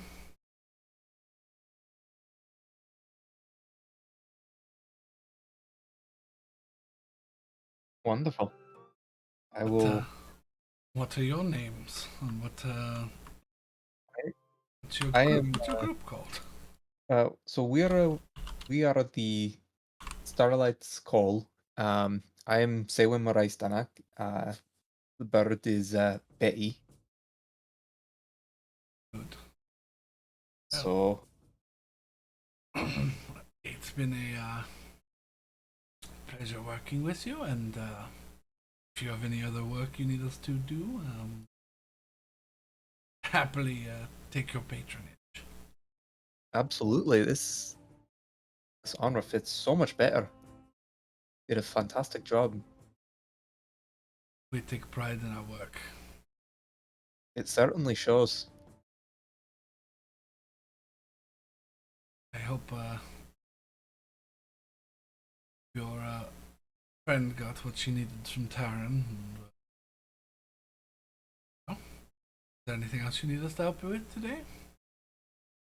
Not at the moment, no, but definitely recommend you to the rest of the group. Could be great for business. Nods and waves you off as you leave.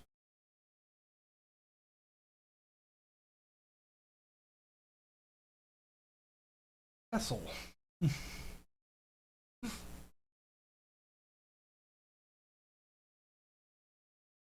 Unless he's dead. No, I'm here. Okay.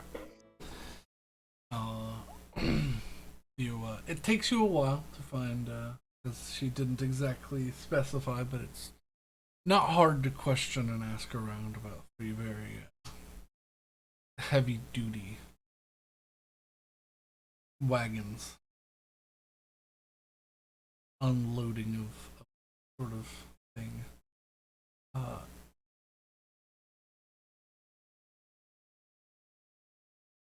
Eventually find a rather shady, what's the best word for it? Alcove, almost like if there were a bunch of like stores in an area and they all had like their back loading docks all like in a little like alleyway, and that was closed off with a big wooden gate. You eventually find your way to that exact description of an area, and you can see because of how big they are. You can see them over this little like 6 foot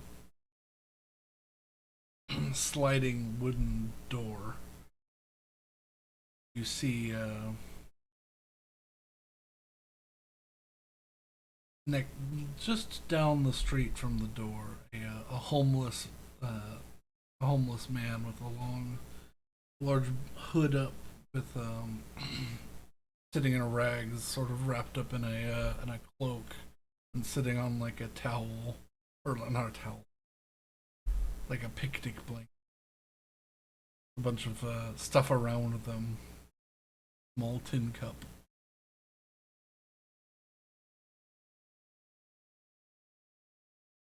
All right.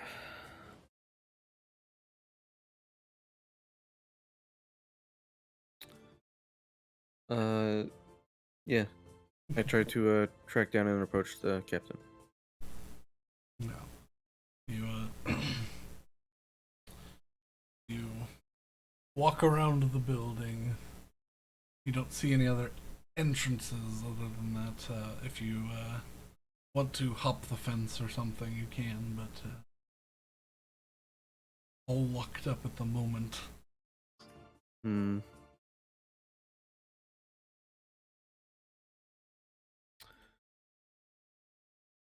You said there was just like what was it? A guy on a picnic blanket? Yeah, it seems to be like a homeless person. I'll go up to that guy. Looks up at you. See this sun elf man, the deep ruddy skin, the bright red irises, looks up at you. Looks tired and weary. Help. Holds the tin cup up to you. I as I pull out a gold coin, Mm-hmm. I tap it on the rim a few times in a thieves' canty way to say, "Friend." He nods his head and he turns the cup around in his hand. And on it are two thieves' cant symbols. It says Sparrow's Welcome.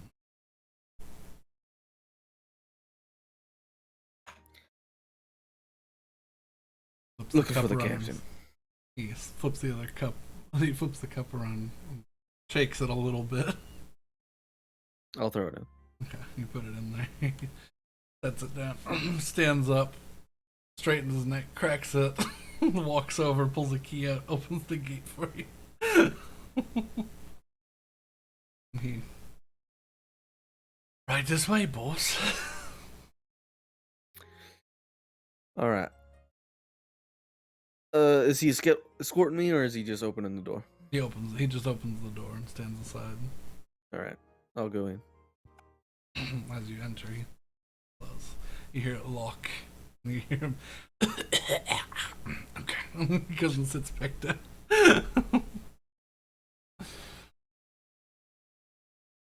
But now that you're inside here, you begin to notice the movement.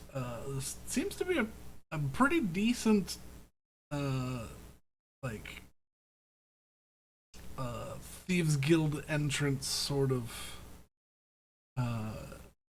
little square here. And you can see through the gate, through an open garage bay with a ramp up it. You can see the captain has one of the three wagons is up the ramp in the bay, being disassembled. The two have the scalebreaker cannons removed because they don't actually come out of the out of the wagons. Gotcha. The pieces of the armor coming off, and the captain turns. Oh. Well, you're a little detective, aren't you? And she smiles at you. Well, it's not like it was especially difficult. That's because you knew what to look for, but still rather impressed. I don't think many people would have found this place too quickly. Welcome to Sparrow's Rest.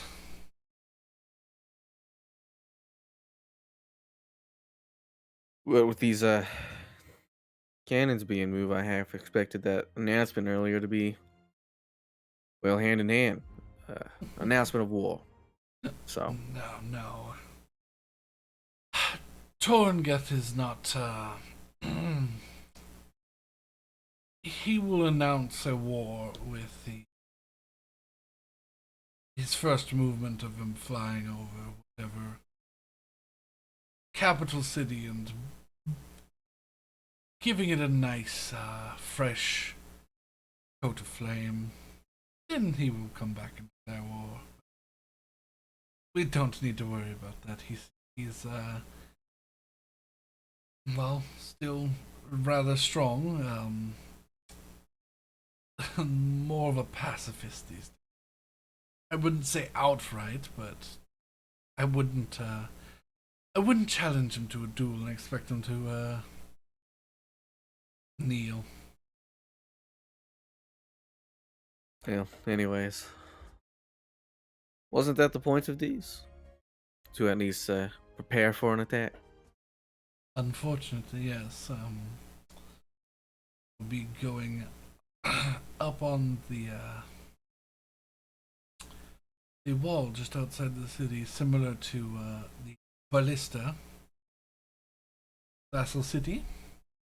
However, they will be fitted on a rotating, sliding sort of train car situation, so that they can be aimed out to sea and fired over the entire town with nothing in the way. So y'all were dealing directly with the town guard then?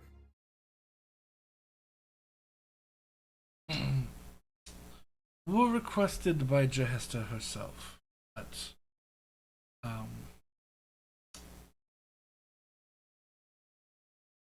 request was considered too inflammatory to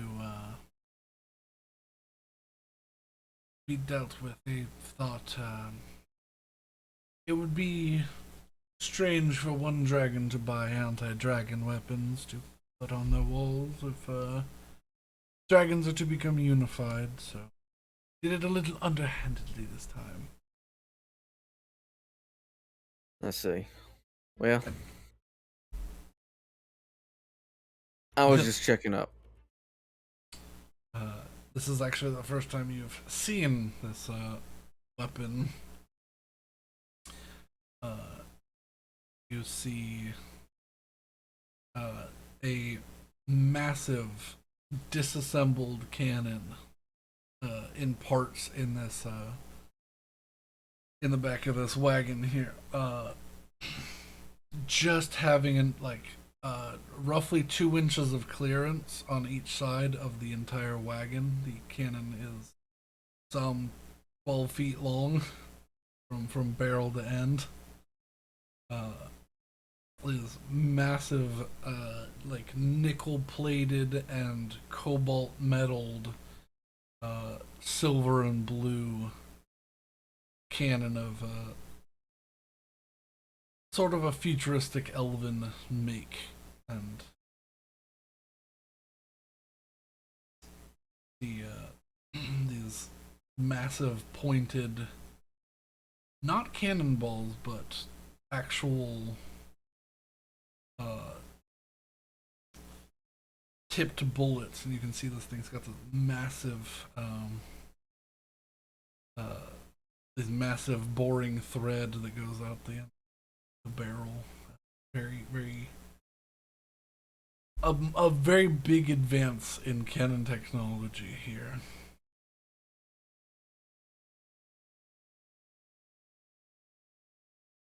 Well, we got them here, so should be okay. We'll get them taken out of our wagons here, and then we will have the whatever time we need to. I would say probably. What do you think? 2 or 3 days from now we can take off again. Up to y'all. I would say no. I think less that should than be 2 fine. days. Let us know whenever you're ready and take off whenever we need to. But I would rest up get some more supplies. Maybe fix your friend's armor, you know. Oh, and she like draws 3 fingers across her. That wasn't pleasant. I felt very bad about that one. I'm sure she appreciates the concern. I think they're actually taking care of that right now. Oh, good. He kind of shrugs her shoulder. Is there anything you need from Sparrow's call here, or No, I was just Sparrow's rest? checking in. Okay. But They also have some things of a more delicate nature that I won't trade in, but I won't. oh, actually, this is a good chance, especially because I have some money now. I want to look for poisons. Just like, oh, she makes a whistle and makes a hand sign, and they watch as someone taps on someone's shoulder, and then they begin to make hand motions, and a thin older man comes over, sort of gaunt in face, eyes a little beginning to cataract, and he begins to sign language with the captain, who begins to sign back. This is Dare, a master alchemist, although his experimentation, and she sort of gives a sly grin, has left him a little beaten and worse for the wear through the years, but I can help you if you need anything from him. Got some rather rare things, some basic poisons, potions, that sort of thing. I'm just looking for a basic sort, the coated blade. She makes some hand signs to him, and he watches. He opens his coat, and it's just lined with vials down. It's got probably 40 vials on the side of the coat, and he motions to her and makes hand signs and points to 6 vials. Right. He says 50 gold apiece. They're worth good for 3 coatings apiece. You simply pour each vial into the.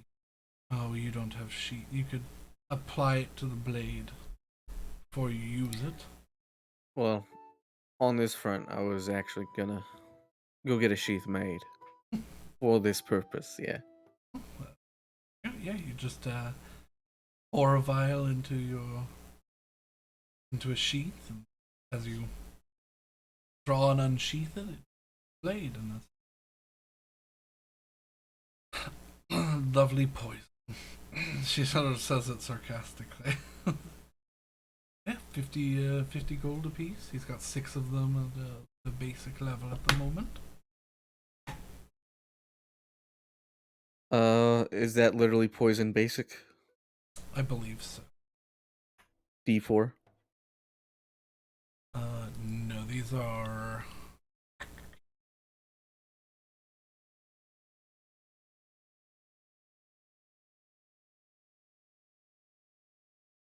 D6. Alright. I'll buy 2 vials. Okay. And you hand her the money. She hands it over. He hands the vials up to you, one in each, one between 3 fingers, and he hands it up. And he makes some sign at you that you're not quite certain when. Thank you for the patronage. Is it all? That'll be it. He's got. He would like me to tell you that he has more of stronger nature if you want.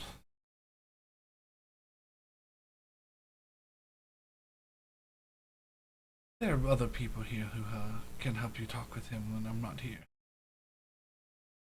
All right, I'll think about it. Very well.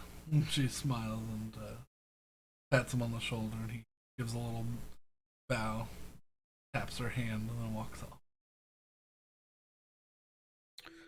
All right.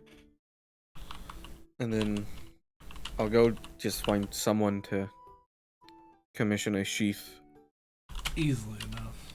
and that's that. Any leather worker can make you a sheath for a gold. Gotcha. So, and they customize it to fit your sword, and then you go. Yeah, I'd say it'd be a gold for one that's lined with a waterproofing. So, what you need? Gotcha. It's technically an oil-proof sheath.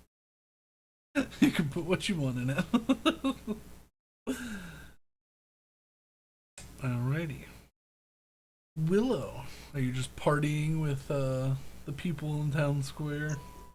Yeah, I'm just partying, and honestly, for the first time, genuinely having a good time. And everybody left you. Oh yeah, everybody else is gone. I'm just having fun.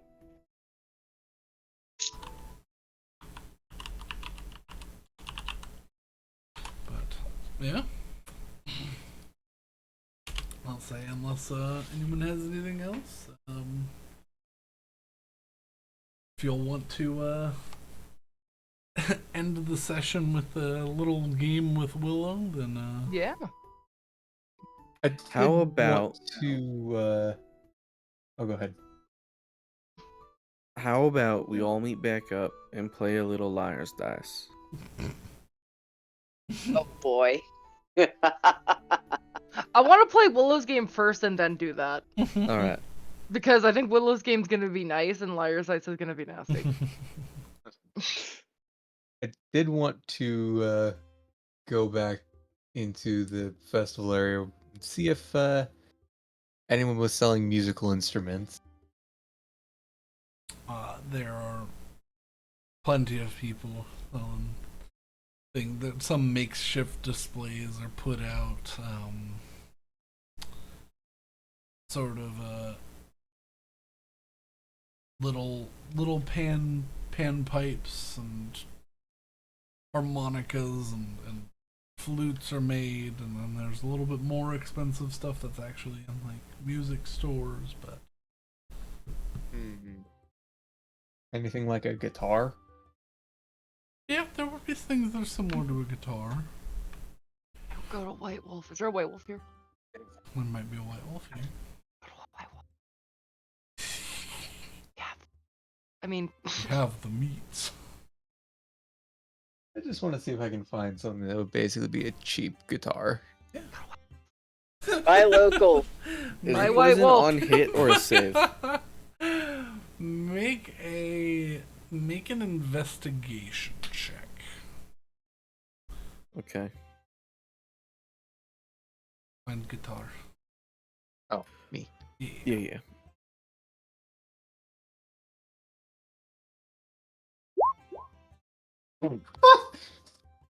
White Wolf! Oof. You know, you begin asking The around. universe says no. You begin asking White Wolf around is for. huge. You can't miss it. You begin asking around for. You don't hang on. You begin asking around the town square, and you know it's a little crowded, and you're getting bumped into people, and you just sort of get frustrated, and you're just like, I just want to know where I can buy an instrument. And as you go to turn around, you bump into somebody wearing a thick black wolf's head mask. Oh They boy. give you a smile. Oh, why don't you go check out White Wolf's? It's just down the road. Give you a smile. Flick Oh, their boy. silver hair over their shoulder and Ah, walk you away. bitch. You bitch.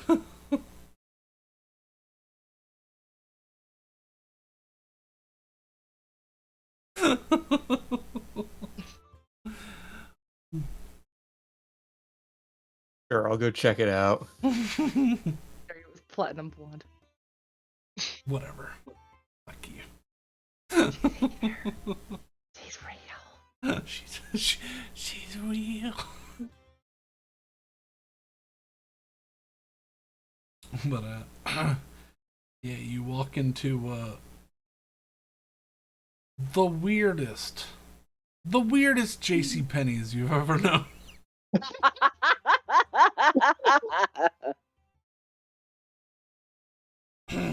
As the storefront opens up as a Toys R Us.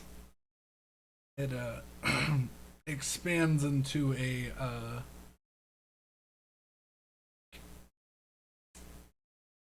Dolce and Gabbana, and also sort of a Supreme section of clothing, and all of the forms of streetwear and high leather fashion meet. Like if the richest kid got to redesign a Hot Topic. And then even further back in this massive store is a like a Sears catalog area where IKEA like bedroom level stuff is set up where you can purchase furniture because fuck Lorian.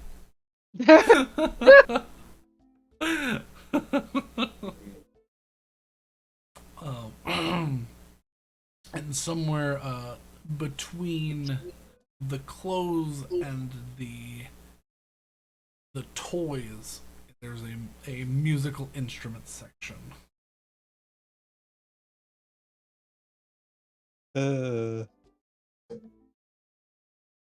How's the craftsmanship on the instruments? Fantastic, beautiful, immaculate.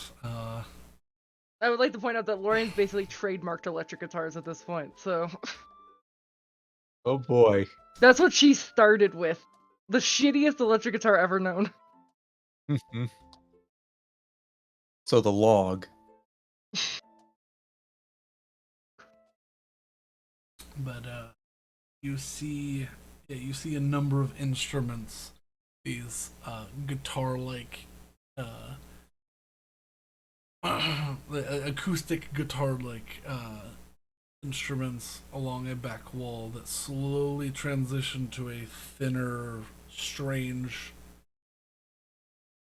alien to you shape of instrument, all with this single blue gemstone affixed to underneath the strings of the guitar. A light blue glow to each. What are the price tags like? The acoustic ones range from 30 to 40 gold pieces, and then it's begins to transition and it jumps immediately to 70 to about 250. Okay. A lot, but Yeah, the one that's 250 gold has a few of these gemstones on it, and is lined with what you assume is real gold on what you assume is some sort of alien or far off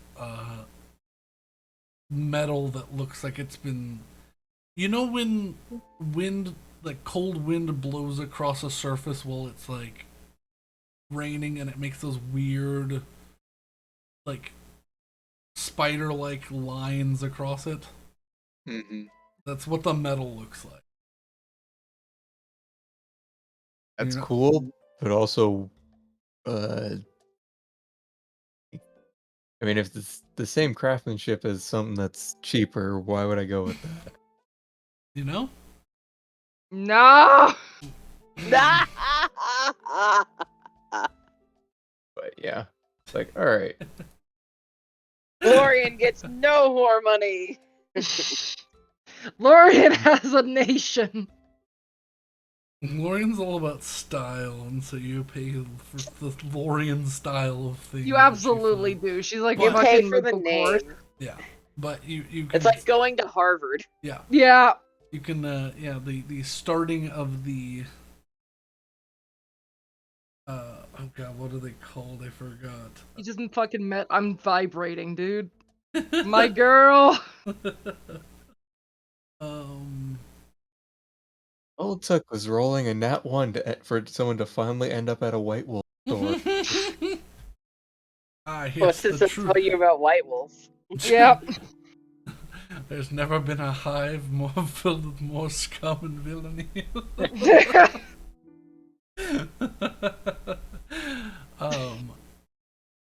I forgot what it's called. What are those stones called? Aether stones. Aether stones. Thank you, Jesus. Yeah. You made them. Listen, I'm tired and I forgot what they're called. And I haven't touched them in a long time because no one used them. I did. You I use did them for too. dumb shit. That's what they were used for. Yeah, she used them for dumb shit. I used them for guns. Yes. I think at one point I made a gun that literally fired Aether stones. Yes. Use the energy from the Aether stone to shoot plasma balls, basically.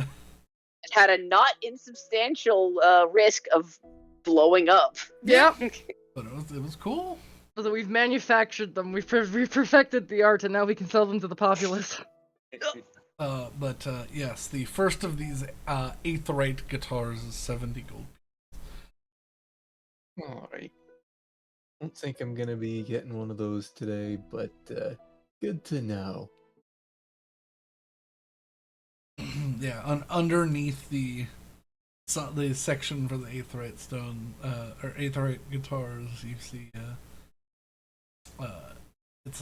there's a banner that says Aetherite guitars only available at White Wolf Industries locations around Terrassa and other planes.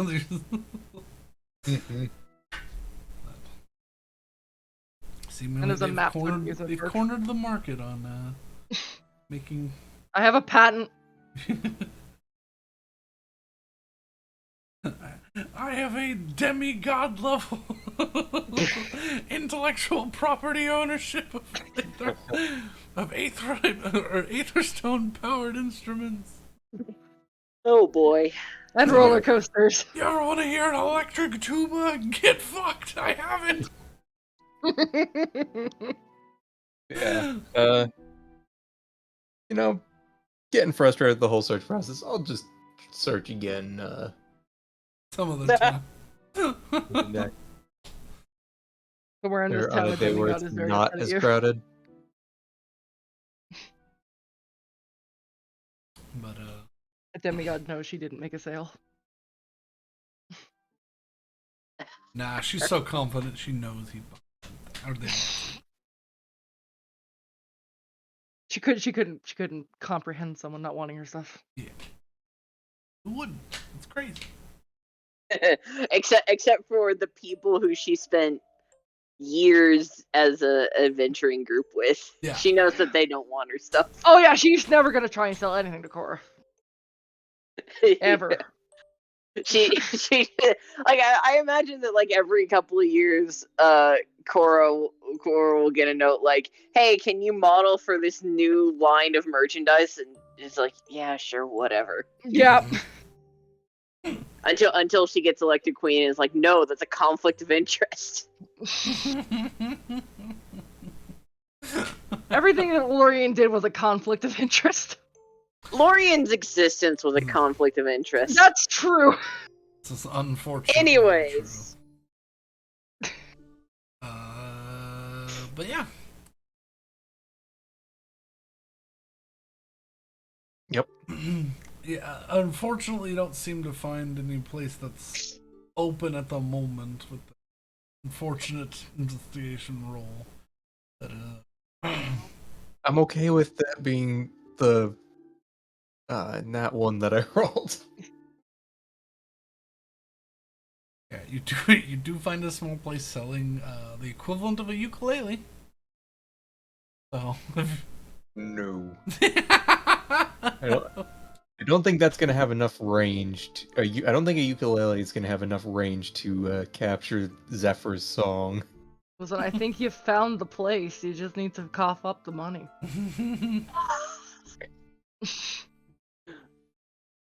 whoring not out gonna for happen. previous characters.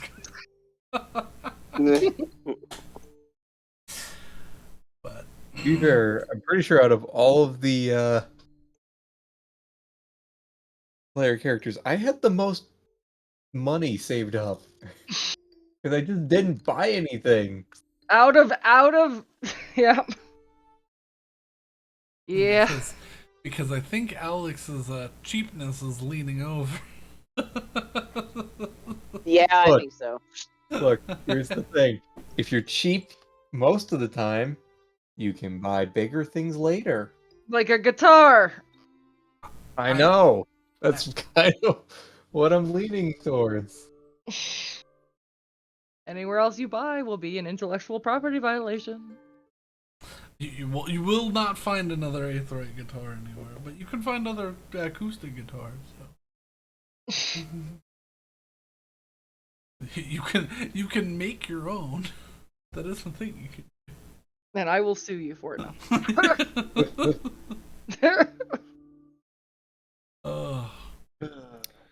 You know what? That's true. Current campaign trumps previous campaigns, so you could just make your own guitar and sell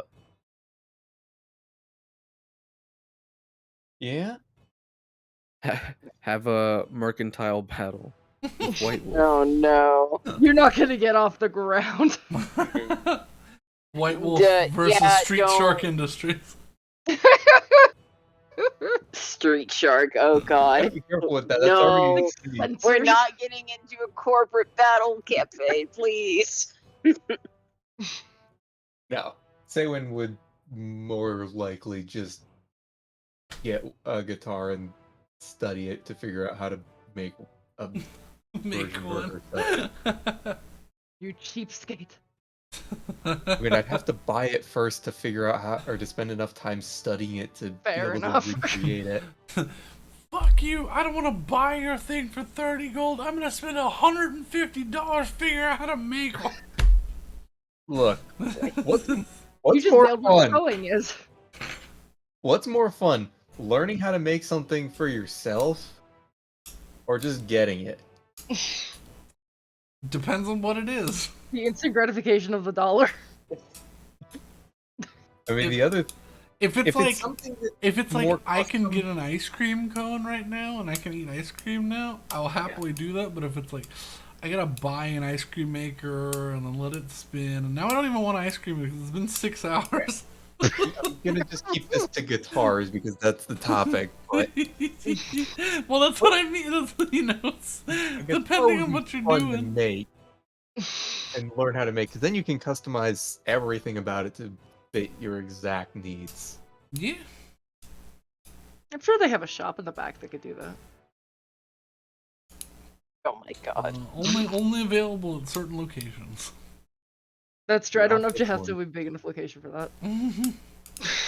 Yeah, this place is huge, by the way. It's like the size of like 6 regular stores.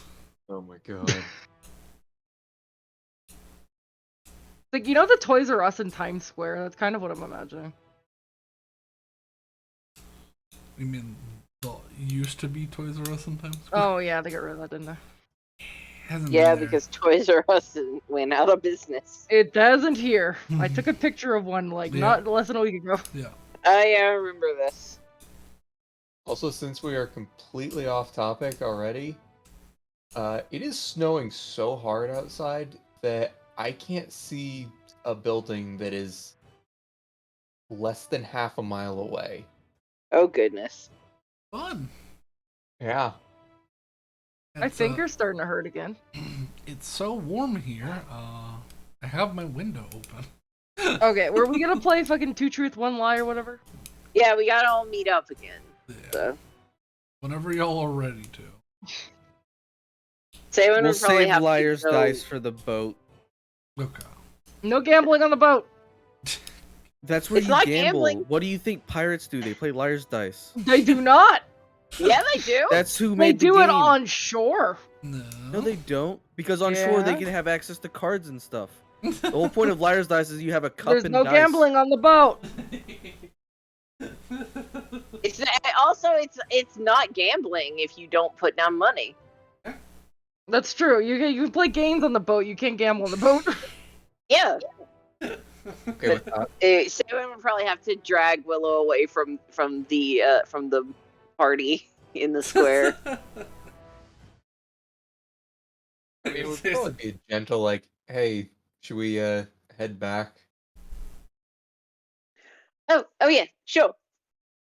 Right. Let's try and find everyone else and get back to the inn. Right. Get back, Betty's gonna get some of that mulberry wine or whatever.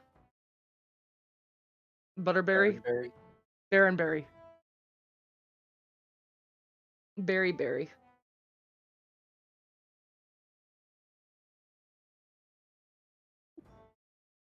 They'll probably the- see now that instead of the white that was previously streaking through Willow's hair, it's instead dark forest green Oh. streaking through red. Well, you feeling better? Oh yes, that was so much fun. Holy shit! I You think this is really the missed out on a lot. It was wonderful. I was making good on a couple of things. Trying to do good by some people. Your loss. No, well. I mean, there's always time to party tonight. Certainly.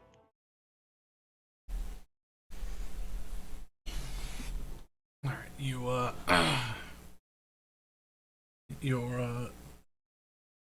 your orders of Baronberry mead are brought to you. I'm also gonna fill the flask with it too.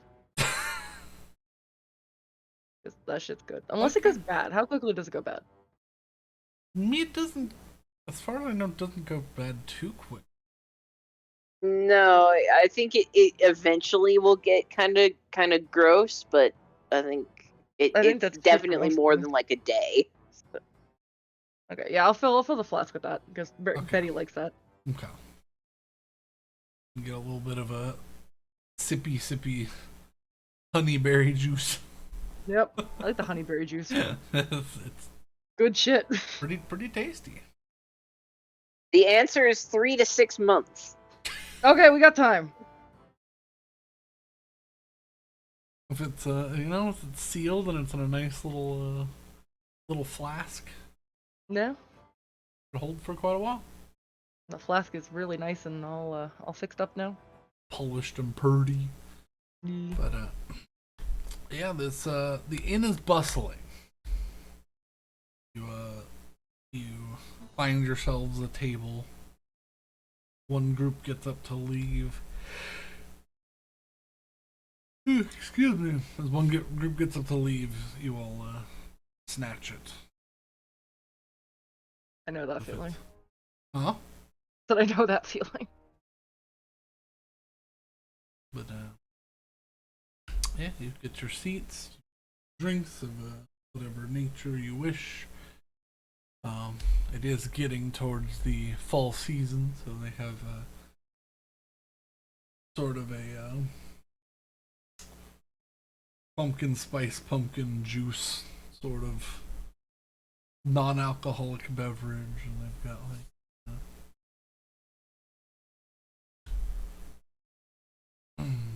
dark ales and dwarvish wines and sort of pomegranate based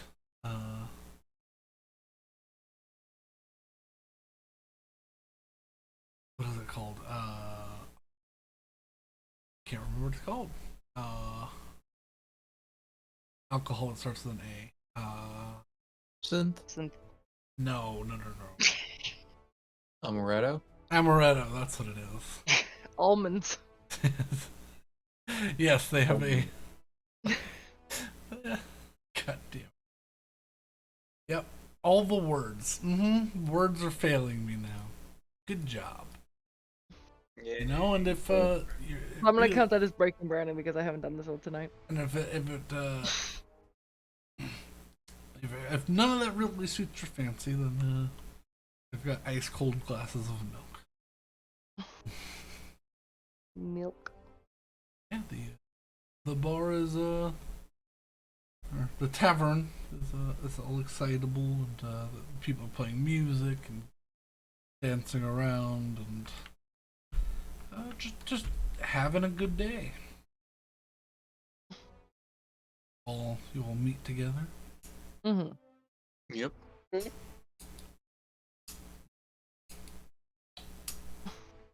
Yeah. I guess killing that dragon's a big deal to these people. Is it? Someone bought my armor, and it wasn't even like repaired. That's odd. Like the ones that I like, it got all fucked up with the teeth and whatever.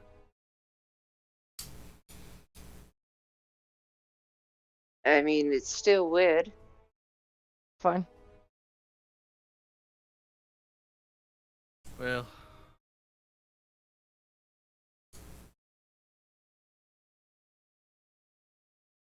I don't know. It's I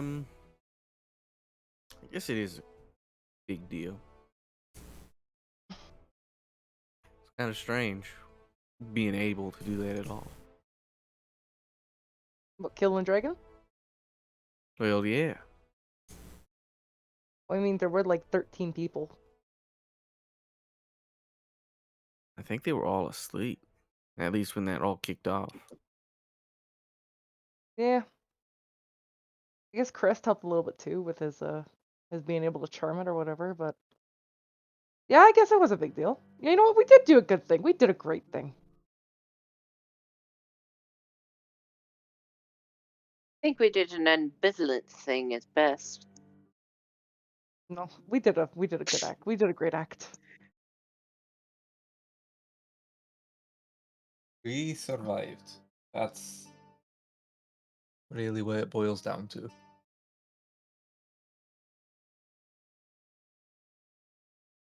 I would be inclined to agree with Saywin.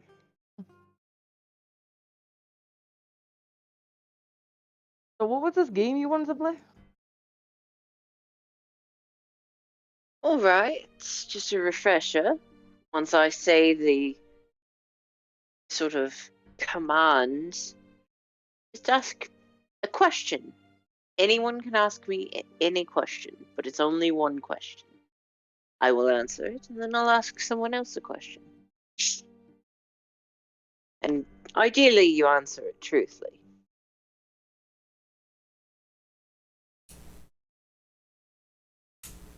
If anyone gets caught lying, 100 gold to the party fund. I mean, you know what? I want to see if I have Zone of Truth. If I have Zone of Truth, it's gonna show up though in the middle of this lounge, right? I mean, yeah. A zone of truth. Yeah. I want to download the Zone of look. I either have it prepared or I don't. I think I did though. I do not have it prepared, but I have it. Oh, you have it? I was like, I didn't know the clerics had Zone of Truth. I think yeah, clerics get it. Clerics are the zone of truth class. Yeah. I think I do have it only prepared. some paladins get zone of truth. No, all paladins. And get ours Zone of is- Truth, apparently. It's a paladin's. Is it all paladins? Yeah. Yeah. I have it, so If you really want to. No, it's more fun to just take people on their word. But I just wanted to see if I had it. I mean, if we ever play this game again, we can make it crazy. Yeah. All right, is everybody ready? Yep. All right. Ask me for truths and I'll tell you no lies.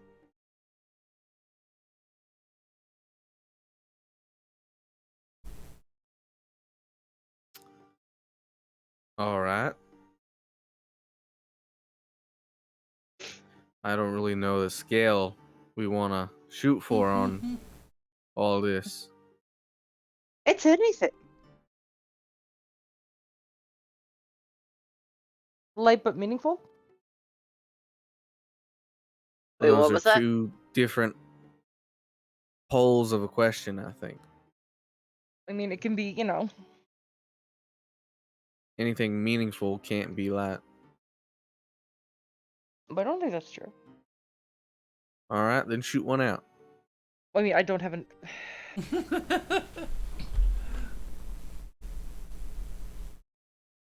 You know what?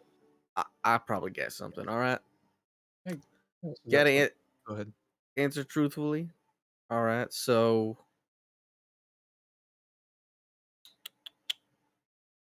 yeah, why not?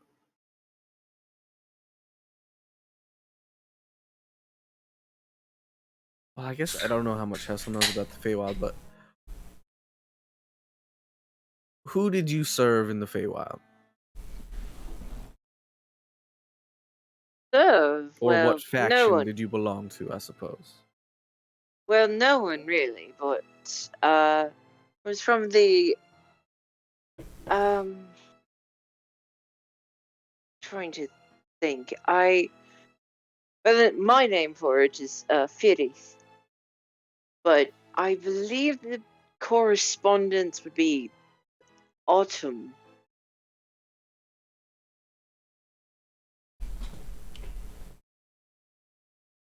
As I thought, that didn't help me much. What does that mean? Well, I'm not gonna ask a question. It's a You good already answered the season, though. question. Let's say I would top four, agree. at least. Top 4. Very funny. All right. I mean, there is pumpkin spice on the menu. As you say that animal line, the bartender or the yeah the owner of the establishment passes by, getting drinks to your table. Nice. All right, my turn. Sewin, Aye. who is your family?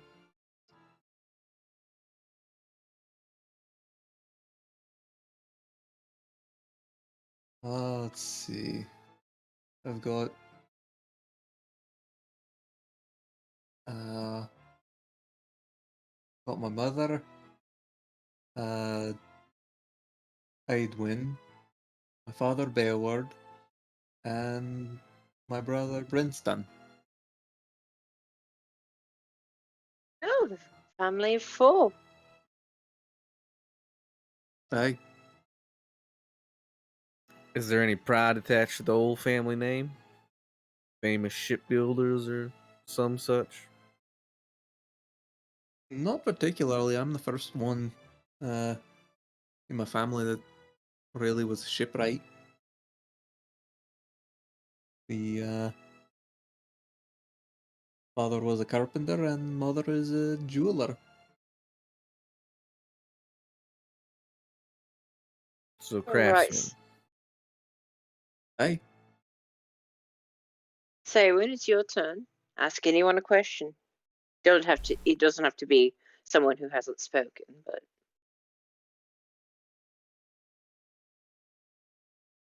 Betty, how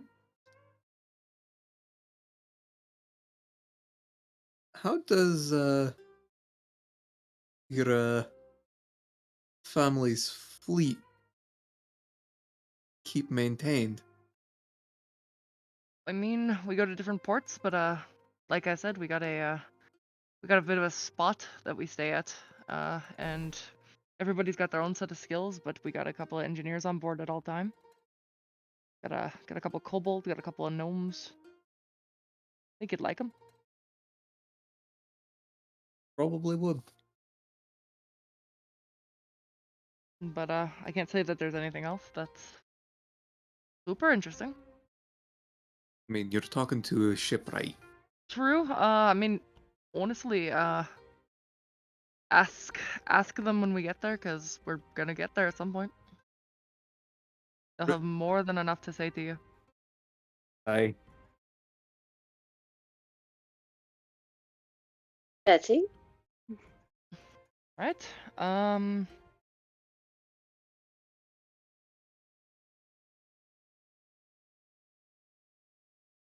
Let me think for a second.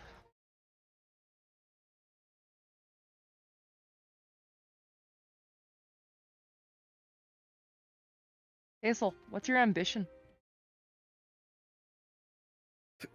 Wow. All right, that's bit grandiose, I think. Ah, What is my ambition?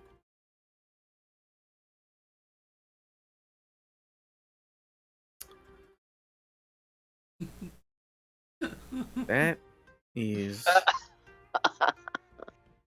I a just tough love. question. I just love. Oh, who's your family? Where are you from? Hassel, define your goal in life. It's good. And it sets up a good next step. What's Yeah. Hessler gonna do? Is he gonna step it back down or is he gonna escalate? If I had to put it into words, I suppose I would say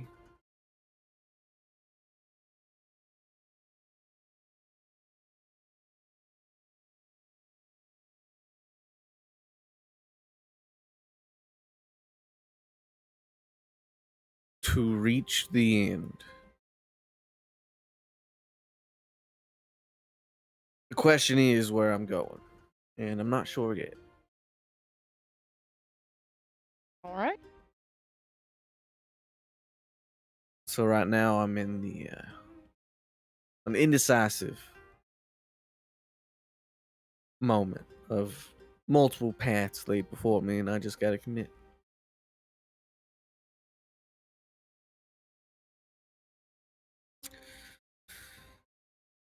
Now,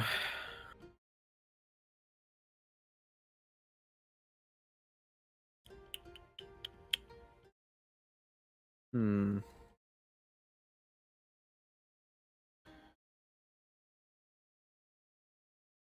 This might be. You know what? Why not? Say one. Aye. Why the hell do you have god powers? Um, You're a carpenter. Shipwright. you know, I really don't know. I think Zephyr just decided they liked me. I really don't have much of an explanation other than Does it work like that? You can just be like, yeah, okay, you have power. Is it not like a devoted worship sort of thing? I mean, from everything, I'm mostly trying to understand it myself. That's like the journal I got from Father Insulata back on Malehurst, and the learning about the tree that we were at on the way up. I'm trying to figure out what what being a follower of Zephyr is even about. There's not really anyone who can explain it. Hmm. So I'm just trying to take some more time and listen to what the wind is saying.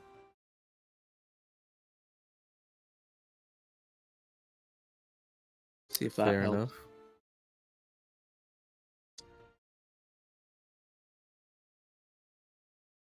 So Willow, I keep every time you introduce yourself, you have people or you tell people you may refer to me as Willow. What's your full name?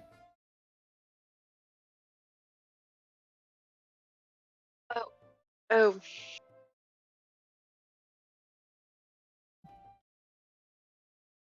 One question she didn't want to ask. Game. Is it embarrassing? Like Willow me no, Timbers or something? no, it's just very, very private. Um, You'll Is still always it? be Willow, but as long as we're going to be stuck together for some time, and as long as none of this sort of escapes this group, I can tell you. And she just sort of lean in close and sort of motion for everyone to get closer. All right.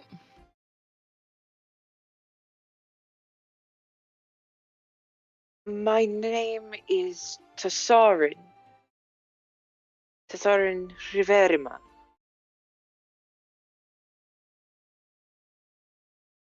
Do you spell that?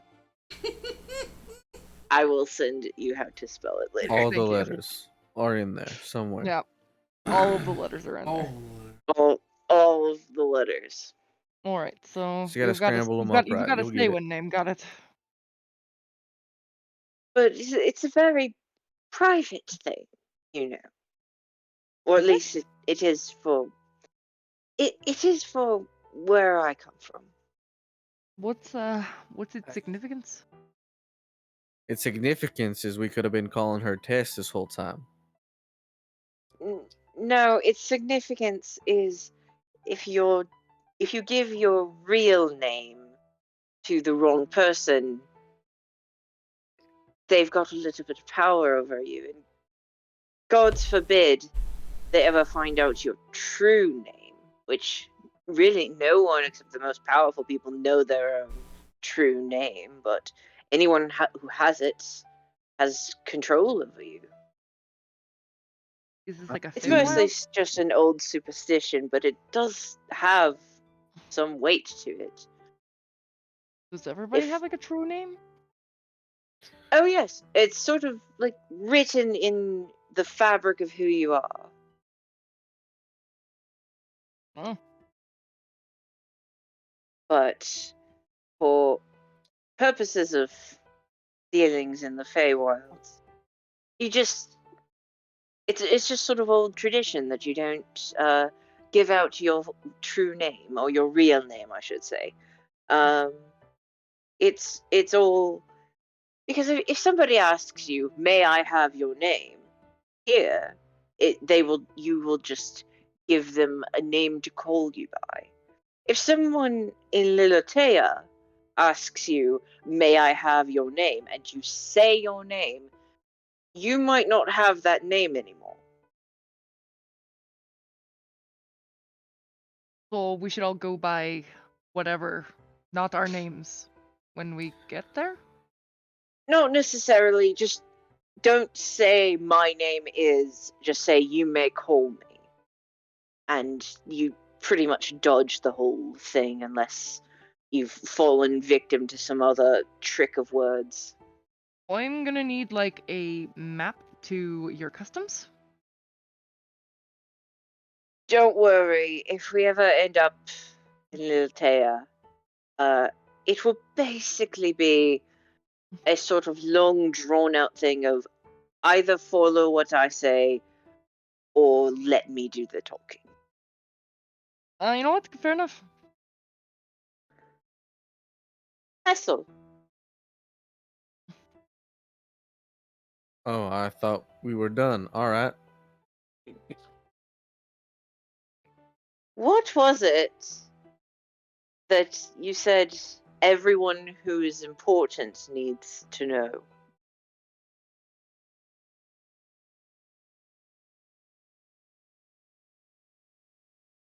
Um. Can I ask you to provide some context? The other day, when we were setting up camp, you and Betty were over having some sort of hushed conversation, and I intruded, asked what it was you were talking about, and you said, "Oh, everyone knows." I said, "I don't know," and you said, "Well, everyone who is important knows," which I believe just means you've told Betty and no one else. Oh, no, everyone know. Look, it's not like my affliction is a secret. Everyone's seen me climb walls. What are you talking about? I just thought that was something you could do.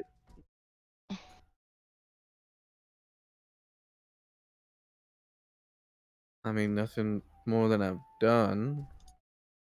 Saw the whole like situation with the Baron and such. Again, I just assumed that was some sort of, I don't know, personal, familial trait. You must understand that's not the strangest thing I've ever seen. I still can't tell you what it is, to be honest. It's still not quite anything that I've read about. There's hints of it here and there, but none of it's exactly the same, so not quite sure what's going on with it.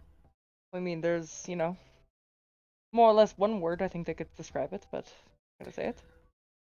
But that's what I'm saying. That's not accurate because I'm here with you all in the daylight hours at any given moment.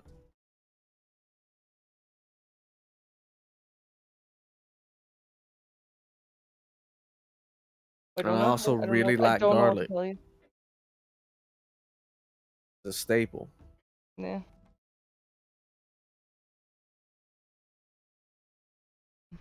Just glad you're getting the nutrients that you need. I hate this.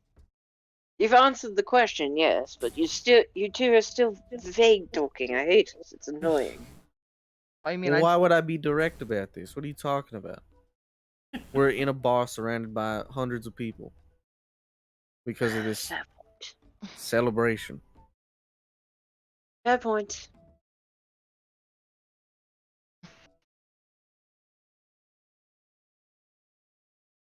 Now it's your turn again, Hessel. Would you want to continue or give up? Has it? Who's all? I think and if I I need ask one more Betty a question. question, that's one more. That's Yeah. two for everyone. So, um,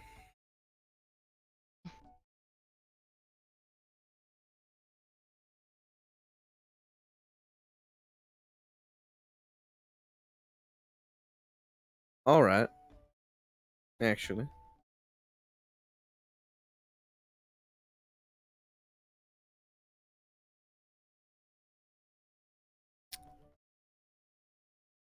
Betty, what's a good way to phrase this?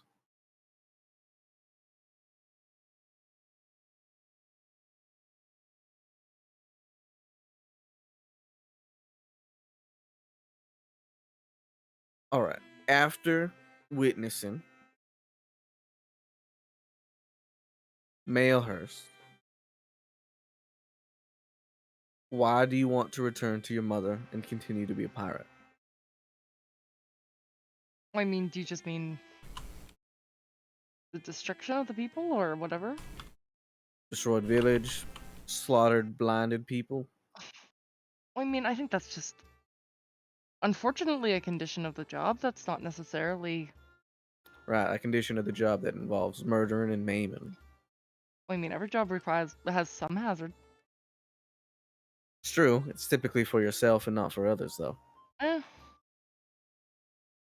I mean, again, family is probably the most important thing to me, and I don't know. I just never thought of piracy as a bad thing. Like, it's just a way of life. never really thought about it much in terms of, I guess, I've not done anything different. This is the first time I've been off of the ship in, like, ever, really.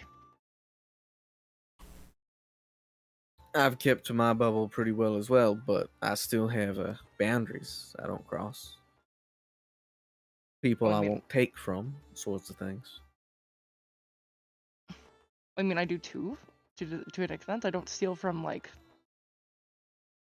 She'd kind of go back and she's like, or she'd try to go further into the group, the huddle. Yeah.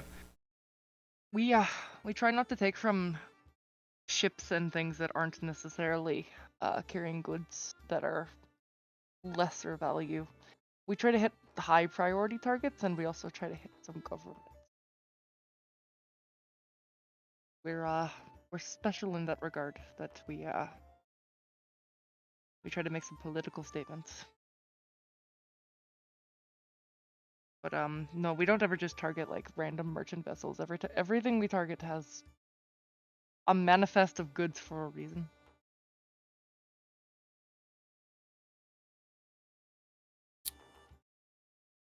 While that might be partially true, the collateral damage is certainly not contained to such vessels, given, for once again, Malehurst, Mm-hmm. a village oppressed by a baron and then attacked by pirates. I mean, I'd argue that the village was liberated because of the pirate attack. No, it was Or at least liberated it was because chastened. the baron got a blade in his throat, and it wasn't Yeah. a pirate that did it. No, but it was a group. That a motivation because we all got stuck in jail because the pirates attacked.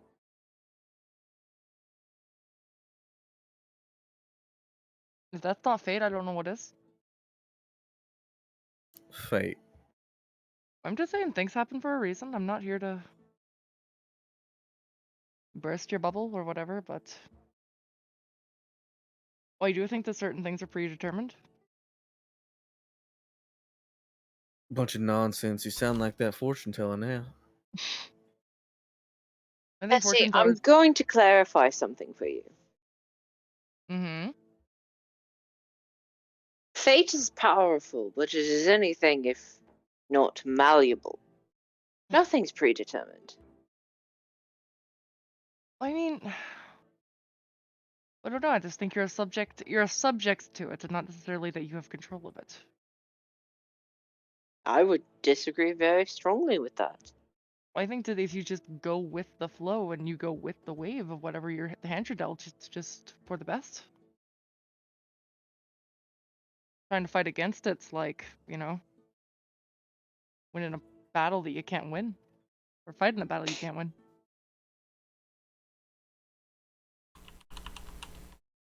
No. And I don't say this in like a defeatist attitude, but I'm just saying this in like a,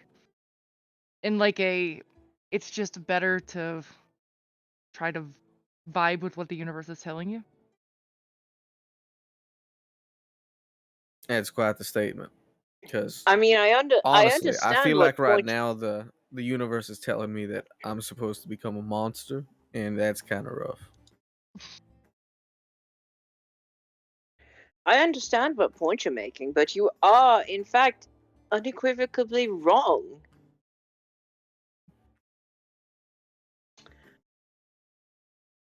All right, and I'm gonna reach into my pocket and take out a coin with that has like no flat edges, so it would not stand up on its own. Mm-hmm. A circle? Thank you, Tweak. Thanks so Well, much. it took me a moment. I was like, "What are you talking about?" Some coins No, have so- flattened they're like Yeah, like a 12-sided Cylinders. Yeah. Or yeah, but basically like how a quarter, you can stand a quarter on its edge because its edge is thick. It's basically a coin that doesn't have a thick enough edge to stand on. Mm-hmm. Okay. Betty, toss this in the air for me. All right, and she will do so. Now, if fate's predetermined, then there's no possible way for this coin to land other side, but face up or face down. I mean, unless fate determined that it didn't do that. Fate's not going to determine jack shit, I am. Well, unless fate told you to determine that. No, my own pride has told me, and my need to prove you wrong. Toss the fucking coin. I'm gonna toss the coin. With my left hand, I'm just going to yank back and use the 17 that I rolled to make it land on its side. You watch as the coin flips up, and then as it comes down on the table, it bounces once and then sticks between two of the boards of the table. I mean, that proves that you can manipulate an outcome, but that doesn't necessarily prove that you can manipulate that you weren't meant to not manipulate that. This is getting ludicrous. But you know what I mean? Like, it's like every you can make a choice, but I feel like you've made the choice. There's no alternative. Betty, you feel a hand slap onto your shoulder from behind, a large male hand. Betty, are you talking fate again and worrying about the future? And you look up, not to see any of your friends, but to see Herschel. Oh. He gives a big smile through his sort of ragged facial hair.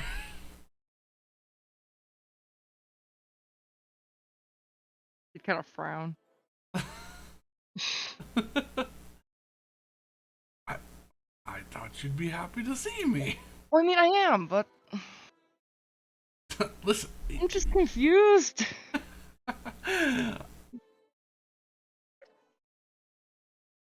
I had business in town. I heard a blue bird had come into, and I thought it couldn't be anybody but. Can she look at, are her friends at the table, or is it just him? Yeah, your friends are at the table still. Okay, so this is happening in real life. This Yeah. isn't just a, okay. Can we rewind that then? Because I thought that this was a fucking hallucination. Okay. No. No. Why would I do that? We're gonna rewind this because it's gonna be different, okay?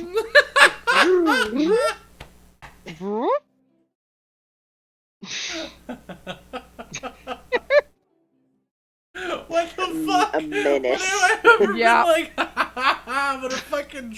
What? What? No, not you, her. I know, it's just. Okay, still the same real hand. Oh my Jesus Christ. Reaches over and puts a hand on your shoulder. Hey, are you still worried about the future? And you look up and you see Herschel. Okay, she jumps out of the chair and hugs him. Alright, I'd call that a game of gent.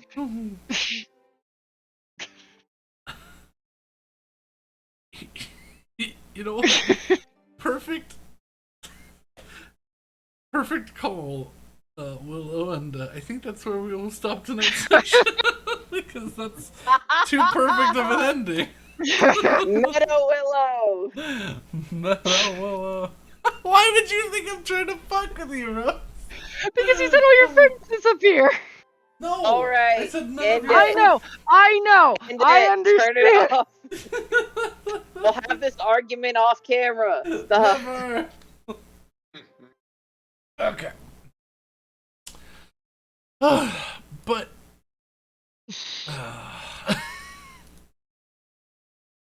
you all find yourselves looking over at the bushy, goateed older gentleman with a portly belly, smiling and hugging Betty, and we'll call it. We'll figure out what he's doing in town next time. But for now, time for us to call it a game. I want to thank everybody for joining us and doing this again. Same time, same day, Saturdays at PM Central. Other times, yada yada. Well, have a good night. Catch you next time on Dragon Ball Z. Have a good night. Good night. You ran over again. It's fun. Partially my fault.